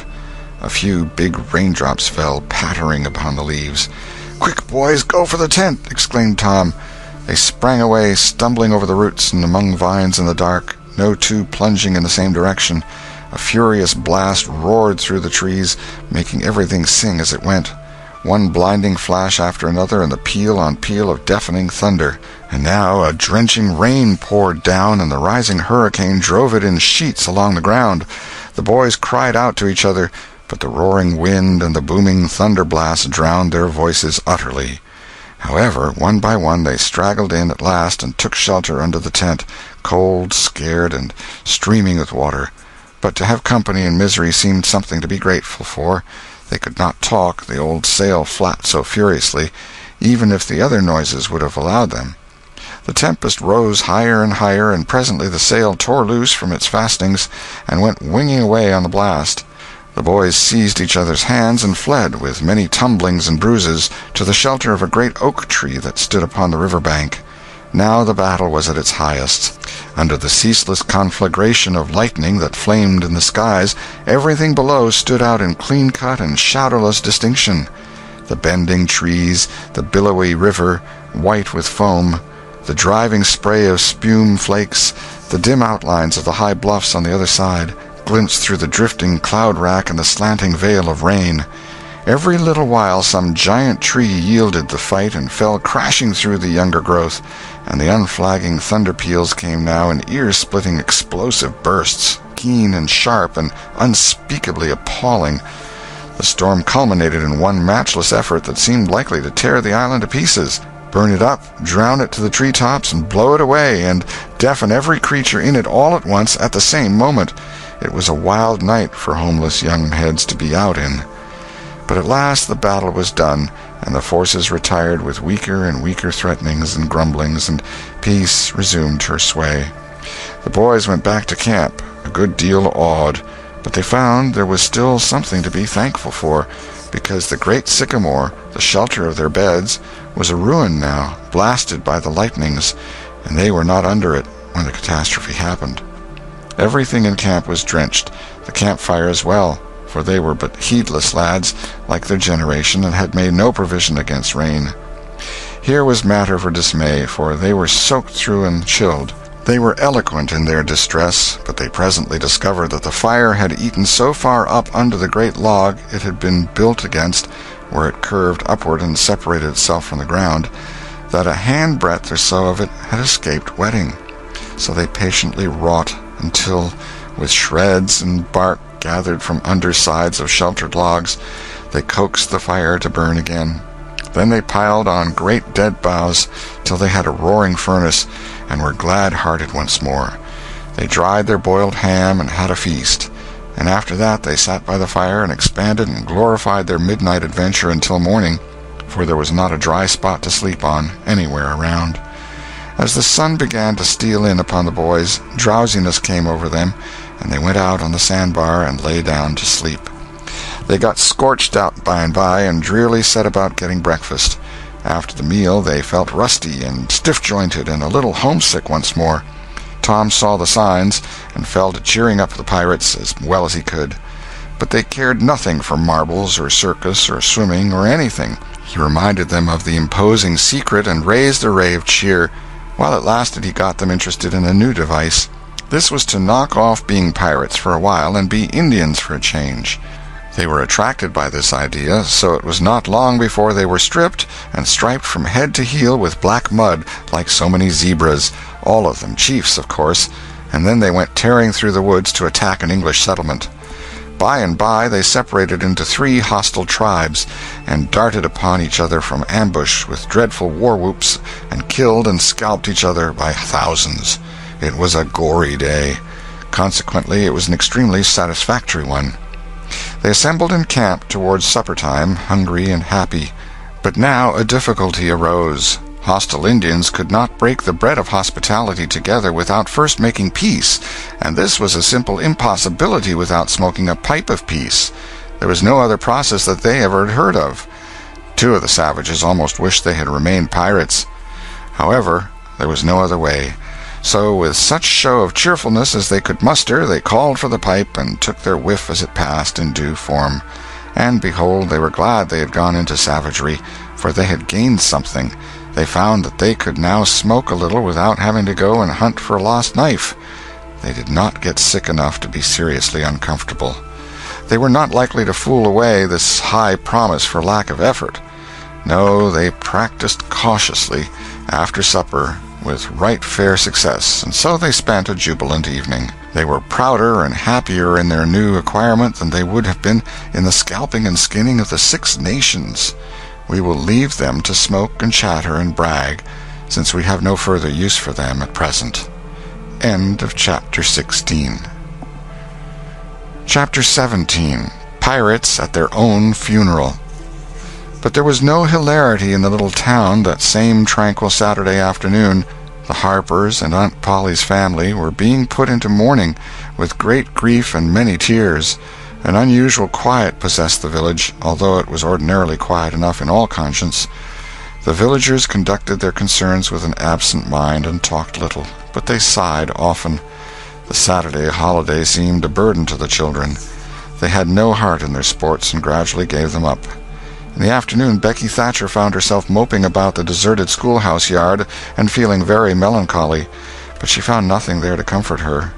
She soliloquized, "Oh, if I only had a brass andiron knob again, but I haven't got anything now to remember him by," and she choked back a little sob. Presently she stopped and said to herself, "It was right here. Oh, if it was to do over again, I wouldn't say that. I wouldn't say it for the whole world. but he's gone now. I'll never, never, never see him any more." This thought broke her down, and she wandered away, with the tears rolling down her cheeks. Then quite a group of boys and girls, playmates of Tom's and Joe's, came by and stood looking over the paling fence and talking in reverent tones of how Tom did so-and-so the last time they saw him, and how Joe said this and that small trifle, pregnant with awful prophecy, as they could easily see now, and each speaker pointed out the exact spot where the lost lad stood at the time, and then added something like, "And I was a-standing just so, just as I am now, and as if you was him, I was as close as that, and he smiled just this way, and then something seemed to go all over me, like awful, you know, and I never thought what it meant, of course, but I can see now." Then there was a dispute about who saw the dead boys last in life, and many claimed that dismal distinction, and offered evidences more or less tampered with by the witness. And when it was ultimately decided who did see the departed last, and exchanged the last words with them, the lucky parties took upon themselves a sort of sacred importance, and were gaped at and envied by all the rest. One poor chap, who had no other grandeur to offer, said with tolerably manifest pride in the remembrance, "Well, Tom Sawyer, he licked me once." But that bid for glory was a failure. Most of the boys could say that, and so that cheapened the distinction too much. The group loitered away, still recalling memories of the lost heroes in awed voices. When the Sunday school hour was finished the next morning, the bell began to toll instead of ringing in the usual way. It was a very still Sabbath, and the mournful sound seemed in keeping with the musing hush that lay upon nature. The villagers began to gather, loitering a moment in the vestibule to converse in whispers about the sad event. But there was no whispering in the house, only the funereal rustling of dresses as the women gathered to their seats disturbed the silence there. None could remember when the little church had been so full before. There was finally a waiting pause, an expectant dumbness, and then Aunt Polly entered, followed by Sid and Mary, and they by the Harper family, all in deep black, and the whole congregation, the old minister as well, rose reverently and stood until the mourners were seated in the front pew. There was another communing silence, broken at intervals by muffled sobs, and then the minister spread his hands abroad and prayed. A moving hymn was sung, and the text followed, "I am the resurrection and the life." As the service proceeded, the clergyman drew such pictures of the graces, the winning ways, and the rare promise of the lost lads, that every soul there, thinking he recognized these pictures, felt a pang in remembering that he had persistently blinded himself to them always before, and had as persistently seen only faults and flaws in the poor boys. The minister related many a touching incident in the lives of the departed, too, which illustrated their sweet, generous natures, and the people could easily see now how noble and beautiful those episodes were, and remembered with grief that at the time they occurred they had seemed rank rascalities, well deserving of the cowhide. The congregation became more and more moved as the pathetic tale went on, till at last the whole company broke down and joined the weeping mourners in a chorus of anguished sobs, the preacher himself giving way to his feelings and crying in the pulpit. There was a rustle in the gallery which nobody noticed. A moment later the church door creaked. The minister raised his streaming eyes above his handkerchief and stood transfixed. First one, and another pair of eyes followed the minister's, and then almost with one impulse the congregation rose and stared while the three dead boys came marching up the aisle, Tom in the lead, Joe next, and Huck, a ruin of drooping rags, sneaking sheepishly in the rear. They had been hid in the unused gallery, listening to their own funeral sermon.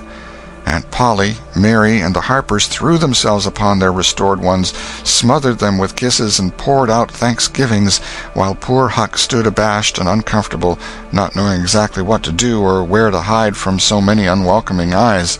He wavered and started to slink away, but Tom seized him and said, "Aunt Polly, it ain't fair. Somebody's got to be glad to see Huck." "And so they shall. I'm glad to see him, poor motherless thing." And the loving attentions Aunt Polly lavished upon him were the one thing capable of making him more uncomfortable than he was before. Suddenly the minister shouted at the top of his voice, Praise God, from whom all blessings flow. Sing, and put your hearts in it. And they did. Old Hundred swelled up with a triumphant burst, and while it shook the rafters, Tom Sawyer the pirate looked around upon the envying juveniles about him and confessed in his heart that this was the proudest moment of his life. As the souled congregation trooped out, they said they would almost be willing to be made ridiculous again to hear Old Hundred sung like that once more. Tom got more cuffs and kisses that day, according to Aunt Polly's varying moods, than he had earned before in a year, and he hardly knew which expressed the most gratefulness to God and affection for himself. End of Chapter 17. Chapter 18. Tom reveals his dream secret. That was Tom's great secret, the scheme to return home with his brother pirates and attend their own funerals. They had paddled over to the Missouri shore on a log at dusk on Saturday, landing 5 or 6 miles below the village. They had slept in the woods at the edge of the town till nearly daylight, and had then crept through back lanes and alleys and finished their sleep in the gallery of the church among a chaos of invalided benches. At breakfast Monday morning, Aunt Polly and Mary were very loving to Tom and very attentive to his wants. There was an unusual amount of talk. In the course of it, Aunt Polly said, "Well, I don't say it wasn't a fine joke, Tom, to keep everybody suffering most a week so you boys had a good time, but it is a pity you could be so hard-hearted as to let me suffer so. If you could have come over on a log to go to your funeral, you could have come over and give me a hint some way that you warn't dead but only run off." "Yes, you could have done that, Tom," said Mary, "and I believe you would if you had thought of it." "Would you, Tom?" said Aunt Polly, her face lightening wistfully. "Say now, would you if you'd thought of it?" Well, I don't know. 'Twould have spoiled everything." "Tom, I hoped you loved me that much," said Aunt Polly with a grieved tone that discomforted the boy. "It would have been something if you'd cared enough to think of it, even if you didn't do it."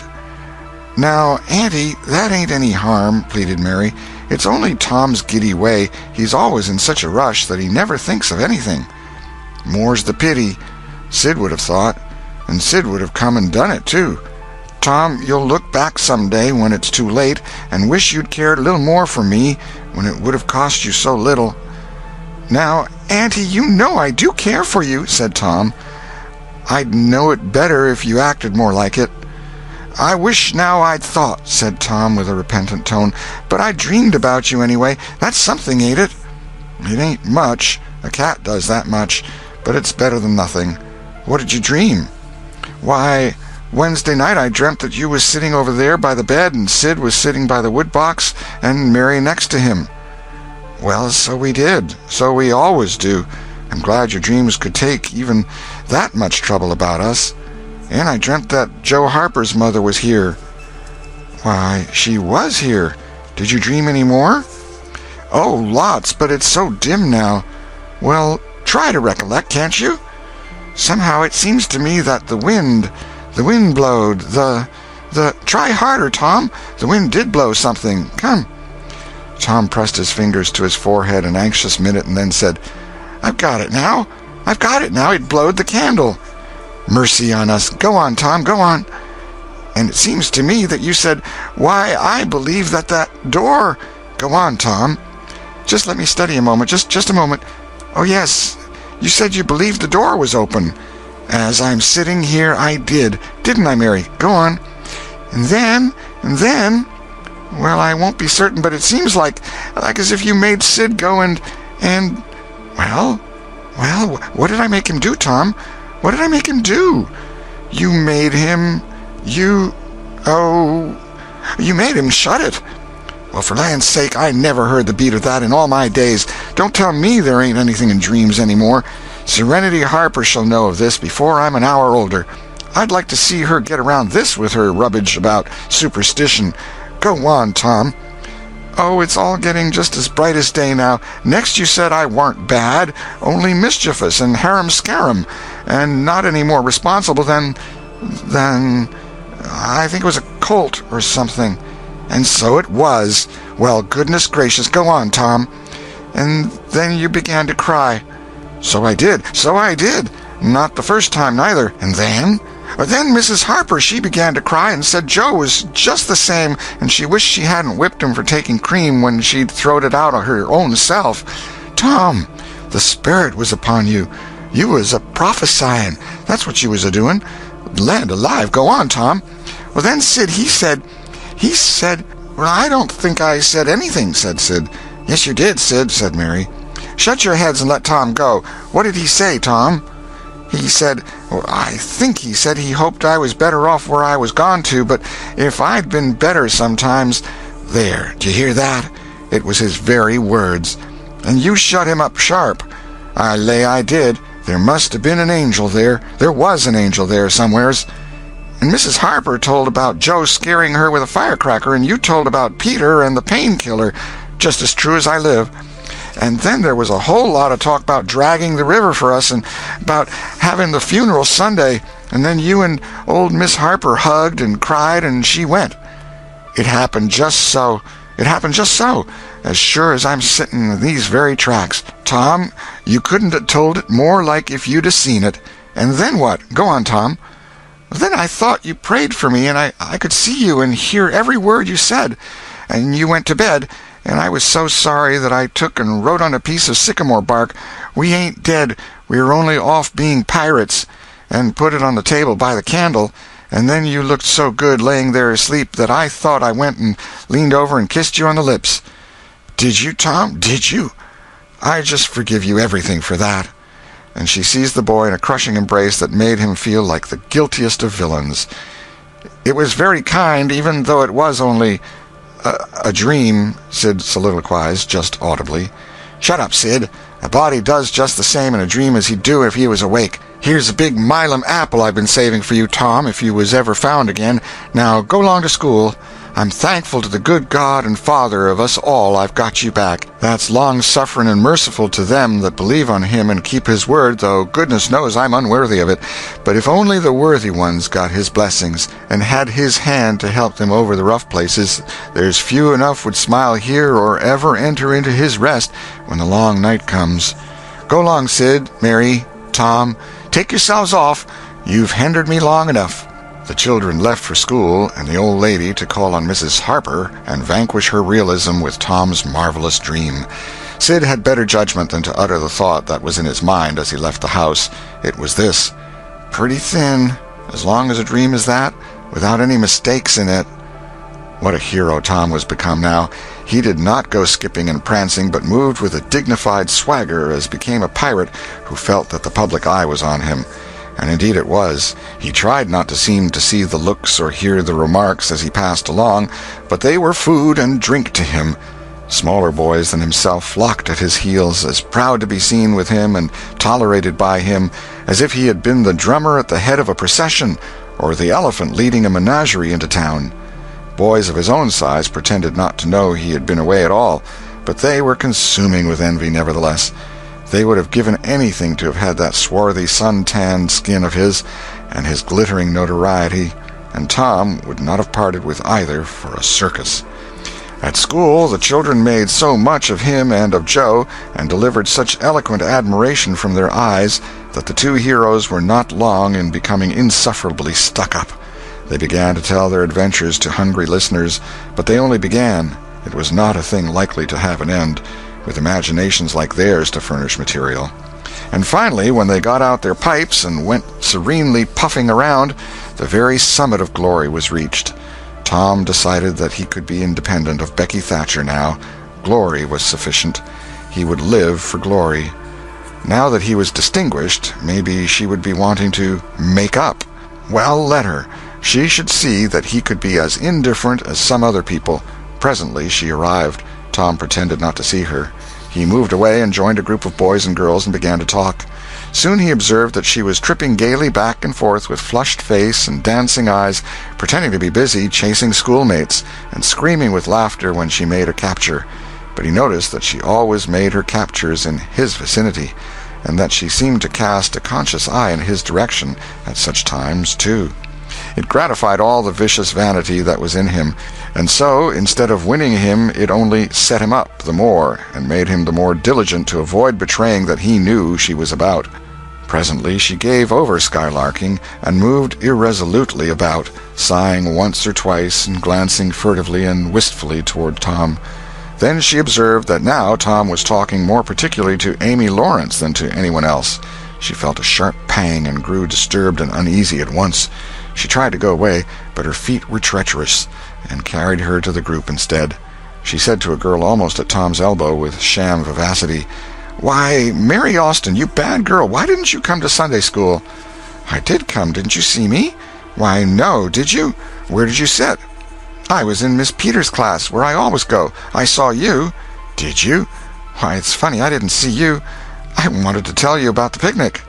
"Oh, that's jolly. Who's going to give it?" "My ma's going to let me have one." "Oh, goody. I hope she'll let me come." "Well, she will. The picnic's for me. She'll let anybody come that I want, and I want you."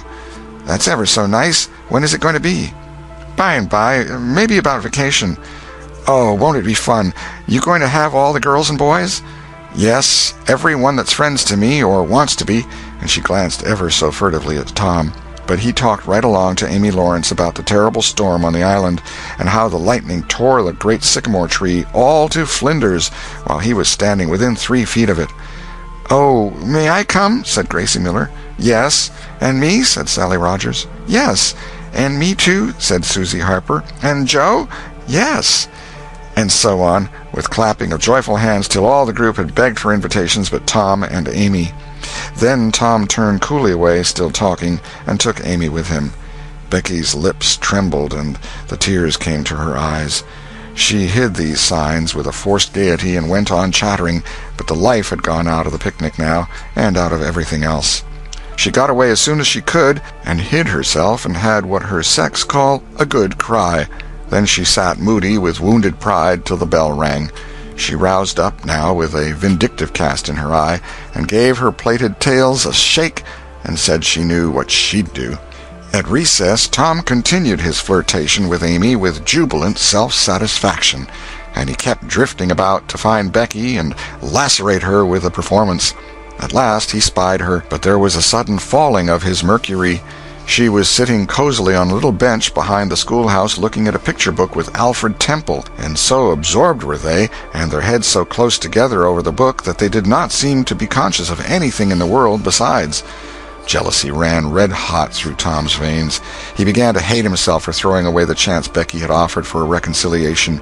He called himself a fool, and all the hard names he could think of. He wanted to cry with vexation. Amy chatted happily along as they walked, for her heart was singing, but Tom's tongue had lost its function.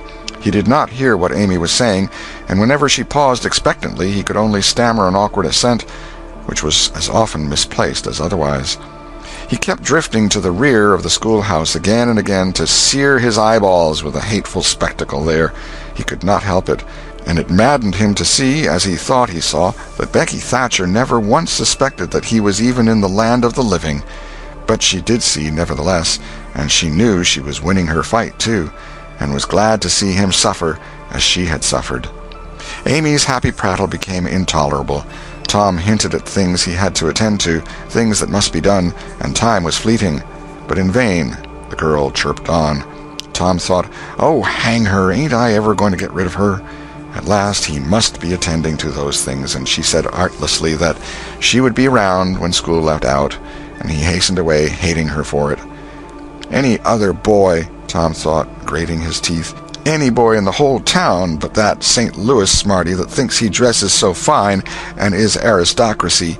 Oh, all right, I licked you the first day you ever saw this town, mister, and I'll lick you again. You just wait till I catch you out. I'll just take and he went through the motions of thrashing an imaginary boy, pummeling the air and kicking and gouging. "Oh, you do you? You holler enough, do you? Now, then, let that learn you." And so the imaginary flogging was finished to his satisfaction. Tom fled home at noon. His conscience could not endure any more of Amy's grateful happiness, and his jealousy could bear no more of the other distress. Becky resumed her picture inspections with Alfred, but as the minutes dragged along and no Tom came to suffer, her triumph began to cloud, and she lost interest. Gravity and absent-mindedness followed, and then melancholy. 2 or 3 times she pricked up her ear at a footstep, but it was a false hope. No Tom came. At last she grew entirely miserable and wished she hadn't carried it so far. When poor Alfred, seeing that he was losing her, he did not know how, kept exclaiming, "Oh, here's a jolly one, look at this," she lost patience at last and said, "Oh, don't bother me, I don't care for them," and burst into tears and got up and walked away. Alfred dropped alongside and was going to try to comfort her, but she said, "Go away and leave me alone, can't you? I hate you." So the boy halted, wondering what he could have done, for she had said she would look at pictures all through the nooning, and she walked on crying. Then Alfred went musing into the deserted schoolhouse. He was humiliated and angry. He easily guessed his way to the truth. The girl had simply made a convenience of him to vent her spite upon Tom Sawyer. He was far from hating Tom the less when this thought occurred to him. He wished there was some way to get that boy into trouble without much risk to himself. Tom's spelling book fell under his eye. Here was his opportunity. He gratefully opened to the lesson for the afternoon and poured ink upon the page. Becky, glancing in at a window behind him at the moment, saw the act and moved on without discovering herself. She started homeward now, intending to find Tom and tell him. Tom would be thankful and their troubles would be healed. Before she was halfway home, however, she had changed her mind. The thought of Tom's treatment of her when she was talking about her picnic came scorching back and filled her with shame. She resolved to let him get whipped on the damaged spelling book's account and to hate him forever into the bargain. End of Chapter 18. Chapter 19. The Cruelty of I Didn't Think. Tom arrived at home in a dreary mood, and the first thing his aunt said to him showed him that he had brought his sorrows to an unpromising market. "Tom, I've a notion to skin you alive." "Auntie, what have I done?" "Well, you've done enough. Here I go over to Serenity Harper like an old softy, expecting I'm going to make her believe all that rubbish about that dream, when lo and behold you, she'd found out from Joe that you was over here and heard all the talk we had that night. Tom, I don't know what is to become of a boy that will act like that. It makes me feel so bad to think that you could let me go to Serenity Harper and make such a fool of myself and never say a word." This was a new aspect of the thing. His smartness of the morning had seemed to Tom a good joke before, and very ingenious. It merely looked mean and shabby now. He hung his head and could not think of anything to say for a moment. Then he said, "Auntie, I wished I hadn't done it, but I didn't think." "Oh, child, you never think. You never think of anything but your own selfishness. You could think to come all the way over here from Jackson's Island in the night to laugh at our troubles, and you could think to fool me with a lie about a dream, but you couldn't ever think to pity us and save us from sorrow." "Auntie, I know now it was mean, but I didn't mean it to be mean. I didn't, honest. And besides, I didn't come over here to laugh at you that night." "What did you come for, then?" "It was to tell you not to be uneasy about us, because we hadn't got drowned." Tom, I would be the thankfulest soul in this world if I could believe you ever had as good a thought as that. But you know you never did, and I know it, Tom." Indeed, I did, Auntie. I wish I may never stir if I didn't." "Oh, Tom, don't lie. Don't do it. It only makes things 100 times worse." "It ain't a lie, Auntie. It's the truth. I wanted to keep you from grieving. That was all that made me come." "I'd give the whole world to believe that. It would cover up a power of sins, Tom. I'd most be glad you'd run off and acted so bad. But it ain't reasonable. Because why didn't you tell me, child?" "Why, you see, when you got to talking about the funeral, I just got all full of the idea of our coming and hiding in the church, and I couldn't somehow bear to spoil it. So I just put the bark back in my pocket and kept mum." "What bark?" "The bark I wrote on to tell you we'd gone pirating. I wished now you'd waked up when I kissed you. I do, honest." The hard lines in his aunt's face relaxed, and a sudden tenderness dawned in her eyes. "Did you kiss me, Tom?" "Why, yes, I did." "Are you sure you did, Tom?" "Why, yes, I did, Auntie, certain sure." "What did you kiss me for, Tom?" "Because I loved you so, and you laid there moaning, and I was so sorry." The words sounded like truth. The old lady could not hide a tremor in her voice when she said, "Kiss me again, Tom, and be off with you to school now, and don't bother me any more." The moment he was gone, she ran to a closet and got out the ruin of a jacket which Tom had gone pirating in. Then she stopped with it in her hand and said to herself, "No, I don't dare. Poor boy, I reckon he'd lied about it, but it's a blessed, blessed lie. There's such a comfort come from it. I hope the Lord, I know the Lord will forgive him, because it was such good-heartedness in him to tell it.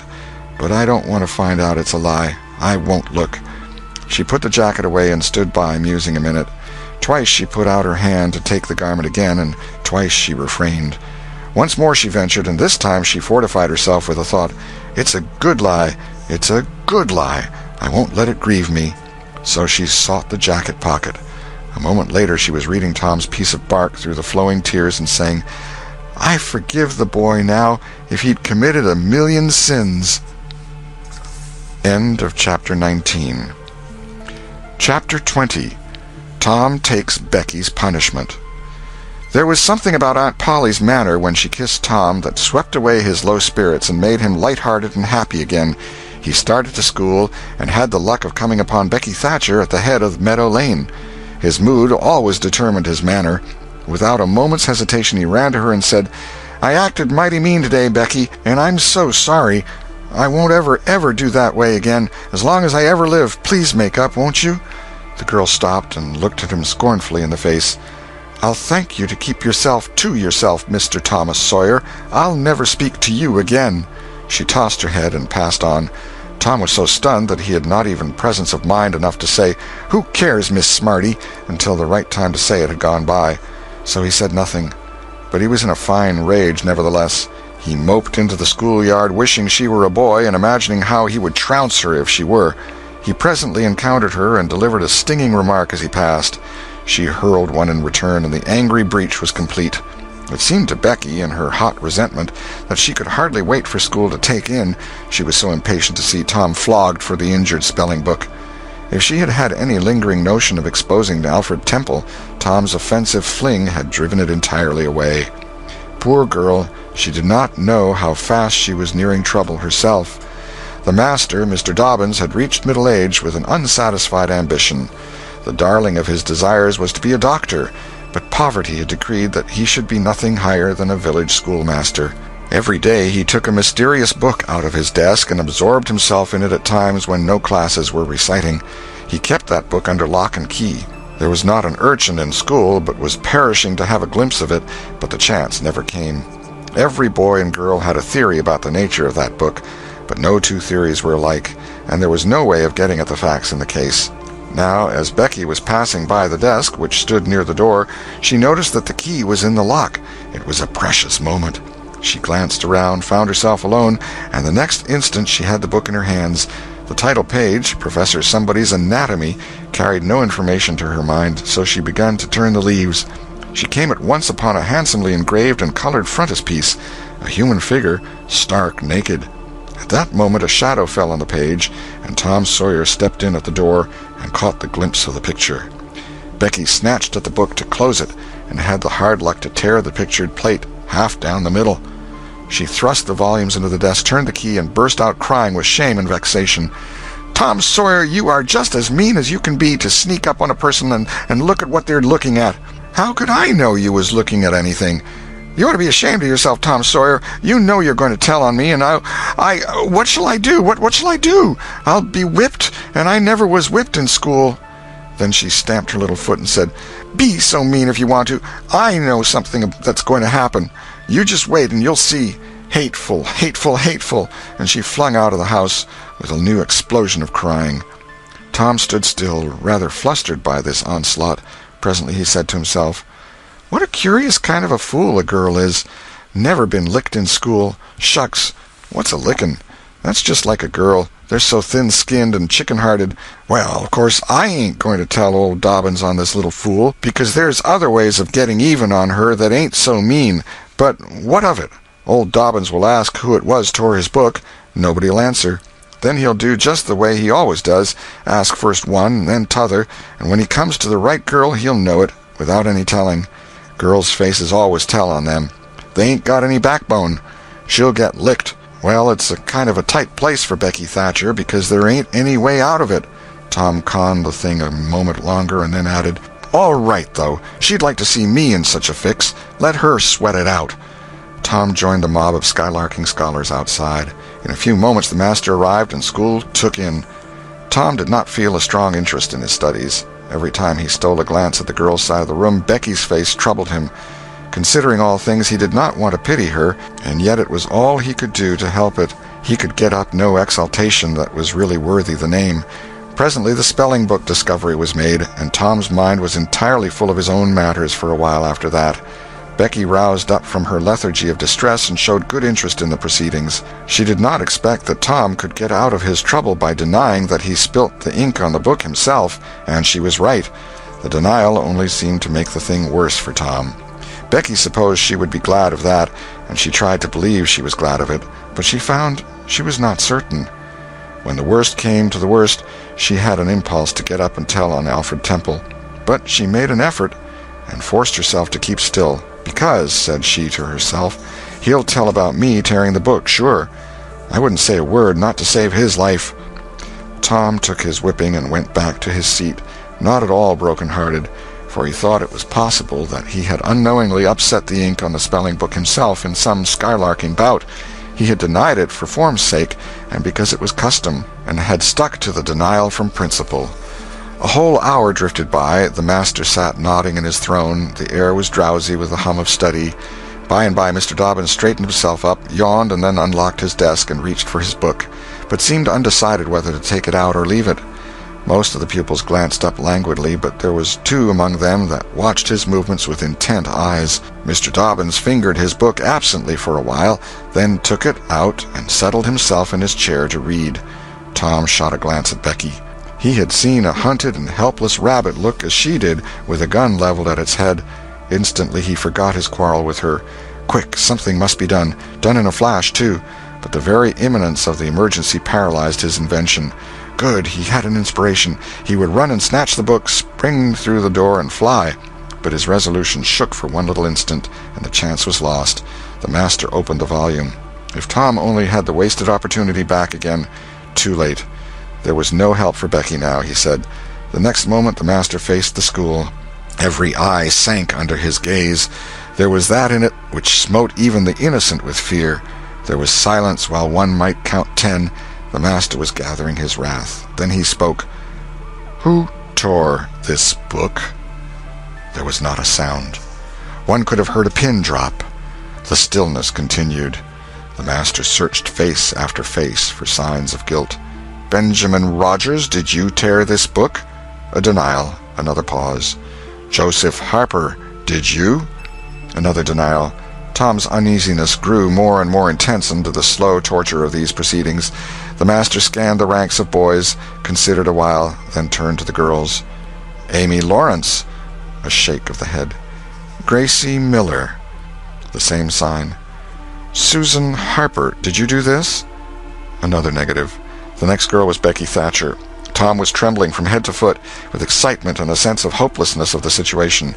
"Rebecca Thatcher." Tom glanced at her face. It was white with terror. "Did you tear—" "No, look me in the face." Her hands rose in appeal. "Did you tear this book?" A thought shot like lightning through Tom's brain. He sprang to his feet and shouted, "I done it!" The school stared in perplexity at this incredible folly. Tom stood a moment to gather his dismembered faculties, and when he stepped forward to go to his punishment, the surprise, the gratitude, the adoration that shone upon him out of poor Becky's eyes seemed pay enough for 100 floggings. Inspired by the splendor of his own act, he took without an outcry the most merciless flaying that even Mr. Dobbins had ever administered, and also received with indifference the added cruelty of a command to remain 2 hours after school should be dismissed. For he knew who would wait for him outside till his captivity was done, and not count the tedious time as loss, either. Tom went to bed that night planning vengeance against Alfred Temple, for with shame and repentance Becky had told him all, not forgetting her own treachery. But even the longing for vengeance had to give way soon to pleasanter musings, and he fell asleep at last, with Becky's latest words lingering dreamily in his ear. "Tom, how could you be so noble?" End of Chapter 20. Chapter 21. Eloquence and the Master's Gilded Dome. Vacation was approaching. The schoolmaster, always severe, grew severer and more exacting than ever, for he wanted the school to make a good showing on examination day. His rod and his ferule were seldom idle now, at least among the smaller pupils. Only the biggest boys and young ladies of 18 and 20 escaped lashing. Mr. Dobbin's lashings were very vigorous ones, too, for although he carried under his wig a perfectly bald and shiny head, he had only reached middle age, and there was no sign of feebleness in his muscle. As the great day approached, all the tyranny that was in him came to the surface. He seemed to take a vindictive pleasure in punishing the least shortcomings. The consequence was that the smaller boys spent their days in terror and suffering, and their nights in plotting revenge. They threw away no opportunity to do the master a mischief, but he kept ahead all the time. The retribution that followed every vengeful success was so sweeping and majestic that the boys always retired from the field badly worsted.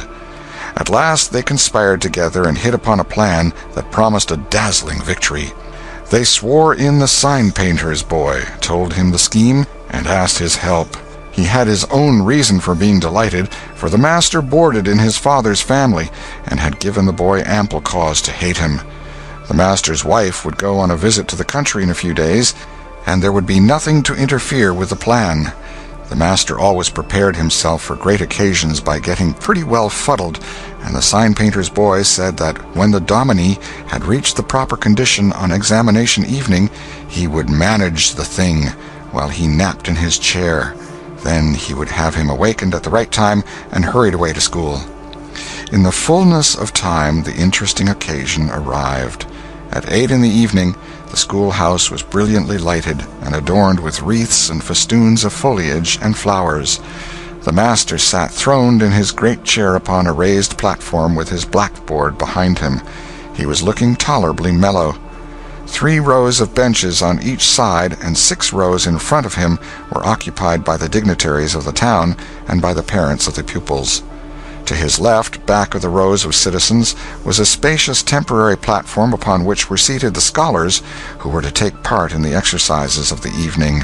Rows of small boys, washed and dressed to an intolerable state of discomfort, rows of gawky big boys, snowbanks of girls and young ladies clad in lawn and muslin and conspicuously conscious of their bare arms, their grandmother's ancient trinkets, their bits of pink and blue ribbon, and the flowers in their hair. All the rest of the house was filled with non-participating scholars. The exercises began. A very little boy stood up and sheepishly recited, "You'd scarce expect one of my age to speak in public on the stage," etc., accompanying himself with the painfully exact and spasmodic gestures which a machine might have used, supposing the machine to be a trifle out of order. But he got through safely, though cruelly scared, and got a fine round of applause when he made his manufactured bow and retired. A little shamefaced girl lisped, "Mary had a little lamb," etc., performed a compassion-inspired curtsy, got her meed of applause, and sat down flushed and happy. Tom Sawyer stepped forward with conceited confidence and soared into the unquenchable and indestructible "Give me liberty or give me death" speech with fine fury and frantic gesticulation, and broke down in the middle of it. A ghastly stage fright seized him. His legs quaked under him, and he was like to choke. True, he had the manifest sympathy of the house, but he had the house's silence, too, which was even worse than its sympathy. The master frowned, and this completed the disaster. Tom struggled a while and then retired utterly defeated. There was a weak attempt at applause, but it died early. "The boy stood on the burning deck" followed. Also, "The Assyrian came down," and other declamatory gems. Then there were reading exercises and a spelling fight. The meager Latin class recited with honor. The prime feature of the evening was in order now, original compositions by the young ladies. Each in her turn stepped forward to the edge of the platform, cleared her throat, held up her manuscript tied with dainty ribbon, and proceeded to read with labored attention to expression and punctuation. The themes were the same that had been illuminated upon similar occasions by their mothers before them, their grandmothers, and doubtless all their ancestors in the female line clear back to the Crusades. Friendship was one, memories of other days, religion in history, dreamland, the advantages of culture, forms of political government compared and contrasted, melancholy, filial love, heart longings, etc., etc. A prevalent feature in these compositions was a nursed and petted melancholy. Another was a wasteful and opulent gush of fine language. Another was a tendency to lug in by the ears particularly prized words and phrases until they were worn entirely out, and a peculiarity that conspicuously marked and marred them was the inveterate and intolerable sermon that wagged its crippled tail at the end of each and every one of them. No matter what the subject might be, a brain-racking effort was made to squirm it into some aspect or other that the moral and religious mind could contemplate with edification. The glaring insincerity of these sermons was not sufficient to compass the banishment of the fashion from the schools, and it is not sufficient today. It never will be sufficient while the world stands, perhaps. There is no school in all our land where the young ladies do not feel obliged to close their compositions with a sermon. And you will find that the sermon of the most frivolous and the least religious girl in the school is always the longest and the most relentlessly pious. But enough of this. Homely truth is unpalatable. Let us return to the examination. The first composition that was read was one entitled, "Is This, Then, Life?" Perhaps the reader can endure an extract from it. In the common walks of life, with what delightful emotions does the youthful mind look forward to some anticipated scene of festivity! Imagination is busy sketching rose-tinted pictures of joy. In fancy, the voluptuous votary of fashion sees herself amid the festive throng, the observed of all observers. Her graceful form, arrayed in snowy robes, is whirling through the mazes of the joyous dance. Her eye is brightest, her step is lightest in the gay assembly. In such delicious fancies time quickly glides by, and the welcome hour arrives for her entrance into the Elysian world of which she has had such bright dreams. How fairy-like does everything appear to her enchanted vision! Each new scene is more charming than the last, but after a while she finds that beneath this goodly exterior all is vanity. The flattery which once charmed her soul now grates harshly upon her ear.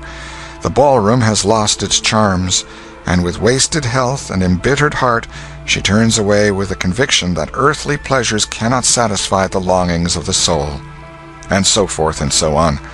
There was a buzz of gratification from time to time during the reading, accompanied by whispered ejaculations of "How sweet! How eloquent! So true!" etc., and after the thing had closed with a peculiarly afflicting sermon, the applause was enthusiastic. Then arose a slight, melancholy girl, whose face had the interesting paleness that comes of pills and indigestion, and read a poem. 2 stanzas of it will do. A Missouri Maiden's Farewell to Alabama. Alabama, good-bye, I love thee well, but yet for a while do I leave thee now. Sad, yes, sad thoughts of thee my heart does swell, and burning recollections throng my brow, for I have wandered through thy flowery woods, have roamed and read near Tallapoosa's stream, have listened to Talissee's warring floods, and wooed on Coosa's side Aurora's beam. Yet shame I not to bear an o'erfull heart, nor blush to turn behind my tearful eyes. 'Tis from no stranger land I now must part, 'tis to no stranger's left I yield these sighs. Welcome and home were mine within this state, whose vales I leave, whose spires fade fast from me, and cold must be mine eyes, and heart, and tete, when, dear Alabama, they turn cold on thee. There were very few there who knew what tete meant, but the poem was very satisfactory nevertheless. Next appeared a dark-complexioned, black-eyed, black-haired young lady who paused an impressive moment, assumed a tragic expression, and began to read in a measured, solemn tone. A vision. Dark and tempestuous was night. Around the throne on high not a single star quivered, but the deep intonations of the heavy thunder constantly vibrated upon the ear, whilst the terrific lightning revelled in angry mood through the cloudy chambers of heaven, seeming to scorn the power exerted over its terror by the illustrious Franklin. Even the boisterous winds unanimously came forth from their mystic homes, and blustered about as if to enhance by their aid the wildness of the scene. At such a time, so dark, so dreary, for human sympathy my very spirit sighed, but instead thereof My dearest friend, my counselor, my comforter and guide, my joy in grief, my second bliss in joy, came to my side. She moved like one of those bright beings pictured in the sunny walks of fancy's Eden by the romantic and young, a queen of beauty unadorned save by her own transcendent loveliness. So soft was her step, it failed to make even a sound, and but for the magical thrill imparted by her genial touch, as other unobtrusive beauties, she would have glided away unperceived, unsought. A strange sadness rested upon her features, like icy tears upon the robe of December, as she pointed to the contending elements without, and bade me contemplate the two beings presented. This nightmare occupied some 10 pages of manuscript, and wound up with a sermon so destructive of all hope to non-Presbyterians that it took the first prize. This composition was considered to be the very finest effort of the evening. The mayor of the village, in delivering the prize to the author of it, made a warm speech in which he said that it was by far the most eloquent thing he had ever listened to, and that Daniel Webster himself might well be proud of it.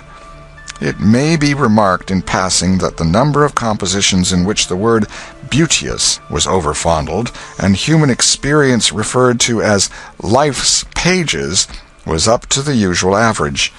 Now the master, mellow almost to the verge of geniality, put his chair aside, turned his back to the audience, and began to draw a map of America on the blackboard to exercise the geography class upon. But he made a sad business of it with his unsteady hand, and a smothered titter rippled over the house. He knew what the matter was, and set himself to right it. He sponged out lines and remade them, but he only distorted them more than ever, and the tittering was more pronounced. He threw his entire attention upon his work now, as if determined not to be put down by the mirth. He felt that all eyes were fastened upon him. He imagined he was succeeding, and yet the tittering continued. It even manifestly increased, and well it might. There was a garret above, pierced with a scuttle over his head, and down through this scuttle came a cat, suspended around the haunches by a string. She had a rag tied about her head and jaws to keep her from mewing. As she slowly descended, she curved upward and clawed at the string. She swung downward and clawed at the intangible air. The tittering rose higher and higher. The cat was within 6 inches of the absorbed teacher's head. Down, down, a little lower, and she grabbed his wig with her desperate claws, clung to it, and was snatched up into the garret in an instant with her trophy still in her possession. And how the light did blaze abroad from the master's bald pate, for the sign-painter's boy had gilded it. That broke up the meeting. The boys were avenged. Vacation had come. Note: the pretended compositions quoted in this chapter are taken without alteration from a volume entitled Prose and Poetry by a Western Lady, but they are exactly and precisely after the schoolgirl pattern, and hence are much happier than any mere imitations could be. End of Chapter 21. Chapter 22. Huck Finn Quotes Scriptures. Tom joined the new order of cadets of temperance, being attracted by the showy character of their regalia. He promised to abstain from smoking, chewing, and profanity as long as he remained a member. Now he found out a new thing, namely, that to promise not to do a thing is the surest way in the world to make a body want to go and do that very thing. Tom soon found himself tormented with a desire to drink and swear. The desire grew to be so intense that nothing but the hope of a chance to display himself in his red sash kept him from withdrawing from the order. 4th of July was coming, but he soon gave that up. Gave it up before he had worn his shackles over 48 hours, and fixed his hopes upon old Judge Fraser, Justice of the Peace, who was apparently on his deathbed and would have a big public funeral, since he was so high an official. During 3 days Tom was deeply concerned about the judge's condition and hungry for news of it. Sometimes his hopes ran high, so high that he would venture to get out his regalia and practice before the looking-glass. But the judge had a most discouraging way of fluctuating. At last he was pronounced upon the mend, and then convalescent. Tom was disgusted, and felt a sense of injury, too. He handed in his resignation at once, and that night the judge suffered a relapse and died. Tom resolved that he would never trust a man like that again. The funeral was a fine thing. The cadets paraded in a style calculated to kill the late member with envy. Tom was a free boy again, however. There was something in that. He could drink and swear now, but found to his surprise that he did not want to. The simple fact that he could took the desire away and the charm of it. Tom presently wondered to find that his coveted vacation was beginning to hang a little heavily on his hands. He attempted a diary, but nothing happened during 3 days, and so he abandoned it. The first of all the Negro minstrel shows came to town and made a sensation. Tom and Joe Harper got up a band of performers and were happy for 2 days. Even the glorious 4th was in some sense a failure, for it rained hard, there was no procession in consequence, and the greatest man in the world, as Tom supposed, Mr. Benton, an actual United States Senator, proved an overwhelming disappointment, for he was not 25 feet high, nor even anywhere in the neighborhood of it. A circus came. The boys played circus for 3 days afterward in tents made of rag carpeting. Admission, 3 pins for boys, 2 for girls, and then circusing was abandoned. A phrenologist and a mesmerizer came, and went again, and left the village duller and drearier than ever. There were some boys and girls' parties, but they were so few and so delightful that they only made the aching voids between ache the harder. Becky Thatcher was gone to her Constantinople home to stay with her parents during vacation, so there was no bright side to life anywhere. The dreadful secret of the murder was a chronic misery. It was a very cancer for permanency and pain. Then came the measles. During 2 long weeks Tom lay a prisoner, dead to the world and its happenings. He was very ill. He was interested in nothing. When he got upon his feet at last and moved feebly downtown, a melancholy change had come over everything and every creature. There had been a revival, and everybody had got religion, not only the adults but even the boys and girls. Tom went about hoping against hope for the sight of one blessed sinful face, but disappointment crossed him everywhere. He found Joe Harper studying a Testament, and turned sadly away from the depressing spectacle. He sought Ben Rogers, and found him visiting the poor with a basket of tracts. He hunted up Jim Hollis, who called his attention to the precious blessing of his late measles as a warning. Every boy he encountered added another ton to his depression, and when, in desperation, he flew for refuge at last to the bosom of Huckleberry Finn, and was received with a scriptural quotation, his heart broke, and he crept home and to bed, realizing that he alone of all the town was lost forever and forever. And that night there came on a terrific storm with driving rain, awful claps of thunder, and blinding sheets of lightning. He covered his head with his bedclothes and waited in a horror of suspense for his doom, for he had not the shadow of a doubt that all this hubbub was about him. He believed he had taxed the forbearance of the powers above to the extremity of endurance, and that this was the result. It might have seemed to him a waste of pomp and ammunition to kill a bug with a battery of artillery, but there seemed nothing incongruous about the getting up such an expensive thunderstorm as this to knock the turf from under an insect like himself. By and by the tempest spent itself and died without accomplishing its object. The boy's first impulse was to be grateful and reform. His second was to wait, for there might not be any more storms. The next day the doctors were back. Tom had relapsed. The 3 weeks he spent on his back this time seemed an entire age. When he got abroad at last, he was hardly grateful that he had been spared, remembering how lonely was his estate, how companionless and forlorn he was. He drifted listlessly down the street and found Jim Hollis acting as judge in a juvenile court that was trying a cat for murder, in the presence of her victim, a bird. He found Joe Harper and Huck Finn up an alley eating a stolen melon. Poor lads, they, like Tom, had suffered a relapse. End of Chapter 22. Chapter 23. The Salvation of Muff Potter. At last the sleepy atmosphere was stirred, and vigorously. The murder trial came on in the court.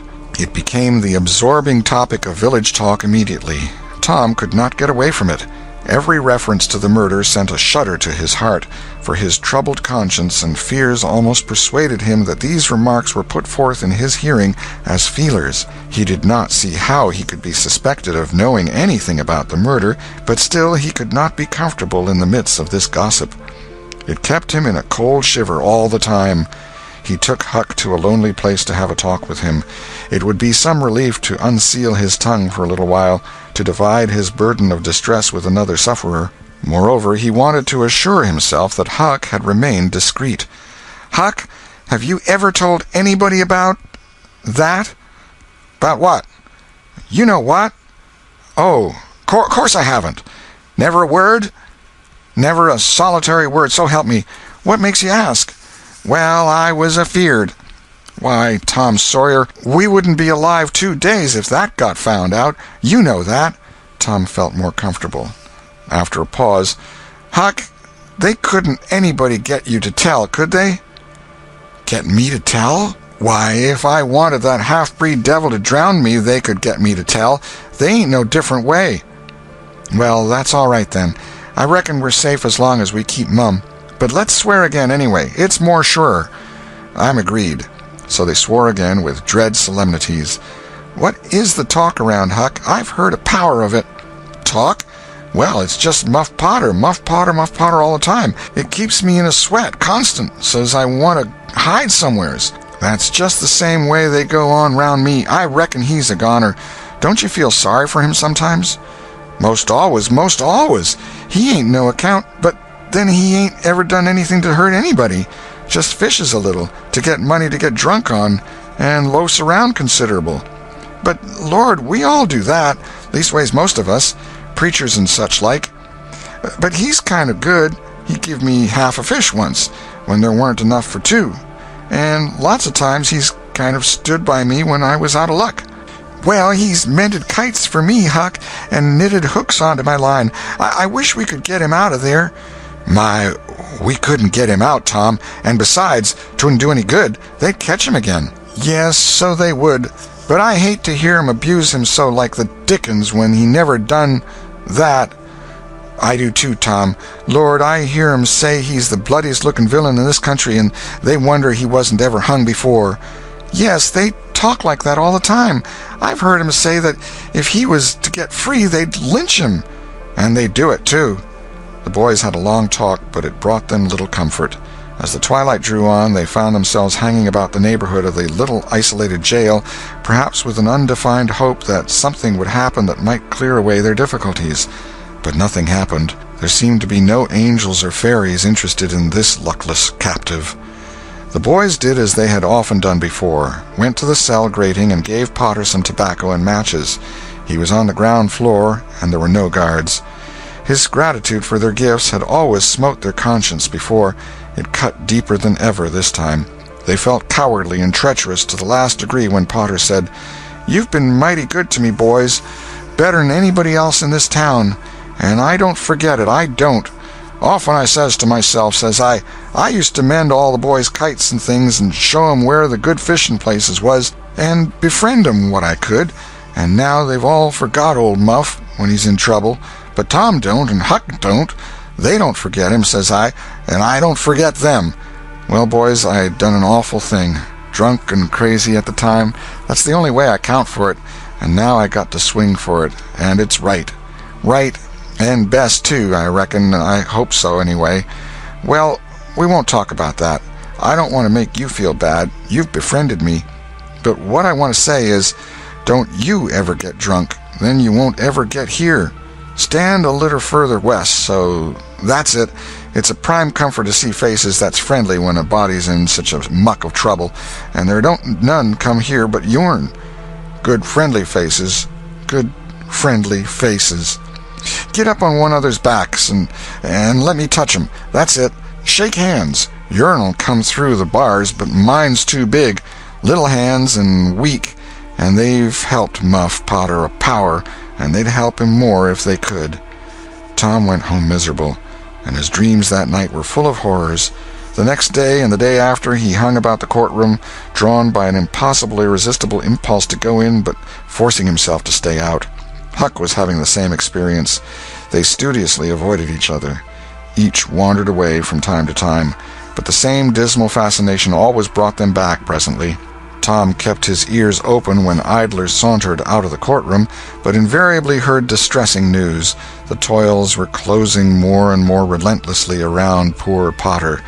At the end of the second day the village talk was to the effect that Injun Joe's evidence stood firm and unshaken, and that there was not the slightest question as to what the jury's verdict would be.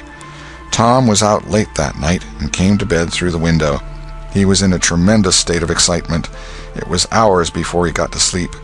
All the village flocked to the courthouse the next morning, for this was to be the great day.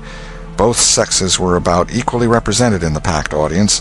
After a long wait, the jury filed in and took their places.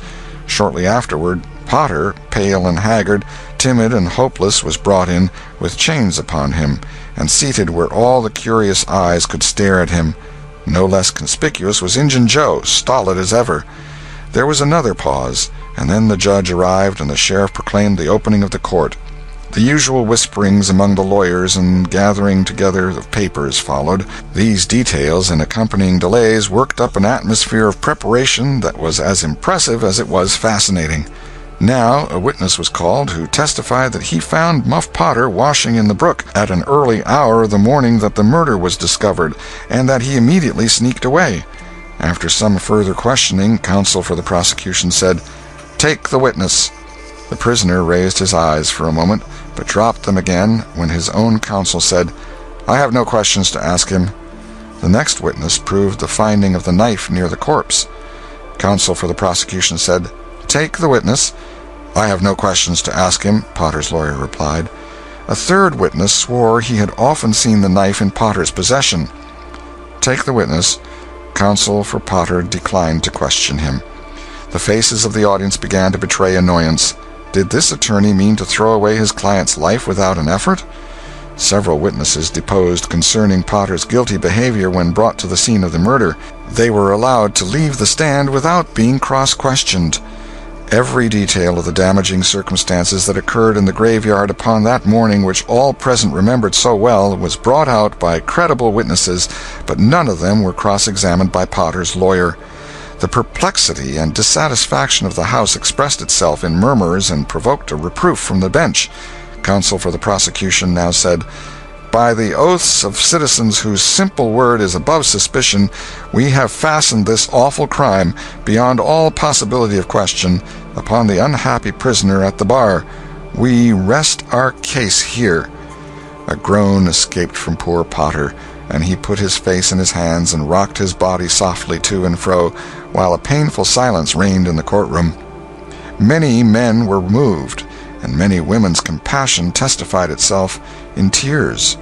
Counsel for the defense rose and said, "Your Honor, in our remarks at the opening of this trial, we foreshadowed our purpose to prove that our client did this fearful deed while under the influence of a blind and irresponsible delirium produced by drink.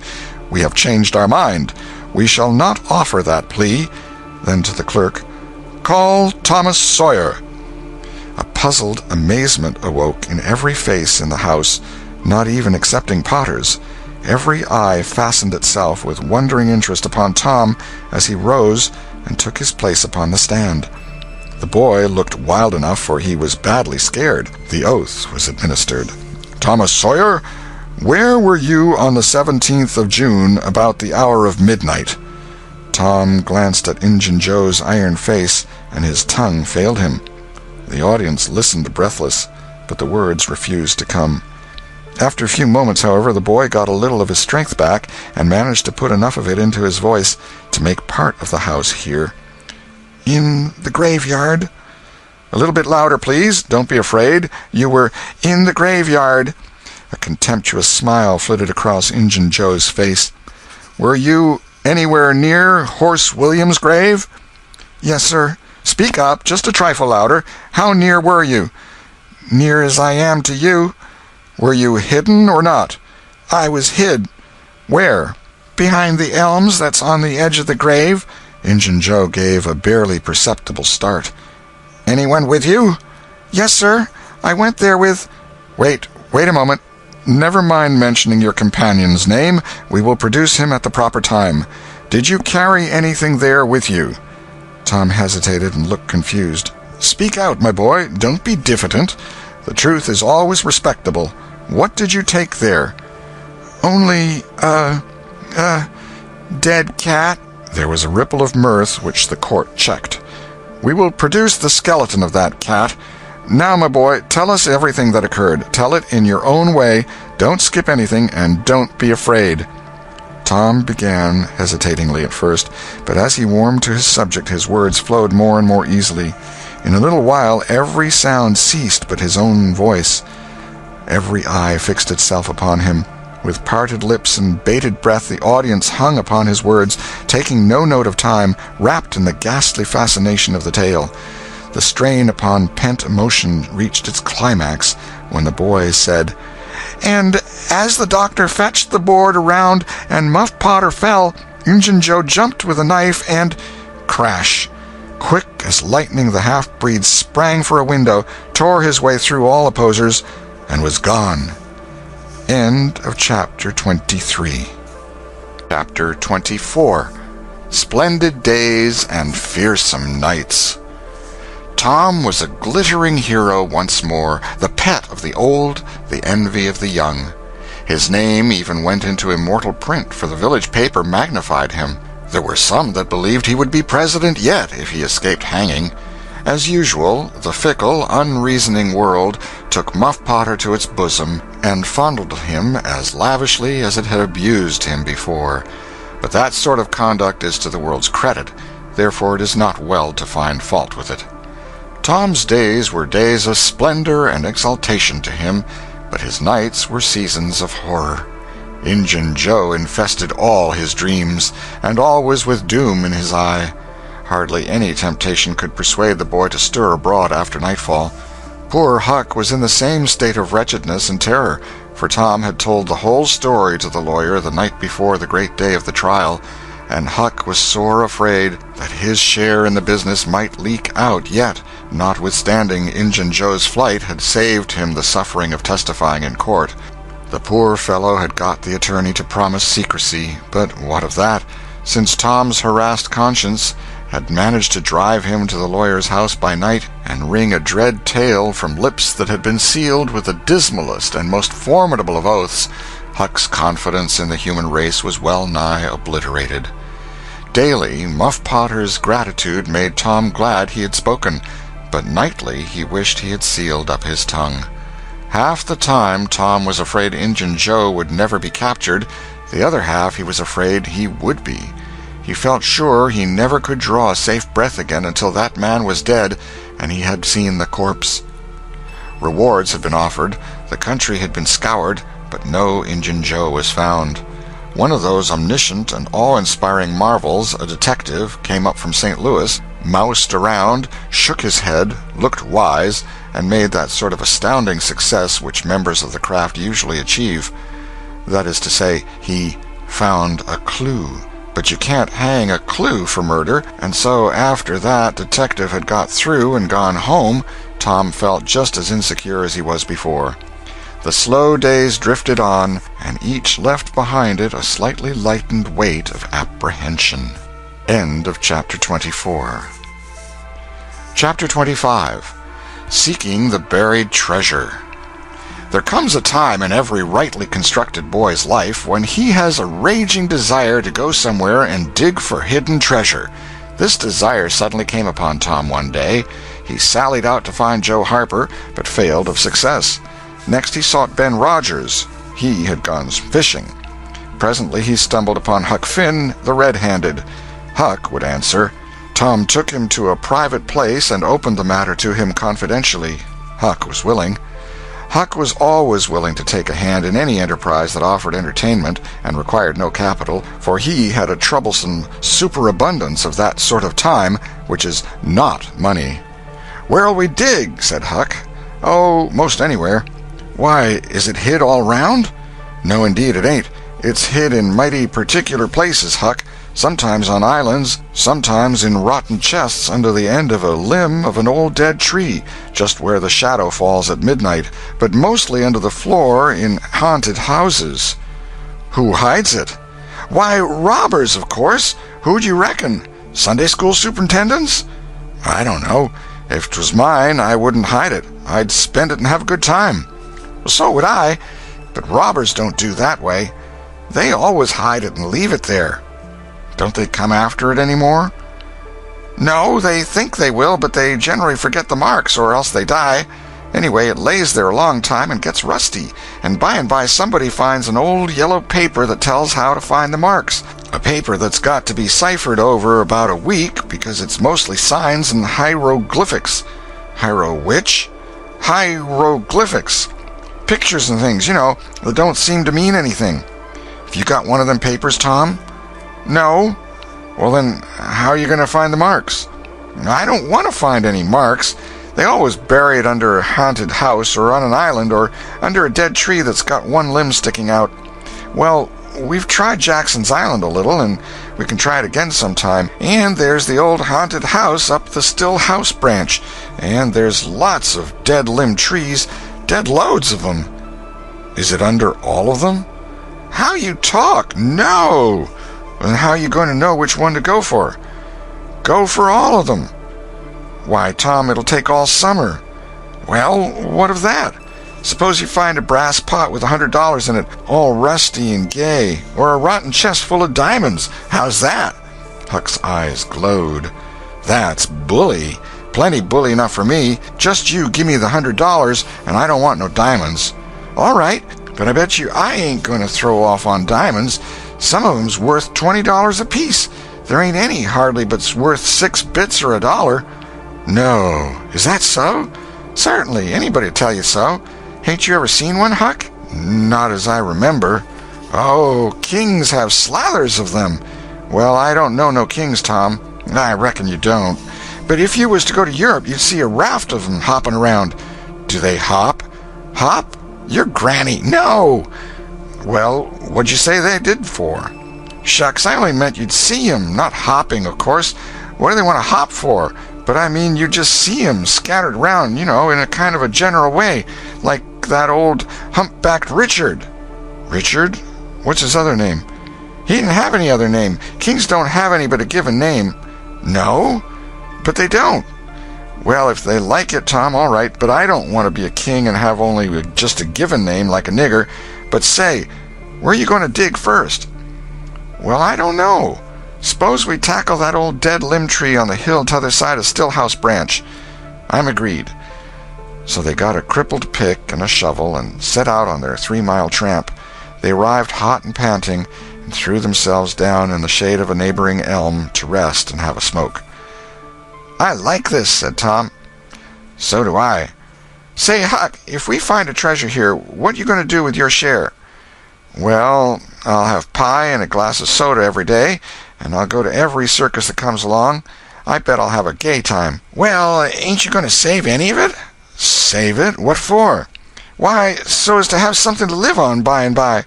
"Oh, that ain't any use. Pap would come back to this year town some day and get his claws on it if I didn't hurry up, and I tell you he'd clean it out pretty quick.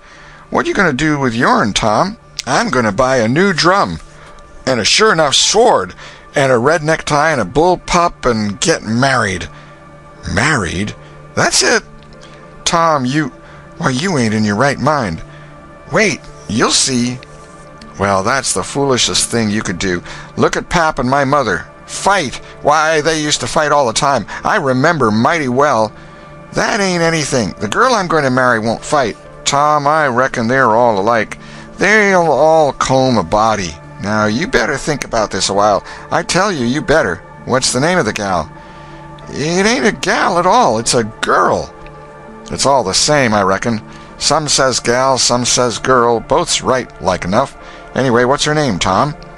"I'll tell you sometime, not now." "All right, that'll do. Only if you get married, I'll be more lonesomer than ever." "No, you won't. You'll come and live with me. Now, stir out of this, and we'll go to digging." They worked and sweated for half an hour. No result. They toiled another half hour. Still no result. Huck said, "Do they always bury it as deep as this?" "Sometimes, not always. Not generally. I reckon we haven't got the right place." So they chose a new spot and began again. The labor dragged a little, but still they made progress. They pegged away in silence for some time. Finally, Huck leaned on his shovel, swabbed the beaded drops from his brow with his sleeve, and said, "Where are you going to dig next, after we get this one?" "I reckon maybe we'll tackle the old tree that's over yonder on Cardiff Hill, back of the widow's." "I reckon that'll be a good one. But won't the widow take it away from us, Tom? It's on her land." "She take it away? Maybe she'd like to try it once.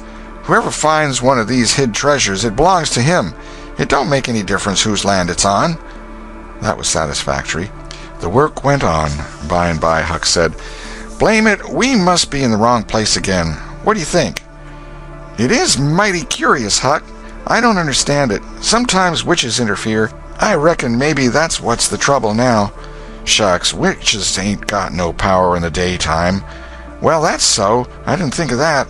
"Oh, I know what the matter is. What a blamed lot of fools we are. You got to find out where the shadow of the limb falls at midnight, and that's where you dig." "Then, consound it, we fooled away all this work for nothing. Now, hang it all, we've got to come back in the night. It's an awful long way. Can you get out?" "I bet I will. We've got to do it tonight, too, because if somebody sees these holes, they'll know in a minute what's here, and they'll go for it." "Well, I'll come around and mow tonight." "All right. Let's hide the tools in the bushes." The boys were there that night about the appointed time. They sat in the shadow waiting. It was a lonely place, and an hour made solemn by old traditions. Spirits whispered in the rustling leaves. Ghosts lurked in the murky nooks.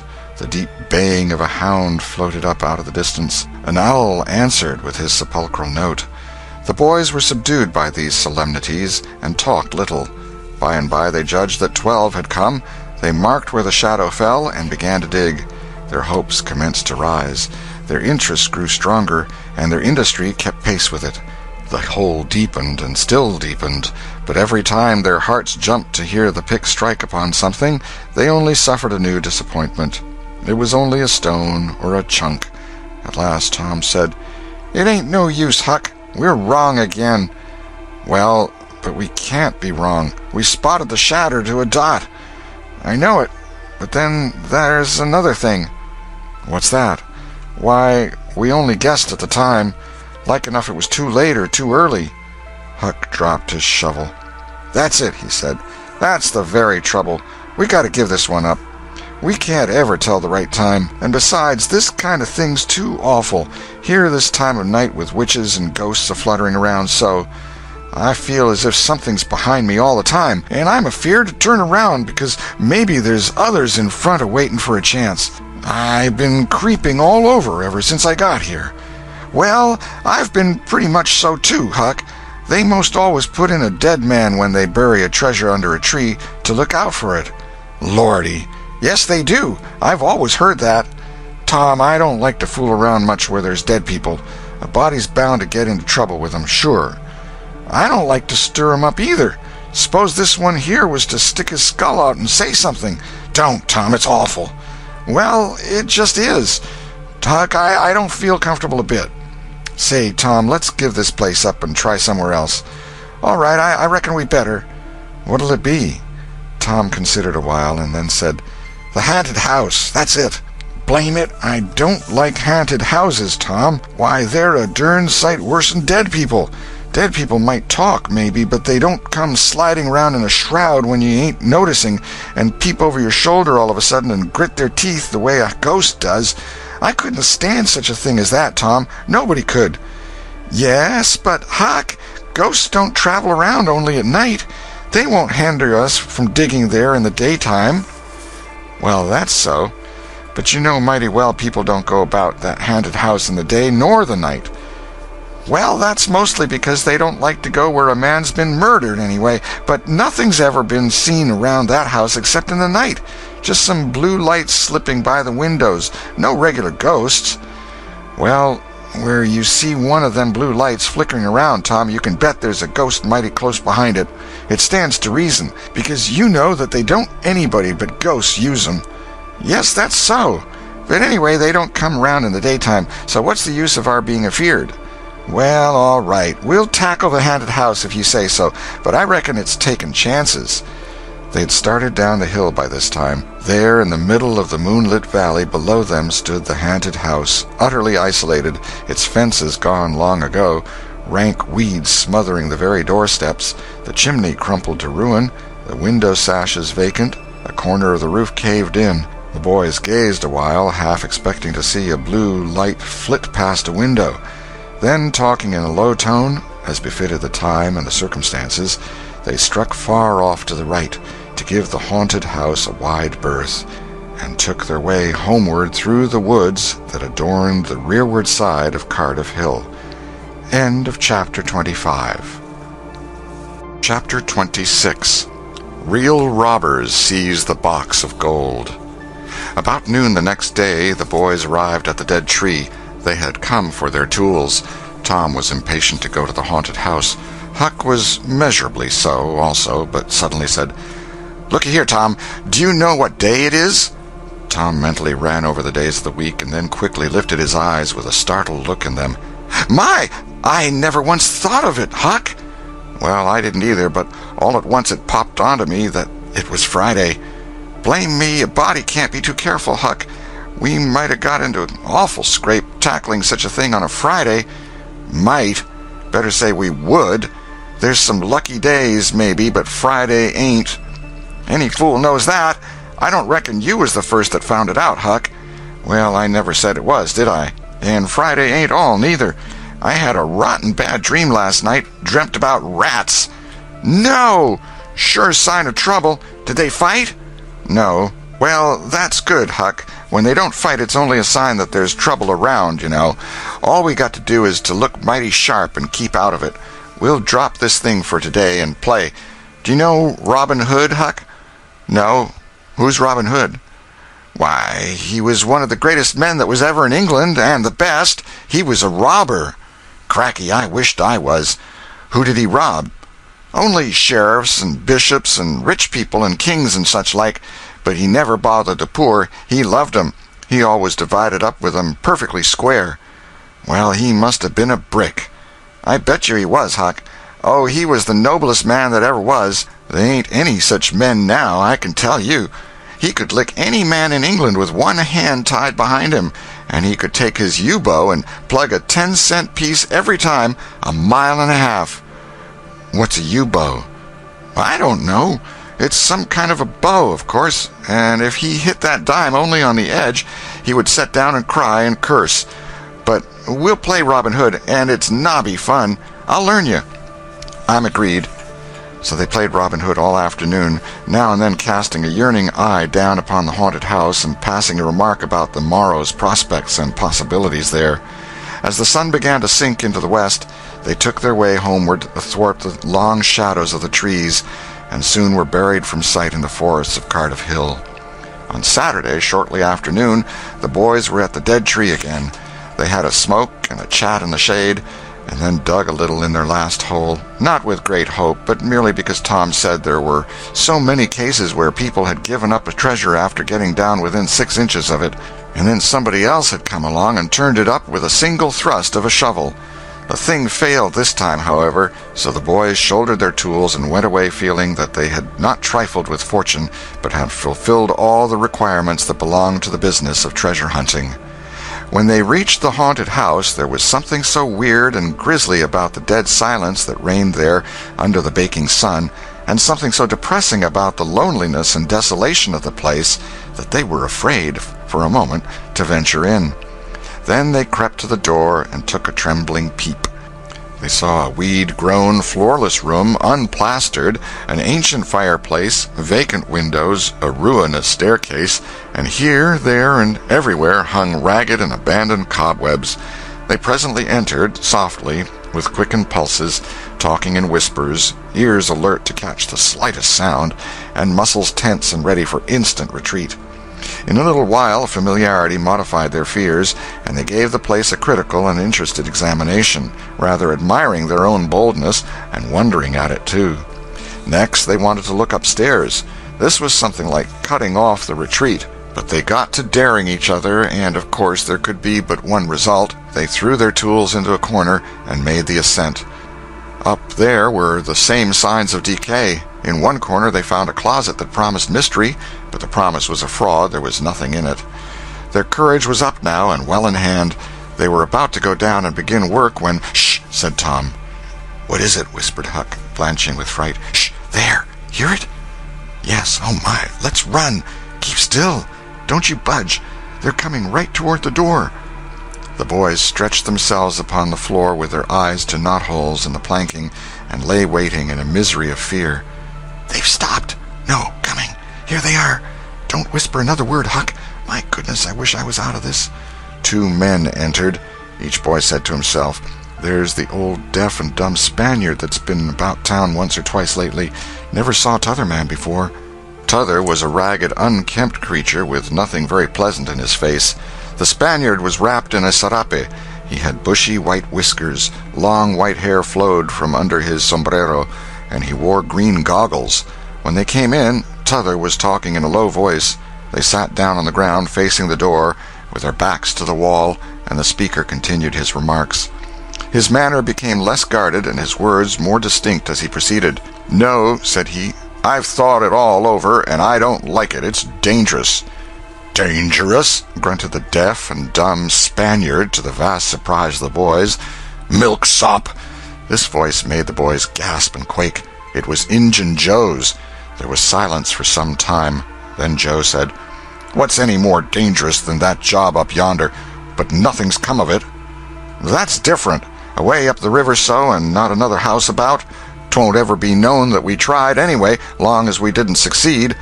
"Well, what's more dangerous than coming here in the daytime? Anybody would suspicion us that saw us." "I know that, but there weren't any other places handy after that fool of a job. I want to quit this shanty. I wanted to yesterday, only it weren't any use trying to stir out of here with those infernal boys playing over there on the hill right in full view." Those infernal boys quaked again under the inspiration of this remark, and thought how lucky it was that they had remembered it was Friday and concluded to wait a day.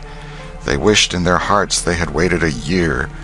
The 2 men got out some food and made a luncheon. After a long and thoughtful silence, Injun Joe said, "Look here, lad. You go back up the river where you belong. Wait there till you hear from me. I'll take the chances on dropping into this town just once more for a look. We'll do that dangerous job after I've spied around a little and think things look well for it. Then for Texas. We'll leg it together." This was satisfactory. Both men presently fell to yawning, and Injun Joe said, "I'm dead for sleep. It's your turn to watch." He curled down into the weeds, and soon began to snore. His comrade stirred him once or twice, and he became quiet. Presently the watcher began to nod. His head drooped lower and lower, and both men began to snore now. The boys drew a long, grateful breath. Tom whispered, "Now's our chance. Come." Huck said, "I can't. I'd die if they was to wake." Tom urged. Huck held back. At last Tom rose slowly and softly and started alone. But the first step he made wrung such a hideous creak from the crazy floor that he sank down almost dead with fright. He never made a second attempt. The boys lay there counting the dragging moments till it seemed to them that time must be done and eternity growing gray. And then they were grateful to note that at last the sun was setting. Now one snore ceased. Injun Joe sat up, stared around, smiled grimly upon his comrade, whose head was drooping upon his knees, stirred him up with his foot, and said, "Here, you're a watchman, ain't you? All right, though, nothing's happened."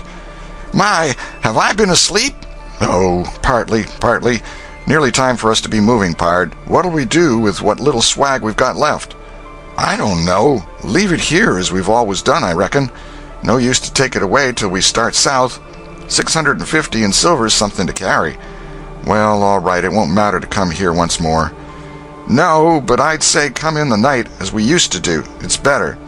"Yes, but look here, it may be a good while before I get the right chance at that job. Accidents might happen. 'Tain't in such a very good place. We'll just regularly bury it, and bury it deep." "Good idea," said the comrade, who walked across the room, knelt down, raised one of the rearward hearthstones, and took out a bag that jingled pleasantly.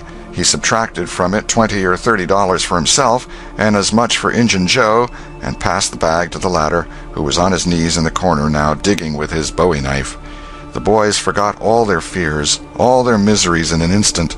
With gloating eyes they watched every movement. Luck! The splendor of it was beyond all imagination. $600 was money enough to make half a dozen boys rich. Here was treasure hunting under the happiest auspices. There would not be any bothersome uncertainty as to where to dig. They nudged each other every moment, eloquent nudges and easily understood, for they simply meant, "Oh, but ain't you glad now we're here?" Joe's knife struck upon something. "Hello," he said. "What is it?" said his comrade. "Half-rotten plank. No, it's a box, I believe. Here, bear a hand and we'll see what it's here for. Never mind, I've broke a hole." He reached his hand in and drew it out. "Man, it's money!" The two men examined the handful of coins. They were gold. The boys above were as excited as themselves, and as delighted. Joe's comrade said, "We'll make quick work of this. There's an old rusty pick over amongst the weeds in the corner at the other side of the fireplace. I saw it a minute ago." He ran and brought the boys' pick and shovel. Injun Joe took the pick, looked it over critically, shook his head, muttered something to himself, and then began to use it. The box was soon unearthed. It was not very large. It was iron-bound and had been very strong before the slow years had injured it. The men contemplated the treasure a while in blissful silence. "Pard, there's thousands of dollars here," said Injun Joe. "'Twas always said that Merle's gang used to be around here one summer," the stranger observed. "I know it," said Injun Joe, "and this looks like it, I should say. Now you won't need to do that job." The half-breed frowned. Said he, "You don't know me. Least you don't know all about that thing. 'Tain't robbery altogether, it's revenge." And a wicked light flamed in his eyes. "I'll need your help in it. When it's finished, then Texas. Go home to your Nance and your kids and stand by till you hear from me." "Well, if you say so. What'll we do with this? Bury it again?" "Yes." Ravishing delight overhead. "No, by the great Sachem, no!" Profound distress overhead. "I'd nearly forgot. That pick had fresh earth on it." The boys were sick with terror in a moment. "What business has a pick and a shovel here? What business with fresh earth on them? Who brought them here? And where are they gone? Have you heard anybody? Seen anybody?" "What? Buried again and leave them to come and see the ground disturbed?" "Not exactly. Not exactly. We'll take it to my den." "Why, of course. Might have thought of that before. You mean number 1? "No, number 2, under the cross. The other place is bad, too common." "All right. It's nearly dark enough to start." Injun Joe got up and went about from window to window, cautiously peeping out. Presently he said, "Who could have brought those tools here? Do you reckon they can be upstairs?" The boys' breath forsook them. Injun Joe put his hand on his knife, halted a moment, undecided, and then turned toward the stairway. The boys thought of the closet, but their strength was gone. The steps came creaking up the stairs. The intolerable distress of the situation woke the stricken resolution of the lads. They were about to spring for the closet when there was a crash of rotten timbers and Joe landed on the ground amid debris of the ruined stairway. He gathered himself up, cursing, and his comrade said, "Now what's the use of all that? If it's anybody and they're up there, let 'em stay there. Who cares? If they want to jump down now and get into trouble, who objects? It will be dark in 15 minutes, and then let them follow us if they want to. I'm willing. In my opinion, whoever hove those things in here caught a sight of us and took us for ghosts or devils or something. I'll bet they're running yet." Joe grumbled a while. Then he agreed with his friend that what daylight was left ought to be economized in getting things ready for leaving. Shortly afterward they slipped out of the house in the deepening twilight and moved towards the river with their precious box. Tom and Huck rose up, weak but vastly relieved, and stared after them through the chinks between the logs of the house. Follow? Not they. They were content to reach ground again without broken necks and take the townward track over the hill. They did not talk much.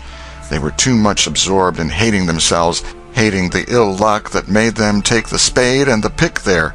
But for that, Injun Joe never would have suspected. He would have hidden the silver with the gold to wait there till his revenge was satisfied, and then he would have had the misfortune to find that money turn up missing. Bitter, bitter luck that the tools were ever brought there. They resolved to keep a lookout for that Spaniard when he should come to town, spying out for chances to do his revengeful job, and follow him to number 2, wherever that might be. Then a ghastly thought occurred to Tom. Revenge? What if he means us, Huck? "Oh, don't," said Huck, nearly fainting. They talked it all over, and as they entered town they agreed to believe that he might possibly mean somebody else, at least that he might at least mean nobody but Tom, since only Tom had testified. Very, very small comfort it was to Tom to be alone in danger. Company would be palpable improvement, he thought. End of chapter 26. Chapter 27. Trembling on the Trail. The adventure of the day mightily tormented Tom's dreams that night. 4 times he had his hands on that rich treasure, and 4 times it wasted to nothingness in his fingers as sleep forsook him, and wakefulness brought back the hard reality of his misfortune. As he lay in the early morning recalling the incidents of his great adventure, he noticed that they seemed curiously subdued and far away, somewhat as if they had happened in another world, or in a time long gone by. Then it occurred to him that the great adventure itself must be a dream. There was one very strong argument in favor of this idea, namely that the quantity of coin he had seen was too vast to be real. He had never seen as much as $50 in one mass before, and he was like all boys of his age and station in life, in that he imagined that all references to hundreds and thousands were mere fanciful forms of speech, and that no such sums really existed in the world. He never had supposed for a moment that so large a sum as $100 was to be found in actual money in anyone's possession. If his notions of hidden treasure had been analyzed, they would have been found to consist of a handful of real dimes and a bushel of vague, splendid, ungraspable dollars. But the incidents of his adventure grew sensibly sharper and clearer under the attrition of thinking them over, and so he presently found himself leaning to the impression that the thing might not have been a dream after all. This uncertainty must be swept away. He would snatch a hurried breakfast and go and find Huck. Huck was sitting on the gunwale of a flatboat, listlessly dangling his feet in the water and looking very melancholy. Tom concluded to let Huck lead up to the subject. If he did not do it, then the adventure would be proved to have been only a dream. "Hello, Huck." "Hello yourself." Silence for a minute. "Tom, if we'd 'a' left the blamed tools at the dead tree, we'd 'a' got the money. Oh, ain't it awful?" "'Tain't a dream, then. 'Tain't a dream. Somehow I most wish it was. Dogged if I don't, Huck." "What ain't a dream?" "Oh, that thing yesterday. I been half thinking it was." "Dream. If them stairs hadn't broke down, you'd 'a' seen how much dream it was. I've had dreams enough all night, with that patch-eyed Spanish devil going for me all through 'em. Rot him." "No, not rot him. Find him. Track the money." "Tom, we'll never find him. A feller don't have only one chance for such a pile, and that one's lost. I'd feel mighty shaky if I was to see him anyway." "Well, so'd I, but I'd like to see him anyway. Track him out. To his number 2. "Number 2, yes, that's it. I've been thinking about that, but I can't make nothing out of it. What do you reckon it is?" "I don't know. It's too deep." "Say, Huck, maybe it's the number of a house." "Goody. No, Tom, that ain't it. If it is, it ain't in this one-horse town. There ain't no numbers here." "Well, that's so. Let me think a minute. Here, it's the number of a room in a tavern, you know." "Oh, that's the trick. They ain't only 2 taverns. We can find out quick. You stay here, Huck, till I come." Tom was off at once. He did not care to have Huck's company in public places. He was gone half an hour. He found that in the best tavern, number 2 had long been occupied by a young lawyer, and was still so occupied. In the less ostentatious house, number 2 was a mystery. The tavern-keeper's young son said it was kept locked all the time, and he never saw anybody go into it or come out of it except at night. He did not know any particular reason for this state of things, had had some little curiosity, but it was rather feeble. had made the most of the mystery by entertaining himself with the idea that the room was haunted, had noticed that there was a light in there the night before. "That's what I've found out, Huck. I reckon that's the very number 2 we're after." "I reckon it is, Tom. Now, what you going to do?" "Let me think." Tom thought a long time. Then he said, "I'll tell you. The back door of that number 2 is the door that comes out into the little close alley between the tavern and the old rattle-trap of a brick store. Now you get hold of all the door keys you can find, and I'll nip all of Auntie's, and the first dark night we'll go there and try 'em. And mind you, keep a lookout for Injun Joe, because he said he was going to drop into town and spy around once more for a chance to get his revenge. If you see him, you just follow him, and if he don't go to that number 2, that ain't the place." "Lordy, I don't want to follow him by myself." "Why, it'll be a night, sure. He might never see you, and if he did, maybe he'd never think anything." "Well, if it's pretty dark, I reckon I'll track him. I don't know. I'll try." "You bet I'll follow him if it's dark, Huck. Why, he might have found out he couldn't get his revenge and be going right after that money." "It's so, Tom, it's so. I'll follow him. I will, by jingoes." "Now you're talking. Don't you ever weaken, Huck, and I won't." End of Chapter 27. Chapter 28. In the Lair of Injun Joe. That night Tom and Huck were ready for their adventure. They hung about the neighborhood of the tavern until after 9, one watching the alley at a distance, and the other the tavern door. Nobody entered the alley or left it. Nobody resembling the Spaniard entered or left the tavern door. The night promised to be a fair one, so Tom went home with the understanding that if a considerable degree of darkness came on, Huck was to come and mow, whereupon he would slip out and try the keys. But the night remained clear, and Huck closed his watch and retired to bed in an empty sugar hogshead about 12. Tuesday the boys had the same ill luck, also Wednesday, but Thursday night promised better. Tom slipped out in good season with his aunt's old tin lantern and a large towel to blindfold it with. He hid the lantern in Huck's sugar hogshead, and the watch began. An hour before midnight the tavern closed up, and its lights, the only ones thereabouts, were put out. No Spaniard had been seen. Nobody entered or left the alley. Everything was auspicious. The blackness of darkness reigned. The perfect stillness was interrupted only by occasional mutterings of distant thunder. Tom got his lantern, lit it in the hogshead, wrapped it closely in the towel, and the two adventurers crept in the gloom toward the tavern. Huck stood sentry, and Tom felt his way into the alley. Then there was a season of waiting anxiety that weighed upon Huck's spirits like a mountain. He began to wish he could see a flash from the lantern. It would frighten him, but it would at least tell him that Tom was alive yet. It seemed hours since Tom had disappeared. Surely he must have fainted. Maybe he was dead.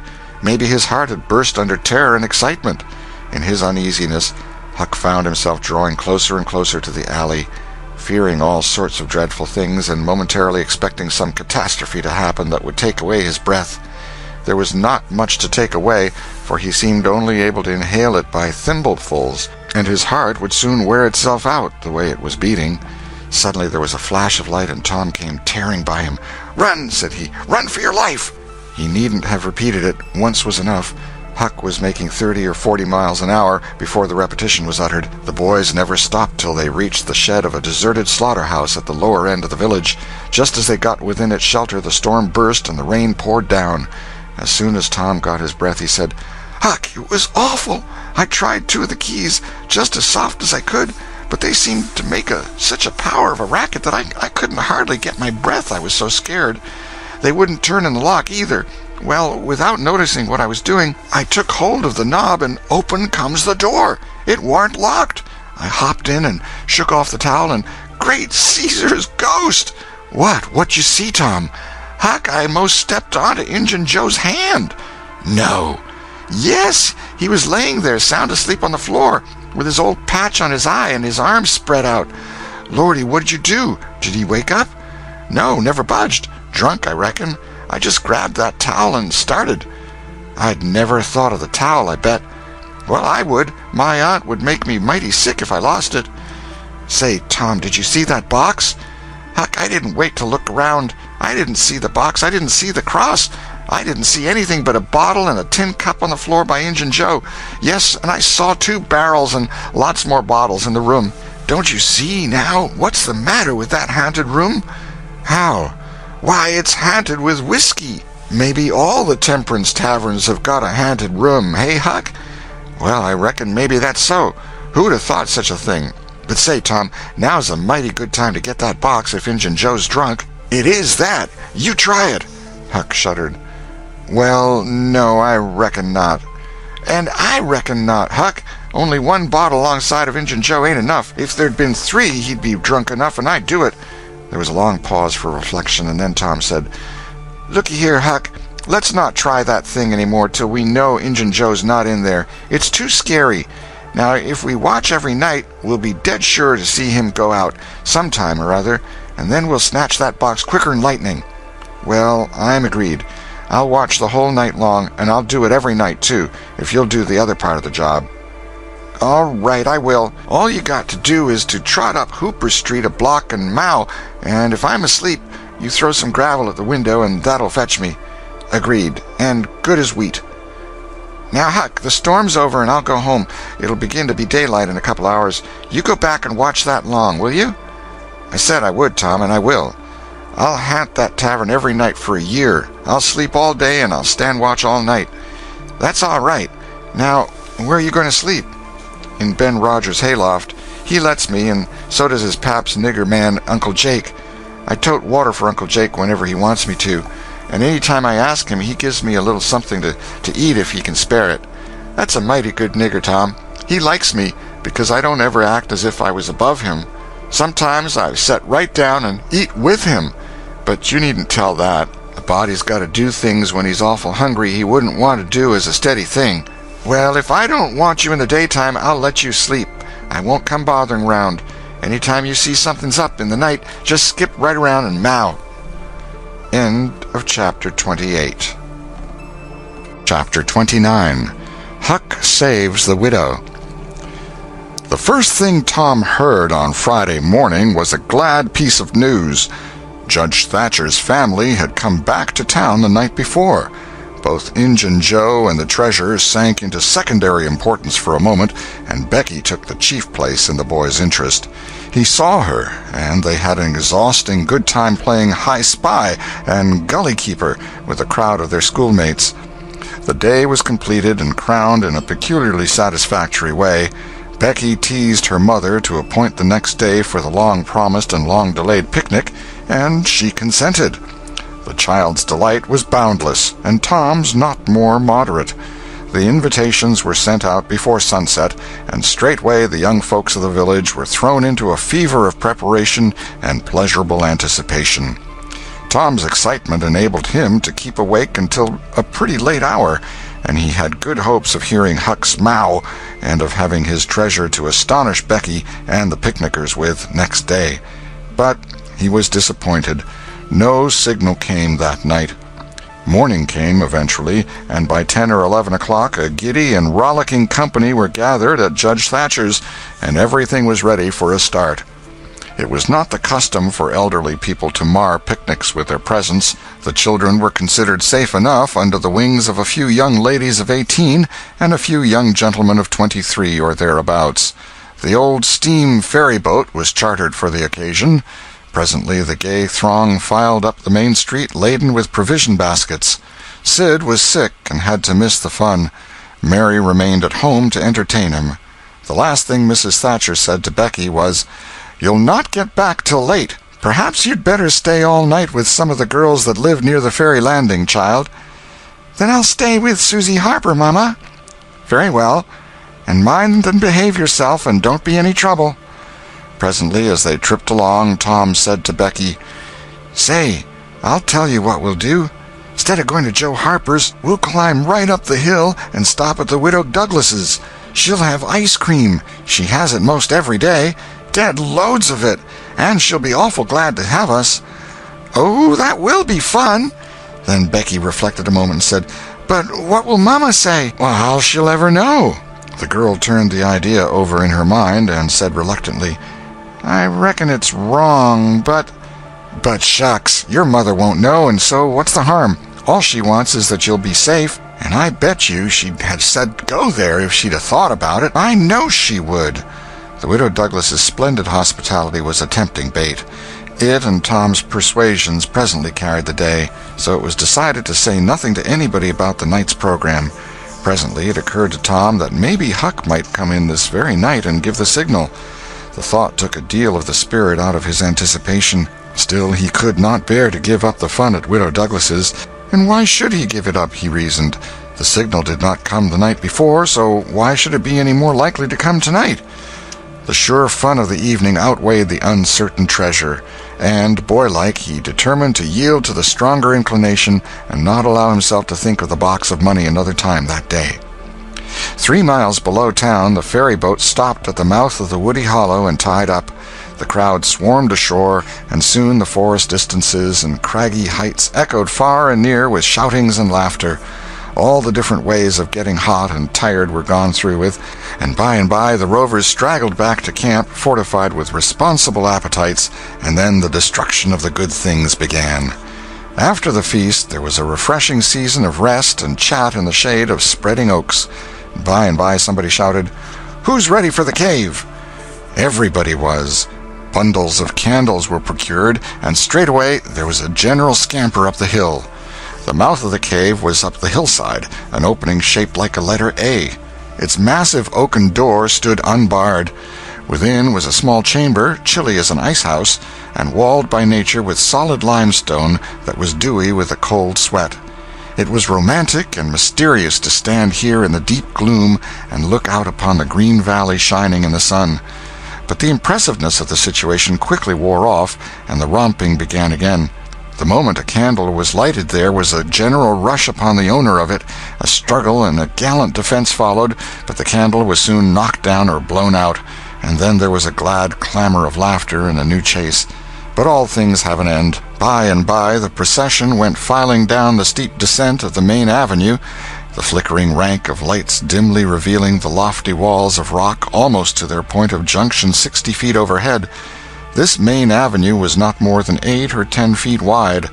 Every few steps other lofty and still narrower crevices branched from it on either hand, for McDougal's cave was but a vast labyrinth of crooked aisles that ran into each other and out again and led nowhere. It was said that one might wander days and nights together through its intricate tangle of rifts and chasms and never find the end of the cave, and that he might go down and still down into the earth, and it was just the same, labyrinth underneath labyrinth, and no end to any of them. No man knew the cave. That was an impossible thing. Most of the young men knew a portion of it, and it was not customary to venture much beyond this known portion. Tom Sawyer knew as much of the cave as anyone. The procession moved along the main avenue some 3/4 of a mile, then groups and couples began to slip aside into branch avenues, fly along the dismal corridors, and take each other by surprise at points where the corridors joined again. Parties were able to elude each other for the space of half an hour without going beyond the known ground.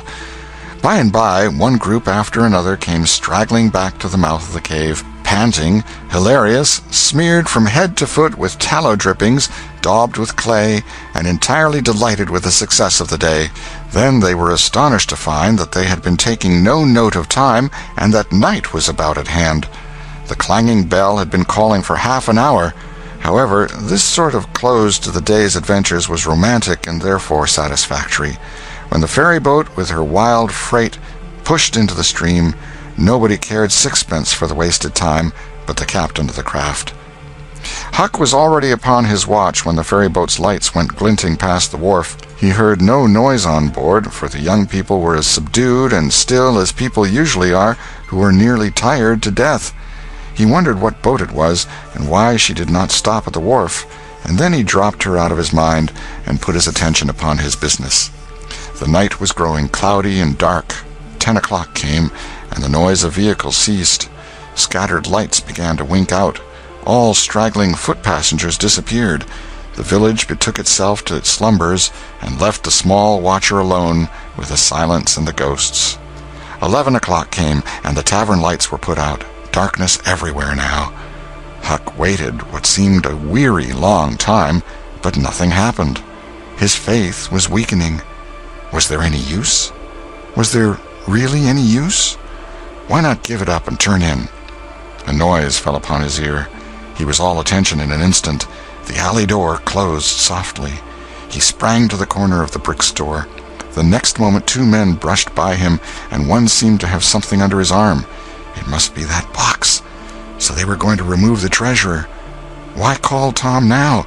It would be absurd. The men would get away with the box and never be found again. No, he would stick to their wake and follow them. He would trust to the darkness for security from discovery.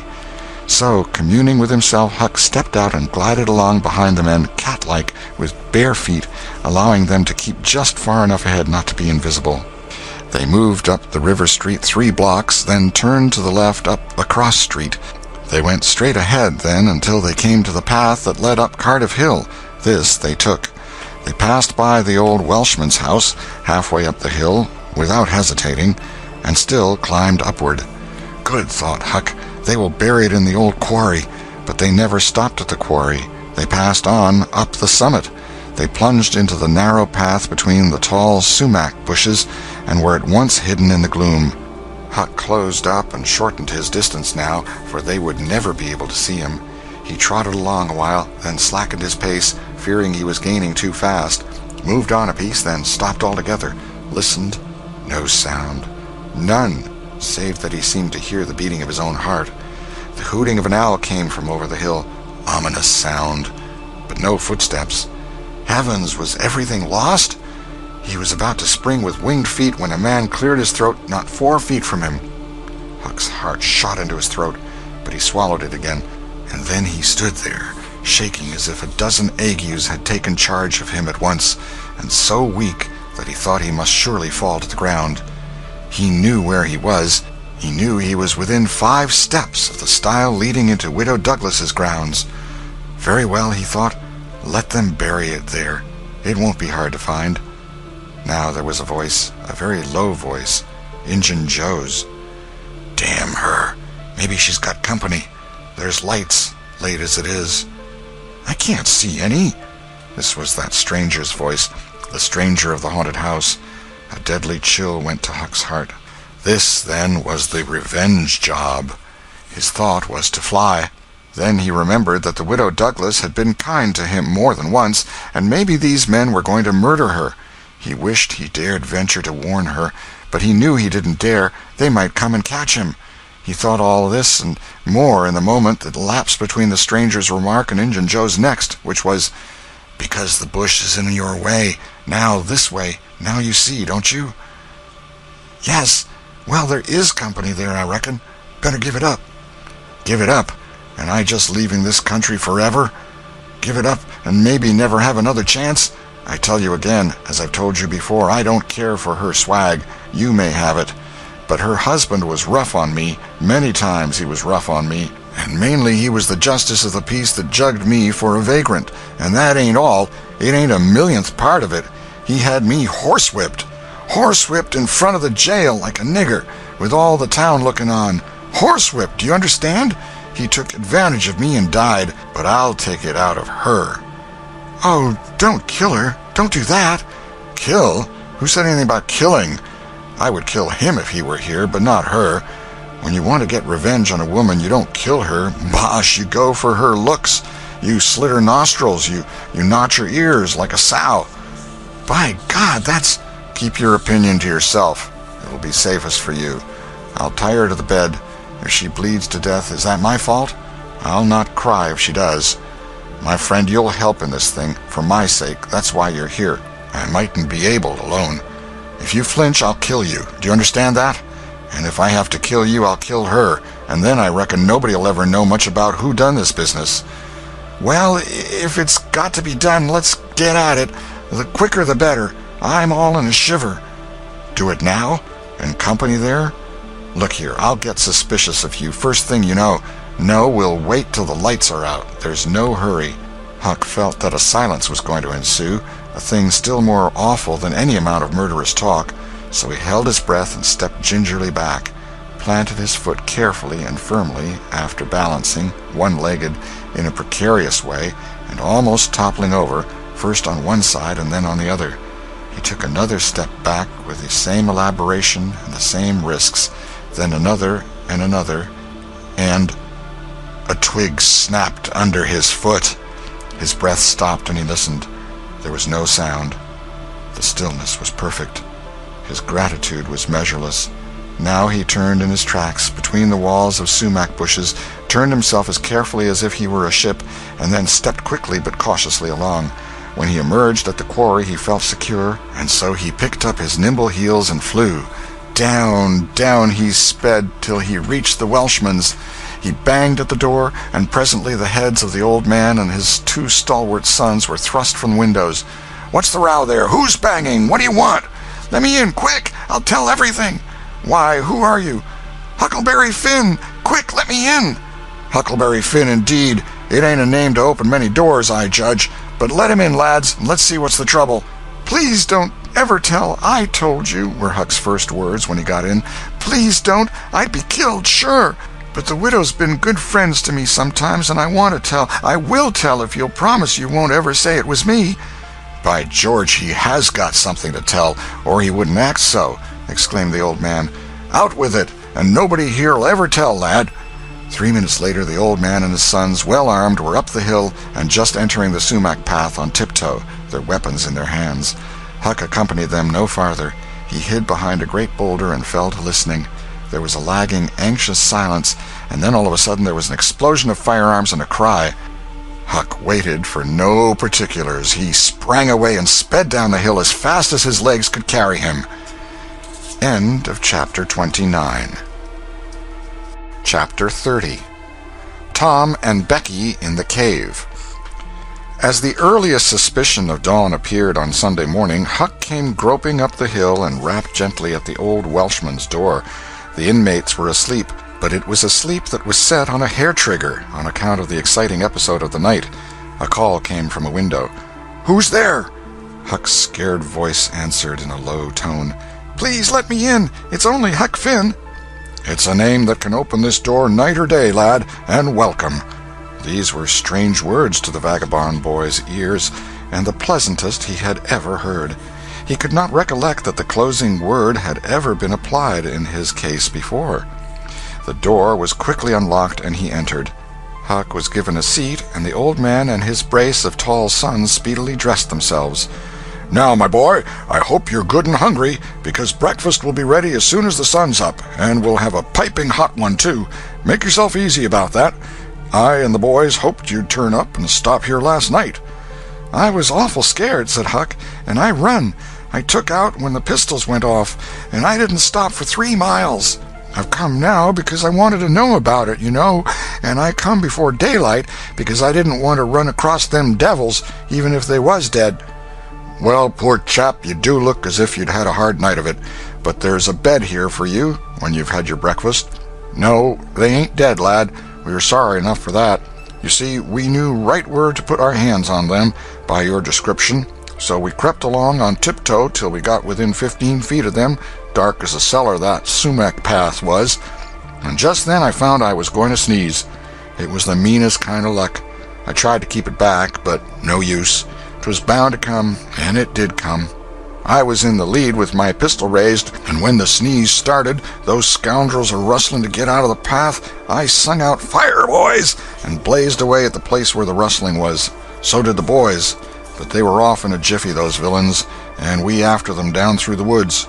I judge we never touched them. They fired a shot apiece as they started, but their bullets whizzed by and didn't do us any harm. As soon as we lost the sound of their feet, we quit chasing and went down and stirred up the constables. They got a posse together and went off to guard the river bank, and as soon as it is light, the sheriff and a gang are going to beat up the woods. My boys will be with them presently. I wish we had some sort of description of those rascals. 'Twould help a good deal. But you couldn't see what they were like in the dark, lad, I suppose?" "Oh, yes, I saw them downtown and followed them." "Splendid. Describe them, my boy." "One's the old deaf and dumb Spaniard that's been round here once or twice, and t'other's a mean-looking, ragged—" "That's enough, lad. We know the men. Happened on them in the woods back of the widow's one day, and they slunk away. Off with you, boys, and tell the sheriff. Get your breakfast tomorrow morning." The Welshman's sons departed at once. As they were leaving the room, Huck sprang up and exclaimed, "Oh, please don't tell anybody it was me that blowed on them. Oh, please." "All right if you say it, Huck, but you ought to have the credit of what you did." "Oh, no, please don't tell." When the young men were gone, the old Welshman said, "They won't tell, and I won't. But why don't you want it known?" Huck would not explain, further than to say that he already knew too much about one of those men, and would not have the man know that he knew anything against him for the whole world. He would be killed for knowing it, sure. The old man promised secrecy once more, and said, "How did you come to follow these fellows, lad? Were they looking suspicious?" Huck was silent while he framed a duly cautious reply.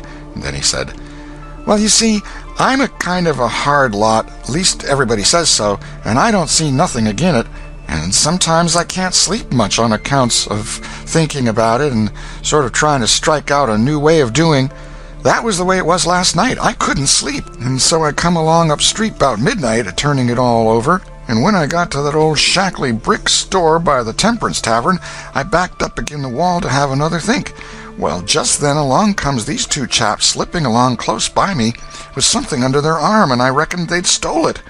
One was a-smoking, and t'other one wanted a light, so they stopped right before me, and the cigars lit up their faces, and I see that the big one was the deaf and dumb Spaniard, by his white whiskers and the patch on his eye, and t'other one was a rusty, ragged-looking devil."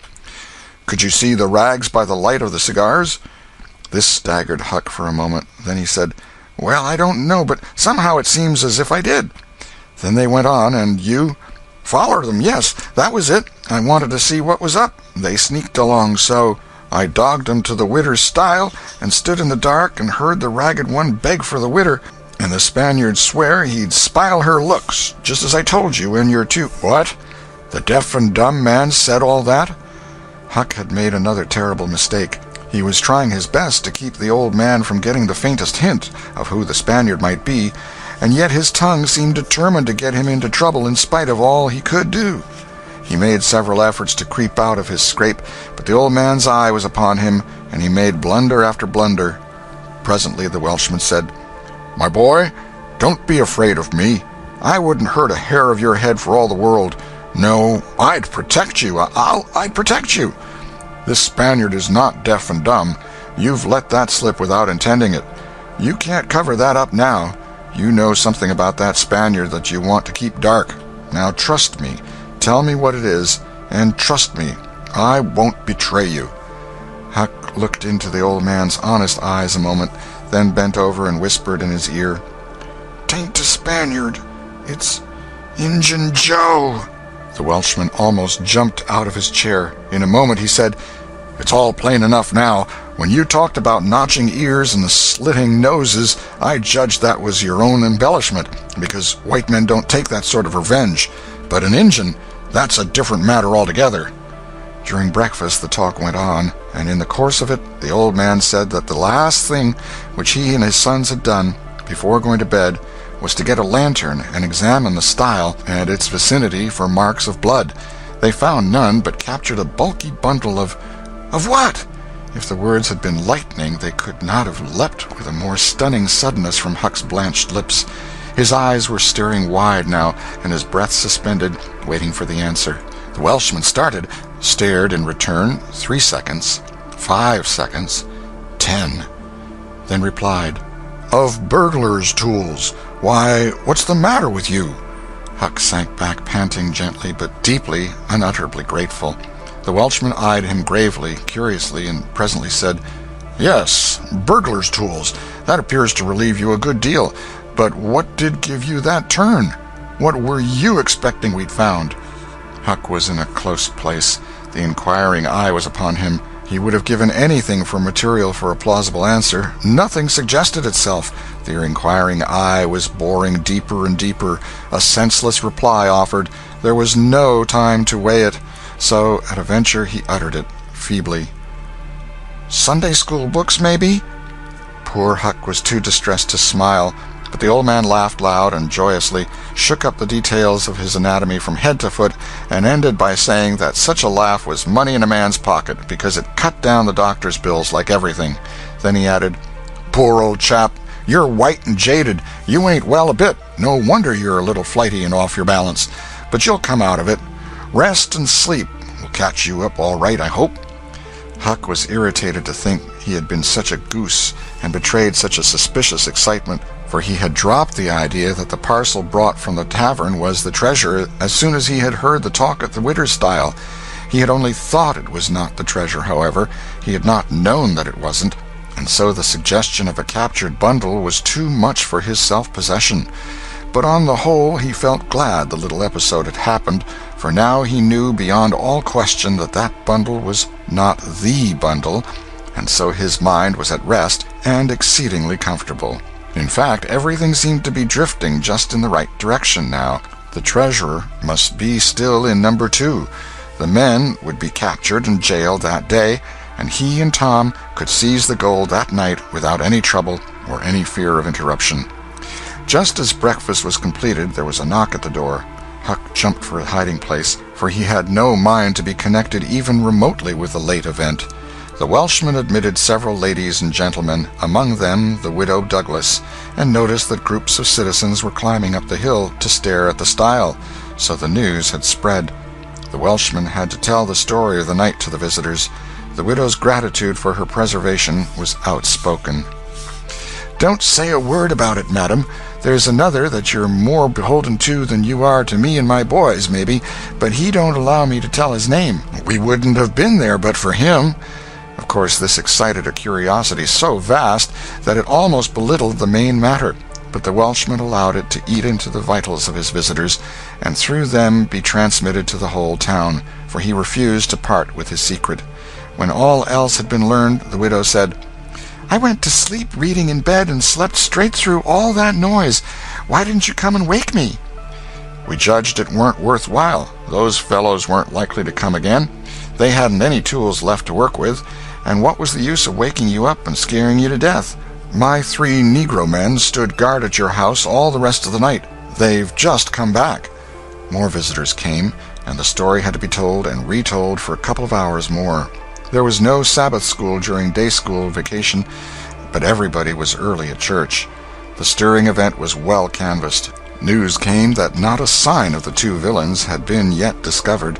When the sermon was finished, Judge Thatcher's wife dropped alongside of Mrs. Harper as she moved down the aisle with the crowd and said, "Is my Becky going to sleep all day?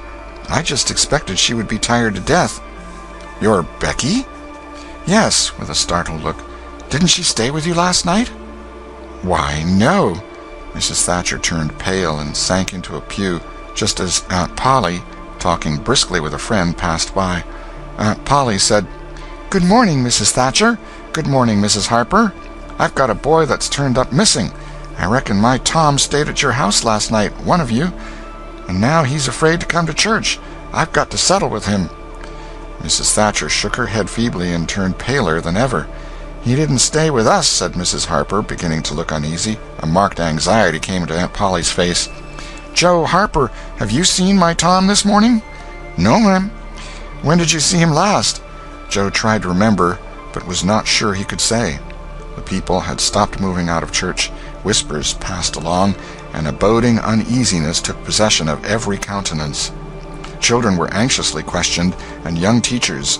They all said they had not noticed whether Tom and Becky were on board the ferry boat on the homeward trip. It was dark. No one thought of inquiring if anyone was missing.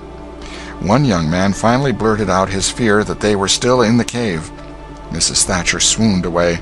Aunt Polly fell to crying and wringing her hands. The alarm swept from lip to lip, from group to group, from street to street, and within 5 minutes the bells were wildly clanging and the whole town was up.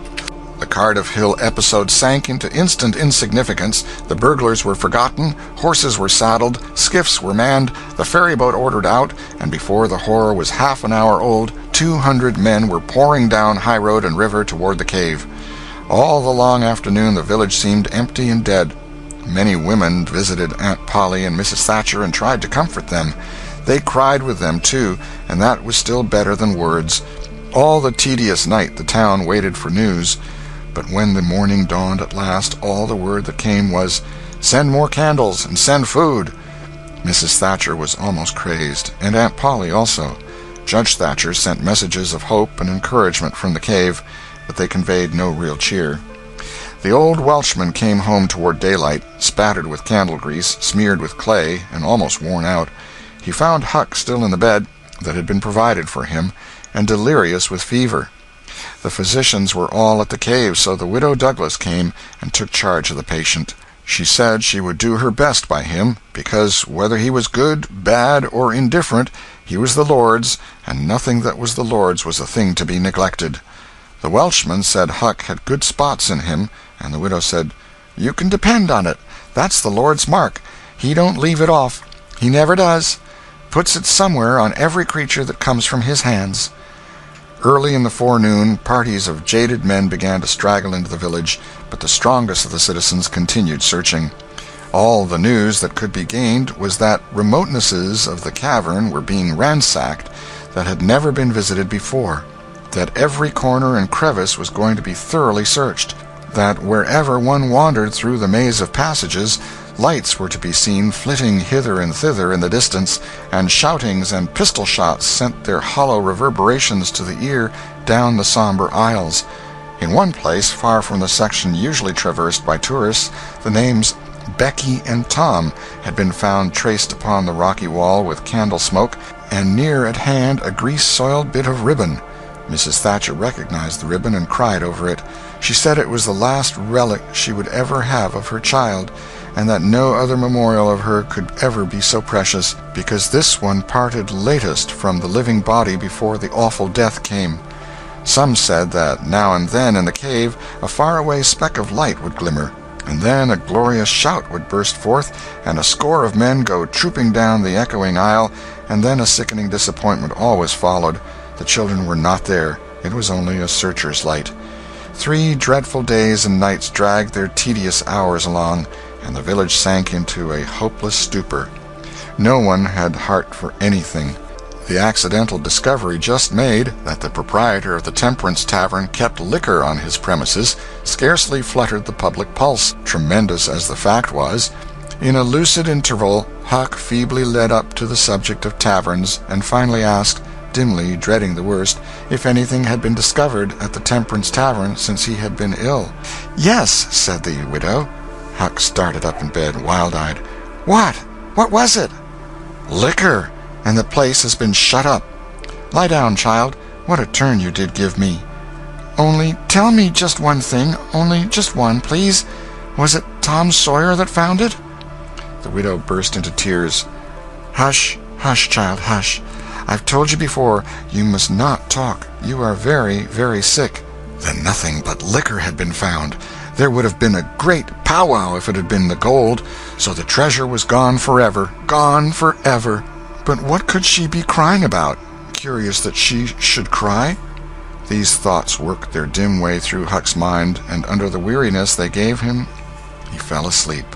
The widow said to herself, "There, he's asleep, poor wreck. Tom Sawyer find it. Pity but somebody could find Tom Sawyer. Ah, there ain't many left now that's got hope enough, or strength enough either, to go on searching." End of Chapter 30. Chapter 31. Found and Lost Again. Now to return to Tom and Becky's share in the picnic. They tripped along the murky aisles with the rest of the company, visiting the familiar wonders of the cave, wonders dubbed with rather over-descriptive names such as the drawing-room, the cathedral, Aladdin's palace, and so on. Presently the hide-and-seek frolicking began, and Tom and Becky engaged in it with zeal until the exertion began to grow a trifle wearisome. Then they wandered down a sinuous avenue, holding their candles aloft and reading the tangled webwork of names, dates, post-office addresses, and mottos with which the rocky walls had been frescoed in the candle-smoke. Still drifting along and talking, they scarcely noticed that they were now in a part of the cave whose walls were not frescoed. They smoked their own names under an overhanging shelf and moved on. Presently they came to a place where a little stream of water, trickling over a ledge, and carrying a limestone sediment with it, had, in the slow-dragging ages, formed a laced and ruffled Niagara in gleaming and imperishable stone. Tom squeezed his small body behind it in order to illuminate it for Becky's gratification. He found that it curtained a sort of steep natural stairway which was enclosed between narrow walls, and at once the ambition to be a discoverer seized him. Becky responded to his call, and they made a smoke mark for future guidance and started upon their quest. They wound this way and that far down into the secret depths of the cave, made another mark, and branched off in search of novelties to tell the upper world about. In one place they found a spacious cavern, from whose ceiling depended a multitude of shining stalactites of the length and circumference of a man's leg. They walked all about it, wondering and admiring, and presently left it by one of the numerous passages that opened into it. This shortly brought them to a bewitching spring, whose basin was encrusted with a frostwork of glittering crystals. It was in the midst of a cavern whose walls were supported by many fantastic pillars, which had been formed by the joining of great stalactites and stalagmites together, the result of the ceaseless water drip of centuries. Under the roof, vast knots of bats had packed themselves together, thousands in a bunch. The lights disturbed the creatures, and they came flocking down by hundreds, squeaking and darting furiously at the candles. Tom knew their ways and the danger of this sort of conduct. He seized Becky's hand and hurried her into the first corridor that offered, and none too soon, for a bat struck Becky's light out with its wing while she was passing out of the cavern. The bats chased the children a good distance, but the fugitives plunged into every new passage that offered, and at last got rid of the perilous things. Tom found a subterranean lake shortly, which stretched its dim length away until its shape was lost in the shadows.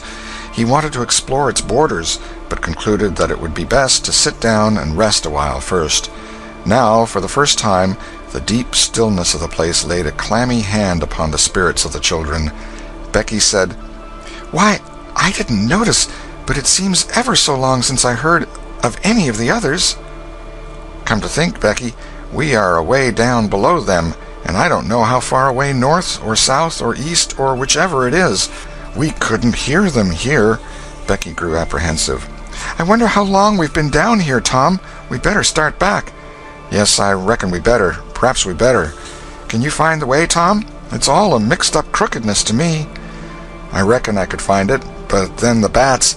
If they put both of our candles out, it will be an awful fix. Let's try some other way, so as not to go through there." "Well, but I hope we won't get lost.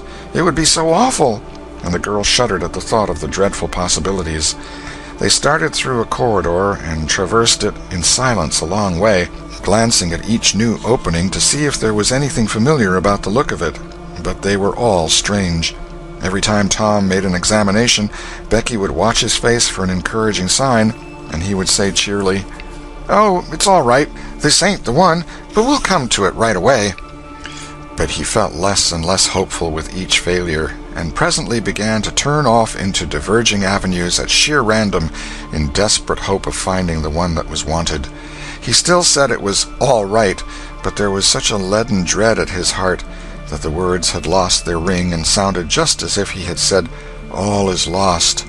Becky clung to his side in an anguish of fear, and tried hard to keep back the tears, but they would come. At last she said, "Oh, Tom, never mind the bats. Let's go back that way. We seem to get worse and worse off all the time." Tom stopped. "Listen," said he. Profound silence. Silence so deep that even their breathings were conspicuous in the hush. Tom shouted. The call went echoing down the empty aisles and died out in the distance in a faint sound that resembled a ripple of mocking laughter. "Oh, don't do it again, Tom. It is too horrid," said Becky. "It is horrid, but I better, Becky. They might hear us, you know." And he shouted again. The might was even a chillier horror than the ghostly laughter. It so confessed a perishing hope. The children stood still and listened, but there was no result.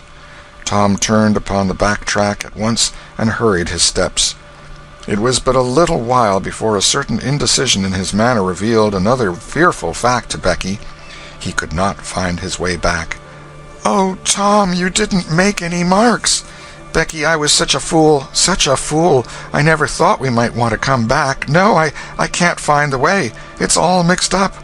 Tom, we're lost. We're lost. We never can get out of this awful place. Oh, why did we ever leave the others?" She sank to the ground and burst into such a frenzy of crying that Tom was appalled with the idea that she might die or lose her reason. He sat down by her and put his arms around her. She buried her face in his bosom. She clung to him. She poured out her terrors, her unavailing regrets, and the far echoes turned them all to jeering laughter.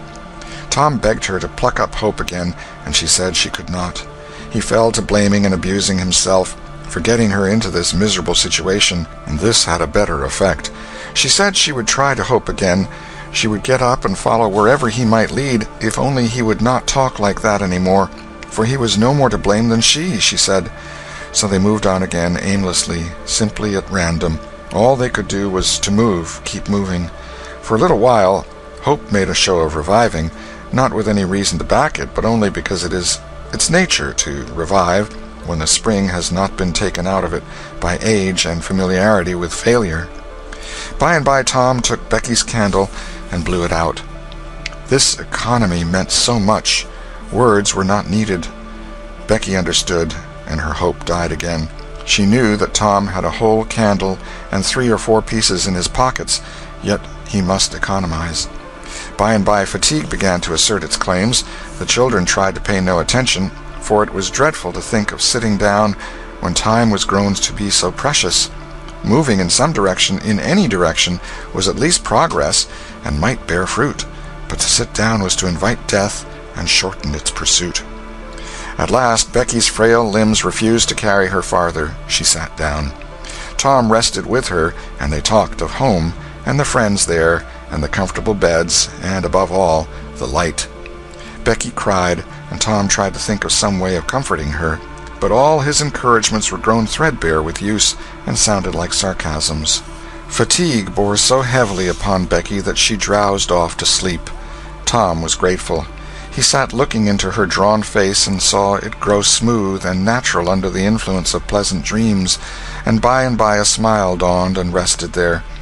The peaceful face reflected somewhat of peace and healing into his own spirit, and his thoughts wandered away to bygone times and dreamy memories. While he was deep in his musings, Becky woke up with a breezy little laugh, but it was stricken dead upon her lips, and a groan followed it. "Oh, how could I sleep? I wish I never had waked. No, I don't, Tom. Don't look so. I won't say it again." "I'm glad you've slept, Becky. You'll feel rested now, and we'll find the way out." "We can try, Tom, but I've seen such a beautiful country in my dream. I reckon we are going there." "Maybe not. Maybe not. Cheer up, Becky, and let's go on trying." They rose up and wandered along, hand in hand, and hopeless. They tried to estimate how long they had been in the cave, but all they knew was that it seemed days and weeks, and yet it was plain that this could not be, for their candles were not gone yet. A long time after this, they could not tell how long, Tom said they must go softly and listen to dripping water. They must find a spring. They found one presently, and Tom said it was time to rest again. Both were cruelly tired, yet Becky said she thought she could go on a little farther. She was surprised to hear Tom dissent. She could not understand it. They sat down, and Tom fastened his candle to the wall in front of them with some clay. Thought was soon busy. Nothing was said for some time. Then Becky broke the silence. "Tom, I'm so hungry." Tom took something out of his pocket. "Do you remember this?" said he. Becky almost smiled. "It's our wedding cake, Tom." "Yes, I wish it was as big as a barrel, for it's all we've got." "I saved it from the picnic for us to dream on, Tom, the way grown-up people do with wedding cake, but it'll be our—" She dropped the sentence where it was. Tom divided the cake, and Becky ate with good appetite, while Tom nibbled at his moiety. There was abundance of cold water to finish the feast with. By and by Becky suggested that they move on again. Tom was silent a moment, then he said, "Becky, can you bear it if I tell you something?" Becky's face paled, but she thought she could. "Well then, Becky, we must stay here where there's water to drink. That little piece is our last candle." Becky gave loose to tears and wailings. Tom did what he could to comfort her, but with little effect. At length Becky said, "Tom." "Well, Becky, they'll miss us and hunt for us." "Yes, they will. Certainly they will." "Maybe they're hunting for us now, Tom." "Why, I reckon maybe they are. I hope they are." "When would they miss us, Tom?"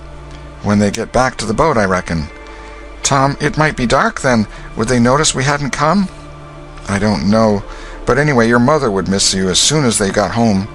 A frightened look in Becky's face brought Tom to his senses, and he saw that he had made a blunder. Becky was not to have gone home that night.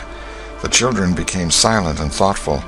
In a moment a new burst of grief from Becky showed Tom that the thing in his mind had struck hers also, that the Sabbath morning might be half spent before Mrs. Thatcher discovered that Becky was not at Mrs. Harper's. The children fastened their eyes upon their bit of candle and watched it melt slowly and pitilessly away, saw the half-inch of wick stand alone at last, saw the feeble flame rise and fall, climb the thin column of smoke, linger at its top a moment, and then the horror of utter darkness reigned. How long afterward it was that Becky came to a slow consciousness that she was crying in Tom's arms, neither could tell. All that they knew was that, after what seemed a mighty stretch of time, both awoke out of a dead stupor of sleep and resumed their miseries once more. Tom said it might be Sunday now, maybe Monday. He tried to get Becky to talk, but her sorrows were too oppressive. All her hopes were gone. Tom said that they must have been missed long ago, and no doubt the search was going on. He would shout, and maybe someone would come. He tried it, but in the darkness the distant echo sounded so hideously that he tried it no more. The hours wasted away, and hunger came to torment the captives again. A portion of Tom's half of the cake was left. They divided and ate it, but they seemed hungrier than before. The poor morsel of food only whetted desire. By and by Tom said, "Shh! Did you hear that?" Both held their breath and listened. There was a sound like the faintest far-off shout. Instantly Tom answered it, and leading Becky by the hand started groping down the corridor in its direction. Presently he listened again. Again the sound was heard, and apparently a little nearer. "It's them," said Tom. "They're coming. Come along, Becky. We're all right now." The joy of the prisoners was almost overwhelming. Their speed was slow, however, because pitfalls were somewhat common and had to be guarded against. They shortly came to one and had to stop. It might be 3 feet deep, it might be 100. There was no passing it, at any rate. Tom got down on his breast and reached as far down as he could. No bottom. They must stay there and wait until the searchers came. They listened. Evidently the distant shoutings were growing more distant. A moment or two more, and they had gone altogether. The heart-sinking misery of it. Tom whooped until he was hoarse, but it was of no use. He talked hopefully to Becky, but an age of anxious waiting passed, and no sounds came again. The children groped their way back to the spring. The weary time dragged on. They slept again, and awoke famished and woe-stricken. Tom believed it must be Tuesday by this time. Now an idea struck him. There were some side passages near at hand. It would be better to explore some of these than bear the weight of the heavy time in idleness. He took a kite-line from his pocket, tied it to a projection, and he and Becky started, Tom in the lead, unwinding the line as he groped along. At the end of 20 paces the corridor ended in a jumping-off place. Tom got down on his knees and felt below, and then as far around the corner as he could reach with his hands conveniently. He made an effort to stretch yet a little farther to the right, and at that moment, not 20 yards away, a human hand holding a candle appeared from behind a rock. Tom lifted up a glorious shout, and instantly that hand was followed by the body it belonged to. Injun Joe's! Tom was paralyzed. He could not move. He was vastly gratified the next moment to see the Spaniard take to his heels and get himself out of sight. Tom wondered that Joe had not recognized his voice and come over and killed him for testifying in court. But the echoes must have disguised the voice. Without doubt that was it, he reasoned. Tom's fright weakened every muscle in his body. He said to himself that if he had strength enough to get back to the spring he would stay there, and nothing should tempt him to run the risk of meeting Injun Joe again. He was careful to keep from Becky what it was he had seen. He told her he had only shouted for luck. But hunger and wretchedness rise superior to fears in the long run. Another tedious wait at the spring and another long sleep brought changes. The children awoke tortured with a raging hunger. Tom believed that it must be Wednesday or Thursday or even Friday or Saturday now, and that the search had been given over. He proposed to explore another passage. He felt willing to risk Injun Joe and all other terrors, but Becky was very weak. She had sunk into a dreary apathy and would not be roused. She said she would wait, now, where she was, and die. It would not be long. She told Tom to go with his kite line and explore if he chose, but she implored him to come back every little while and speak to her, and she made him promise that when the awful time came he would stay by her and hold her hand until all was over. Tom kissed her with a choking sensation in his throat, and made a show of being confident of finding the searchers or an escape from the cave. Then he took the kite line in his hand and went groping down one of the passages on his hands and knees, distressed with hunger and sick with bodings of coming doom. End of Chapter 31. Chapter 32. Turn out! They're found! Tuesday afternoon came and waned to the twilight. The village of St. Petersburg still mourned.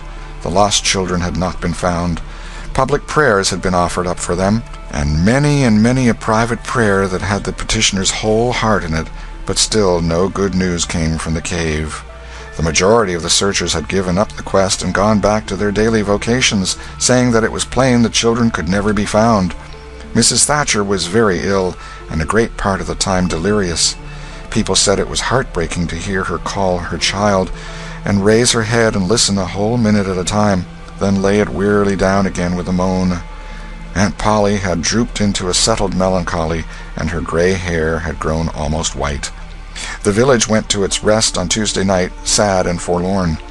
Away in the middle of the night, a wild peal burst from the village bells, and in a moment the streets were swarming with frantic, half-clad people who shouted, "Turn out! Turn out! They're found! They're found!"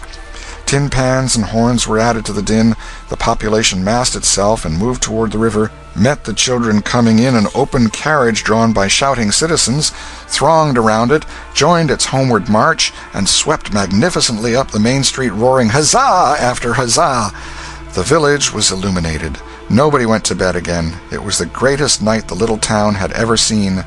During the first half-hour a procession of villagers filed through Judge Thatcher's house, seized the saved ones and kissed them, squeezed Mrs. Thatcher's hand, tried to speak but couldn't, and drifted out, raining tears all over the place. Aunt Polly's happiness was complete, and Mrs. Thatcher's nearly so. It would be complete, however, as soon as the messenger dispatched with the great news to the cave should get the word to her husband. Tom lay upon a sofa with an eager auditory about him, and told the history of the wonderful adventure, putting in many striking additions to adorn it withal, and closed with a description of how he left Becky and went on an exploring expedition, how he followed 2 avenues as far as his kite line would reach, how he followed a third to the fullest stretch of the kite line, and was about to turn back when he glimpsed a far-off speck that looked like daylight, dropped the line and groped toward it, pushed his head and shoulders through a small hole, and saw the broad Mississippi rolling by. And if it had only happened to be night, he would not have seen that speck of daylight, and would not have explored that passage any more. He told how he went back for Becky, and broke the good news, and she told him not to fret her with such stuff, for she was tired, and knew she was going to die, and wanted to.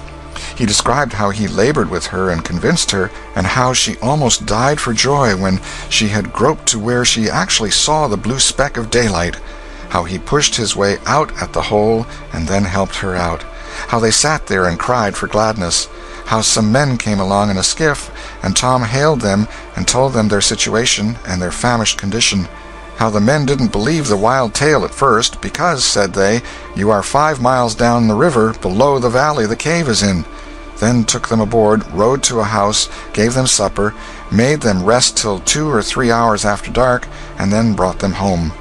Before day dawn, Judge Thatcher and the handful of searchers with him were tracked out in the cave by the twine clues they had strung behind them, and informed of the great news.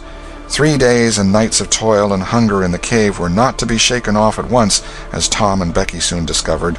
They were bedridden all of Wednesday and Thursday, and seemed to grow more and more tired and worn all the time. Tom got about a little on Thursday, was downtown Friday, and nearly as whole as ever Saturday, but Becky did not leave her room until Sunday, and then she looked as if she had passed through a wasting illness. Tom learned of Huck's sickness and went to see him on Friday, but could not be admitted to the bedroom. Neither could he on Saturday or Sunday. He was admitted daily after that, but was warned to keep still about his adventure and introduce no exciting topic. The widow Douglas stayed by to see that he obeyed. At home, Tom learned of the Cardiff Hill event, also that the ragged man's body had eventually been found in the river near the ferry landing. He had been drowned while trying to escape, perhaps.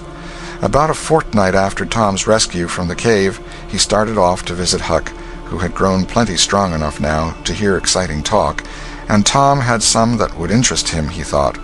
Judge Thatcher's house was on Tom's way, and he stopped to see Becky.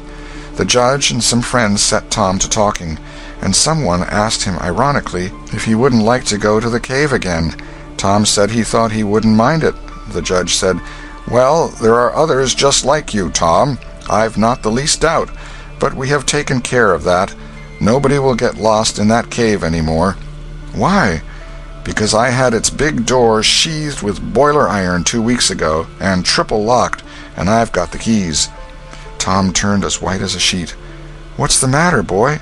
Here, run somebody, fetch a glass of water." The water was brought and thrown into Tom's face. "Ah, now you're all right. What was the matter with you, Tom?" "Oh, Judge, Injun Joe's in the cave." End of Chapter 32. Chapter 33. The Fate of Injun Joe. Within a few minutes the news had spread, and a dozen skiff-loads of men were on their way to McDougal's cave, and the ferry-boat, well filled with passengers, soon followed. Tom Sawyer was in a skiff that bore Judge Thatcher. When the cave door was unlocked, a sorrowful sight presented itself in the dim twilight of the place. Injun Joe lay stretched upon the ground, dead, with his face close to the crack of the door, as if his longing eyes had been fixed to the latest moment upon the light and the cheer of the free world outside. Tom was touched, for he knew by his own experience how this wretch had suffered. His pity was moved, but nevertheless he felt an abounding sense of relief and security now, which revealed to him in a degree which he had not fully appreciated before how vast a weight of dread had been lying upon him since the day he lifted his voice against this bloody-minded outcast. Injun Joe's bowie knife lay close by, its blade broken in two. The great foundation beam of the door had been chipped and hacked through with tedious labor. Useless labor, too, it was, for the native rock formed a sill outside it, and upon that stubborn material the knife had wrought no effect. The only damage done was to the knife itself. But if there had been no stony obstruction there, the labor would have been useless still, for if the beam had been wholly cut away, Injun Joe could not have squeezed his body under the door, and he knew it. So he had only hacked that place in order to be doing something, in order to pass the weary time, in order to employ his tortured faculties. Ordinarily one could find half a dozen bits of candle stuck around in the crevices of this vestibule, left there by tourists, but there were none now. The prisoner had searched them out and eaten them. He had also contrived to catch a few bats, and these also he had eaten, leaving only their claws. The poor unfortunate had starved to death. In one place near at hand a stalagmite had been slowly growing up from the ground for ages, builded by the water drip from a stalactite overhead. The captive had broken off the stalagmite, and upon the stump had placed a stone, wherein he had scooped a shallow hollow to catch the precious drop that fell once in every 3 minutes, with the dreary regularity of a clock-tick, a dessert spoonful once in 24 hours. That drop was falling when the pyramids were new, when Troy fell, when the foundations of Rome were laid, when Christ was crucified, when the Conqueror created the British Empire, when Columbus sailed, when the massacre at Lexington was news. It is falling now. It will still be falling when all these things shall have sunk down the afternoon of history and the twilight of tradition, and been swallowed up in the thick night of oblivion. Has everything a purpose and a mission? Did this drop fall patiently during 5,000 years to be ready for this flitting human insect's need? And has it another important object to accomplish 10,000 years to come? No matter. It is many and many a year since the hapless half-breed scooped out the stone to catch the priceless drops, but to this day the tourist stares longest at that pathetic stone and that slow-dropping water when he comes to see the wonders of McDougall's cave. Injun Joe's cup stands first in the list of the cavern's marvels. Even Aladdin's palace cannot rival it. Injun Joe was buried near the mouth of the cave, and people flocked there in boats and wagons from the towns and from all the farms and hamlets for 7 miles around. They brought their children and all sorts of provisions, and confessed that they had had almost as satisfactory a time at the funeral as they could have had at the hanging. This funeral stopped the further growth of one thing, the petition to the governor for Injun Joe's pardon. The petition had been largely signed, many tearful and eloquent meetings had been held, and a committee of sappy women been appointed to go in deep mourning and wail around the governor, and implore him to be a merciful ass and trample his duty underfoot. Injun Joe was believed to have killed 5 citizens of the village, but what of that? If he had been Satan himself, there would have been plenty of weaklings ready to scribble their names to a pardon petition and drip a tear on it from their permanently impaired and leaky waterworks. The morning after the funeral, Tom took Huck to a private place to have an important talk. Huck had learned all about Tom's adventure from the Welshman and the widow Douglas by this time, but Tom said he reckoned there was one thing they had not told him. That thing was what he wanted to talk about now. Huck's face saddened. He said, "I know what it is. You got into number 2 and never found anything but whiskey. Nobody told me it was you, but I just knowed it must have been you soon as I heard about that whiskey business. And I knowed you hadn't got the money because you'd have got at me some way or other and told me even if you was mum to everybody else. Tom, something's always told me we'd never get hold of that swag." "Why, Huck, I never told on that tavern keeper. You know his tavern was all right the Saturday I went to the picnic. Don't you remember you was to watch there that night?" "Oh, yes. Why, it seems about a year ago. It was that very night that I followed Injun Joe to the Widder's." "You followed him?" "Yes, but you keep mum. I reckon Injun Joe's left friends behind him, and I don't want them soaring on me and doing me mean tricks. If it hadn't been for me, he'd be down in Texas now, all right." Then Huck told his entire adventure in confidence to Tom, who had only heard of the Welshman's part of it before. "Well," said Huck, presently, coming back to the main question, "whoever nipped the whiskey in number 2 nipped the money too, I reckon. Anyway, it's a goner for us, Tom." "Huck, that money wasn't ever in number 2. "What?" Huck searched his comrade's face keenly. "Tom, have you got on the track of that money again?" "Huck, it's in the cave." Huck's eyes blazed. "Say it again, Tom." "The money's in the cave." "Tom, honest Injun now, is it fun or earnest?" "Earnest, Huck, just as earnest as ever I was in my life. Will you go in there with me and help me get it out?" "I bet I will. I will if it's where we can blaze our way to it and not get lost." "Huck, we can do that without the least little bit of trouble in the world." "Good as wheat. What makes you think the money's—" "Huck, you just wait till we get in there. If we don't find it, I'll agree to give you my drum and everything I've got in the world. I will, by jings." "All right, it's a whiz. When do you say?" "Right now, if you say it. Are you strong enough?" "Is it far in the cave?" "I've been on my pins a little 3-4 days now, but I can't walk more than a mile, Tom. Least I don't think I could." "It's about 5 mile into there the way anybody but me would go, Huck. But there's a mighty shortcut that they don't anybody but me know about. Huck, I'll take you right to it in the skiff. I'll float the skiff down there, and I'll pull it back again all by myself. You needn't ever turn your hand over. Let's start right off, Tom." "All right. We want some bread and meat and our pipes, and a little bag or 2, and 2 or 3 kite strings, and some of these newfangled things they call lucifer matches. I tell you, many's the time I wished I had some when I was in there before." A trifle after noon, the boys borrowed a small skiff from a citizen who was absent, and got under way at once. When they were several miles below Cave Hollow, Tom said, "Now, you see this bluff here looks all alike all the way down from the Cave Hollow? No houses, no wood yards, bushes all alike. But do you see that white place up there where there's been a landslide? Well, that's one of my marks. We'll get ashore now."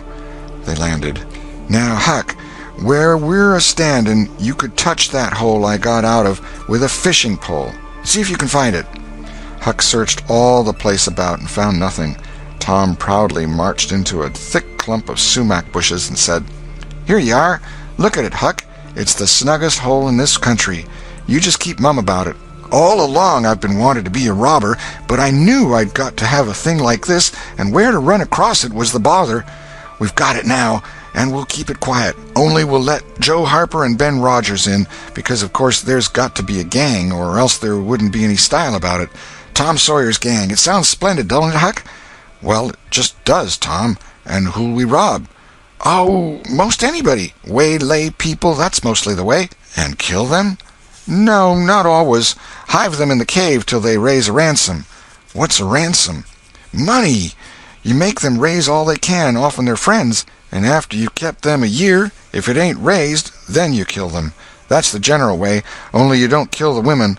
You shut up the women, but you don't kill them. They're always beautiful and rich and awfully scared. You take their watches and things, but you always take your hat off and talk polite. They ain't anybody as polite as robbers. You'll see that in any book.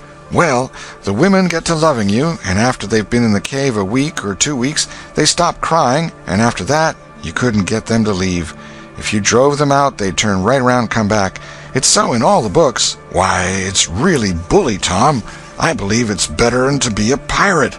"Yes, it's better in some ways, because it's close to home and circuses and all that." By this time everything was ready, and the boys entered the hole, Tom in the lead. They toiled their way to the farther end of the tunnel, then made their spliced kite strings fast, and moved on. A few steps brought them to the spring, and Tom felt a shudder quiver all through him. He showed Huck the fragment of candle-wick perched on a lump of clay against the wall, and described how he and Becky had watched the flames struggle and expire. The boys began to quiet down to whispers now, for the stillness and gloom of the place oppressed their spirits. They went on, and presently entered and followed Tom's other corridors until they reached the jumping-off place. The candles revealed the fact that it was not really a precipice, but only a steep clay hill 20 or 30 feet high. Tom whispered, "Now I'll show you something, Huck." He held his candle aloft and said, "Look as far around the corner as you can. Do you see that? There, on the big rock over yonder, down with the candle smoke." "Tom, it's a cross." "Now, where's your number 2? "Under the cross, hey? Right yonder's where I saw Injun Joe poke up his candle, Huck." Huck stared at the mystic sign a while, and then said with a shaky voice, "Tom, let's get out of here." "What? And leave the treasure?" "Yes, leave it. Injun Joe's ghost is round about there certain." "No, it ain't, Huck. No, it ain't. It would haunt the place where he died, way out at the mouth of the cave, 5 miles from here." "No, Tom, it wouldn't. It would hang around the money. I know the ways of ghosts, and so do you." Tom began to fear that Huck was right. Misgivings gathered in his mind, but presently an idea occurred to him. "Look here, Tuck, what fools we're making of ourselves. Injun Joe's ghost ain't a-going to come round where there's a cross." The point was well taken. It had its effect. "Tom, I didn't think of that. But that's so. It's luck for us, that cross is. I reckon we'll climb down there and have a hunt for that box." Tom went first, cutting rude steps in the clay hill as he descended. Huck followed. 4 avenues opened out of the small cavern which the great rock stood in. The boys examined 3 of them with no result. They found a small recess in the one nearest the base of the rock, with a pallet of blankets spread down in it. Also an old suspender, some bacon rind, and the well-gnawed bones of 2 or 3 fowls. But there was no money box. The lads searched and researched this place, but in vain. Tom said, "He said under the cross. Well, this comes nearest to being under the cross. It can't be under the rock itself, because that's set solid on the ground." They searched everywhere once more, and then sat down discouraged. Huck could suggest nothing. By and by Tom said, "Looky here, Huck, there's footprints and some candle grease on the clay about one side of this rock, but not on the other sides. Now, what's that for?" "I bet you the money is under the rock. I'm going to dig in the clay." "That ain't no bad notion, Tom," said Huck with animation. Tom's real Barlow was out at once, and he had not dug 4 inches before he struck wood. "Hey, Huck, you hear that?" Huck began to dig and scratch now. Some boards were soon uncovered and removed. They had concealed a natural chasm which led under the rock. Tom got into this and held his candle as far under the rock as he could, but said he could not see to the end of the rift. He proposed to explore. He stooped and passed under. The narrow way descended gradually. He followed its winding course, first to the right and then to the left, Huck at his heels. Tom turned a short curve by and by and exclaimed, "My goodness, Huck, looky here!" It was the treasure box, sure enough, occupying a snug little cavern, along with an empty powder keg, a couple of guns in leather cases, 2 or 3 pairs of old moccasins, a leather belt, and some other rubbish well soaked with the water drip. "Got it at last," said Huck, plowing among the tarnished coins with his hands. "My, but we're rich, Tom." "Huck, I always reckoned we'd get it. It's just too good to believe. But we have got it, sure. Say, let's not fool around here. Let's snake it out. Let me see if we can lift the box." It weighed about 50 pounds. Tom could lift it after an awkward fashion, but could not carry it conveniently. "I thought so," he said. "They carried it like it was heavy, that day at the haunted house. I noticed that. I reckon I was right to think of fetching the little bags along." The money was soon in the bags, and the boys took it up to the cross rock. "Now let's fetch the guns and things," said Huck. "No, Huck, leave them there. They're just the tricks to have when you go to robbing. We'll keep them there all the time, and we'll hold our orgies there, too. It's an awful snug place for orgies." "What's orgies?" "I don't know, but robbers always have orgies, and of course we've got to have them, too. Come along, Huck. We've been in here a long time. It's getting late, I reckon. I'm hungry, too. We'll eat and smoke when we get to the skiff." They presently emerged into the clump of sumac bushes, looked warily about, found the coast clear, and were soon lunching and smoking in the skiff. As the sun dipped toward the horizon, they pushed out and got under way. Tom skimmed up the shore through the long twilight, chatting cheerily with Huck, and landed shortly after dark. "Now, Huck," said Tom, "we'll hide the money in the loft of the widow's woodshed, and I'll come up in the morning, and we'll count it and divide it, and then we'll hunt up a place out in the woods for it, where it will be safe. Just you lay quiet here and watch the stuff till I run up and hook Benny Taylor's little wagon. I won't be gone a minute." He disappeared, and presently returned with the wagon, put the 2 small sacks into it, threw some old rags on top of them, and started off, dragging his cargo behind him. When the boys reached the Welshman's house, they stopped to rest. Just as they were about to move on, the Welshman stepped out and said, "Hello, who's that?" "Huck and Tom Sawyer." "Good. Come along with me, boys. You are keeping everybody waiting. Here, hurry up, trot ahead. I'll haul the wagon for you.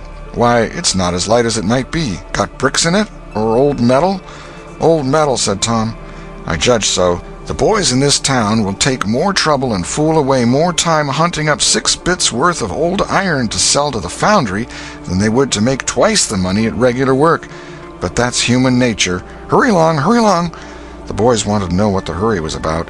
"Never mind, you'll see when we get to the Widow Douglas's," Huck said with some apprehension, for he was long used to being falsely accused. "Mr. Jones, we haven't been doing nothing." The Welshman laughed. "Well, I don't know, Huck, my boy. I don't know about that. Ain't you and the widow good friends?" "Yes. Well, she's been good friends to me, anyways." "All right, then. What do you want to be afraid for?" This question was not entirely answered in Huck's slow mind before he found himself pushed, along with Tom, into Mrs. Douglas's drawing-room. Mr. Jones left the wagon near the door and followed. The place was grandly lighted, and everybody that was of any consequence in the village was there. The Thatchers were there, the Harpers, the Rogerses, Aunt Polly, Sid, Mary, the minister, the editor, and a great many more, and all dressed in their best. The widow received the boys as heartily as anyone could well receive 2 such-looking beings. They were covered with clay and candle grease. Aunt Polly blushed crimson with humiliation, and frowned and shook her head at Tom. Nobody suffered half as much as the 2 boys did, however. Mr. Jones said, "Tom wasn't at home yet, so I gave him up, but I stumbled on him and Huck right at my door, and so I just brought them along in a hurry." "And you did just right," said the widow. "Come with me, boys." She took them to a bedchamber and said, "Now, wash and dress yourselves. Here are 2 new suits of clothes, shirts, socks, everything complete. They're Huck's. No thanks, Huck. Mr. Jones bought one and I the other, but they'll fit both of you. Get into them. We'll wait. Come down when you are slicked up enough." Then she left. End of Chapter 33. Chapter 34. Floods of Gold. Huck said, "Tom, we can slope if we can find a rope. The window ain't high from the ground." "Shucks, what do you want to slope for?" "Well, I ain't used to that kind of crowd. I can't stand it. I ain't going down there, Tom." "Oh, bother, it ain't anything. I don't mind it a bit. I'll take care of you." Sid appeared. "Tom," said he, "Auntie has been waiting for you all the afternoon. Mary got your Sunday clothes ready, and everybody's been fretting about you. Say, ain't this grease and clay on your clothes? Now, Mr. Siddy, you just tend to your own business. What's all this blowout about, anyway?" "It's one of the widow's parties that she's always having. This time it's for the Welshman and his sons, on account of that scrape they helped her out of the other night. And say, I can tell you something, if you want to know." "Well, what?" "Why, old Mr. Jones is going to try to spring something on the people here tonight, but I overheard him tell Auntie today about it, as a secret, but I reckon it's not much of a secret now. Everybody knows, the widder too, for all she tries to let on she don't. Mr. Jones was bound Huck should be here, couldn't get along with his grand secret without Huck, you know." "Secret about what, Sid?" "About Huck tracking the robbers to the widow's. I reckon Mr. Jones was going to make a grand time over his surprise, but I bet you it will drop pretty flat." Sid chuckled in a very contented and satisfied way. "Sid, was it you that told?" "Oh, never mind who it was. Somebody told, that's enough. Sid, there's only one person in this town mean enough to do that, and that's you. If you'd been in Huck's place, you'd have sneaked down the hill and never told anybody on the robbers. You can't do any but mean things, and you can't bear to see anybody praised for doing good ones. There, no thanks, as the widow says," and Tom cuffed Sid's ears and helped him to the door with several kicks. "Now go and tell Auntie if you dare, and tomorrow you'll catch it." Some minutes later the widow's guests were at the supper table, and a dozen children were propped up at little side tables in the same room, after the fashion of that country and that day. At the proper time Mr. Jones made his little speech, in which he thanked the widow for the honor she was doing himself and his sons, but said that there was another person whose modesty, and so forth and so on. He sprung his secret about Huck's share in the adventure in the finest dramatic manner he was master of, but the surprise it occasioned was largely counterfeit, and not as clamorous and effusive as it might have been under happier circumstances.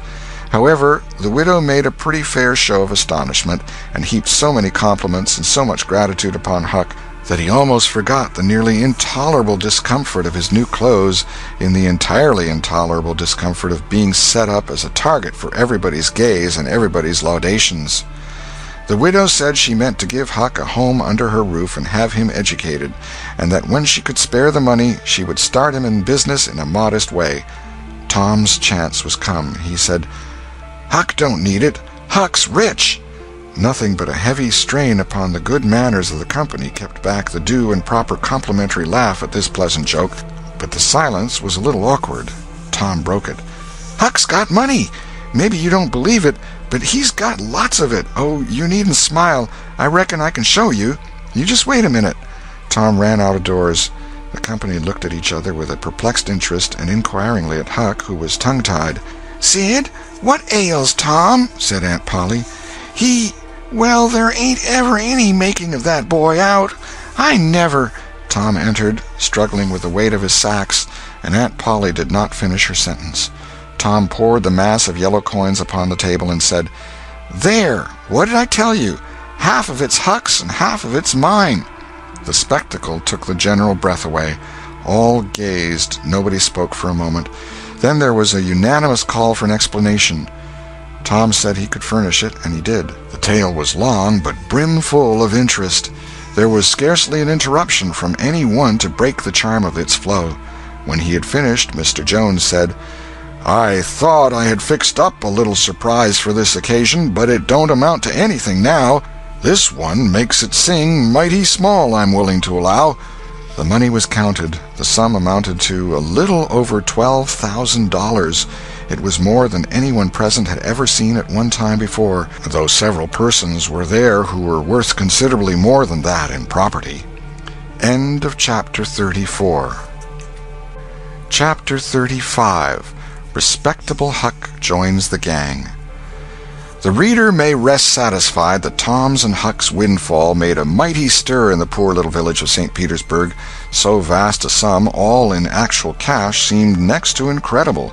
It was talked about, gloated over, glorified, until the reason of many of the citizens tottered under the strain of the unhealthy excitement. Every haunted house in St. Petersburg and the neighboring villages was dissected plank by plank, and its foundations dug up and ransacked for hidden treasure, and not by boys, but men, pretty grave, unromantic men, too, some of them. Wherever Tom and Huck appeared, they were courted, admired, stared at. The boys were not able to remember that their remarks had possessed weight before, but now their sayings were treasured and repeated.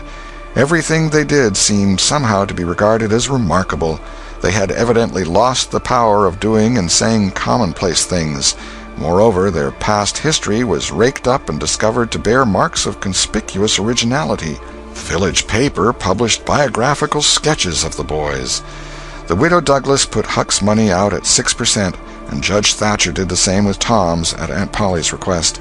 Each lad had an income now that was simply prodigious, $1 for every weekday in the year and half of the Sundays. It was just what the minister got. No, it was what he was promised. He generally couldn't collect it. $1.25 a week would board, lodge, and school a boy in those old simple days, and clothe him and wash him too, for that matter. Judge Thatcher had conceived a great opinion of Tom. He said that no commonplace boy would ever have got his daughter out of the cave. When Becky told her father in strict confidence how Tom had taken her whipping at school, the judge was visibly moved. And when she pleaded grace for the mighty lie which Tom had told in order to shift that whipping from her shoulders to his own, the judge said with a fine outburst that it was a noble, a generous, a magnanimous lie. A lie that was worthy to hold up its head and march down through history breast to breast with George Washington's lauded truth about the hatchet. Becky thought her father had never looked so tall and so superb as when he walked the floor and stamped his foot and said that. She went straight off and told Tom about it. Judge Thatcher hoped to see Tom a great lawyer or a great soldier some day. He said he meant to look to it that Tom should be admitted to the National Military Academy and afterward trained in the best law school in the country, in order that he might be ready for either career or both. Huck Finn's wealth and the fact that he was now under the widow Douglas's protection introduced him into society. No, dragged him into it, hurled him into it, and his sufferings were almost more than he could bear. The widow's servants kept him clean and neat, combed and brushed, and they bedded him nightly in unsympathetic sheets that had not one little spot or stain which he could press to his heart and know for a friend. He had to eat with knife and fork, and had to use napkin, cup, and plate. He had to learn his book. He had to go to church. He had to talk so properly that speech was become insipid in his mouth. Whithersoever he turned, the bars and shackles of civilization shut him in and bound him hand and foot. He bravely bore his miseries 3 weeks, and then one day turned up missing. For 48 hours the widow hunted for him everywhere in great distress. The public were profoundly concerned. They searched high and low. They dragged the river for his body. Early the third morning, Tom Sawyer wisely went poking among some old empty hogsheads down behind the abandoned slaughterhouse, and in one of them he found the refugee. Huck had slept there. He had just breakfasted upon some stolen odds and ends of food, and was lying off now in comfort with his pipe. He was unkempt, uncombed, and clad in the same old ruin of rags that had made him picturesque in the days when he was free and happy. Tom routed him out, told him the trouble he had been causing, and urged him to go home. Huck's face lost its tranquil content and took a melancholy cast. He said, "Don't talk about it, Tom. I've tried it, and it don't work. It don't work, Tom. It ain't for me. I ain't used to it. The widder's good to me and friendly, but I can't stand them ways. She makes me get up just at the same time every morning. She makes me wash. They comb me all to thunder. She won't let me sleep in the woodshed. I got to wear them blamed clothes that just smothers me, Tom. They don't seem to let any air get through 'em somehow, and they're so rotten nice that I can't set down, nor lay down, nor roll around anywheres. I ain't slid on a cellar door for, well, it 'pears to be years. I got to go to church and sweat and sweat. I hate them ornery sermons. I can't catch a fly in there. I can't chaw. I got to wear shoes all Sunday. The widder eats by a bell. She goes to bed by a bell. She gets up by a bell. Everything's so awful regular, a body can't stand it. Well, everybody does that, Huck. Tom, it don't make no difference. I ain't everybody, and I can't stand it. It's awful to be tied up so, and grub comes too easy. I don't take no interest in victuals that way. I got to ask to go a-fishing. I got to ask to go in a-swimming. Derned if I hain't got to ask to do everything. Well, I'd got to talk so nice it wasn't no comfort. I'd got to go up in the attic and rip out a while every day to get a taste in my mouth, or I'd have died, Tom. The widder wouldn't let me smoke. She wouldn't let me yell. She wouldn't let me gape, nor stretch, nor scratch before folks. Then, with a spasm of special irritation and injury, and dad fetch it, she prayed all the time. I never see such a woman. I had to shove, Tom. I just had to. And besides, that school's going to open, and I'd have got to go to it. Well, I wouldn't stand that, Tom. Looky here, Tom, being rich ain't what it's cracked up to be. It's just worry and sweat and a-wishing you was dead all the time. Now, these clothes suits me, and this barrel suits me, and I ain't ever going to shake 'em any more. Tom, I wouldn't ever got into all this trouble if it hadn't been for that money. Now you just take my share of it along with yourn, and give me a 10-center sometimes. Not many times, because I don't give a dern for a thing thout it's tolerable hard to get, and you go and beg off for me with a widder. Oh, Huck, you know I can't do that. 'Tain't fair. And besides, if you'll try this thing just a while longer, you'll come to like it. Like it? Yes, the way I'd like a hot stove if I was to set on it long enough. No, Tom, I won't be rich, and I won't live in them cussed smothery houses. I like the woods and the river and hogsheads, and I'll stick to 'em, too. Blame it all, just as we've got guns and a cave and all just fixed to rob, here this darn foolishness has got to come up and spile it all. Tom saw his opportunity. Looky here, Huck, being rich ain't going to keep me back from turning robber. No? Oh, good licks. Are you in real deadwood earnest, Tom? Just as dead earnest as I'm a-sitting here. But, Huck, we can't let you into the gang if you ain't respectable, you know. Huck's joy was quenched. Can't let me in, Tom? Didn't you let me go for a pirate? Yes, but that's different. A robber is more high-toned than what a pirate is, as a general thing. In most countries they're awful high up in the nobility, dukes and such. Now, Tom, hain't you always been friendly to me? You wouldn't have shut me out, would you, Tom? You wouldn't do that now, would you, Tom? Huck, I wouldn't want to, and I don't want to, but what would people say? Why, they'd say, "Humph, Tom Sawyer's gang, pretty low characters in it." They'd mean you, Huck. You wouldn't like that, and I wouldn't. Huck was silent for some time, engaged in a mental struggle, and finally he said, "Well, I'll go back to the widder for a month and tackle it and see if I can come to stand it, if you'll let me belong to the gang, Tom."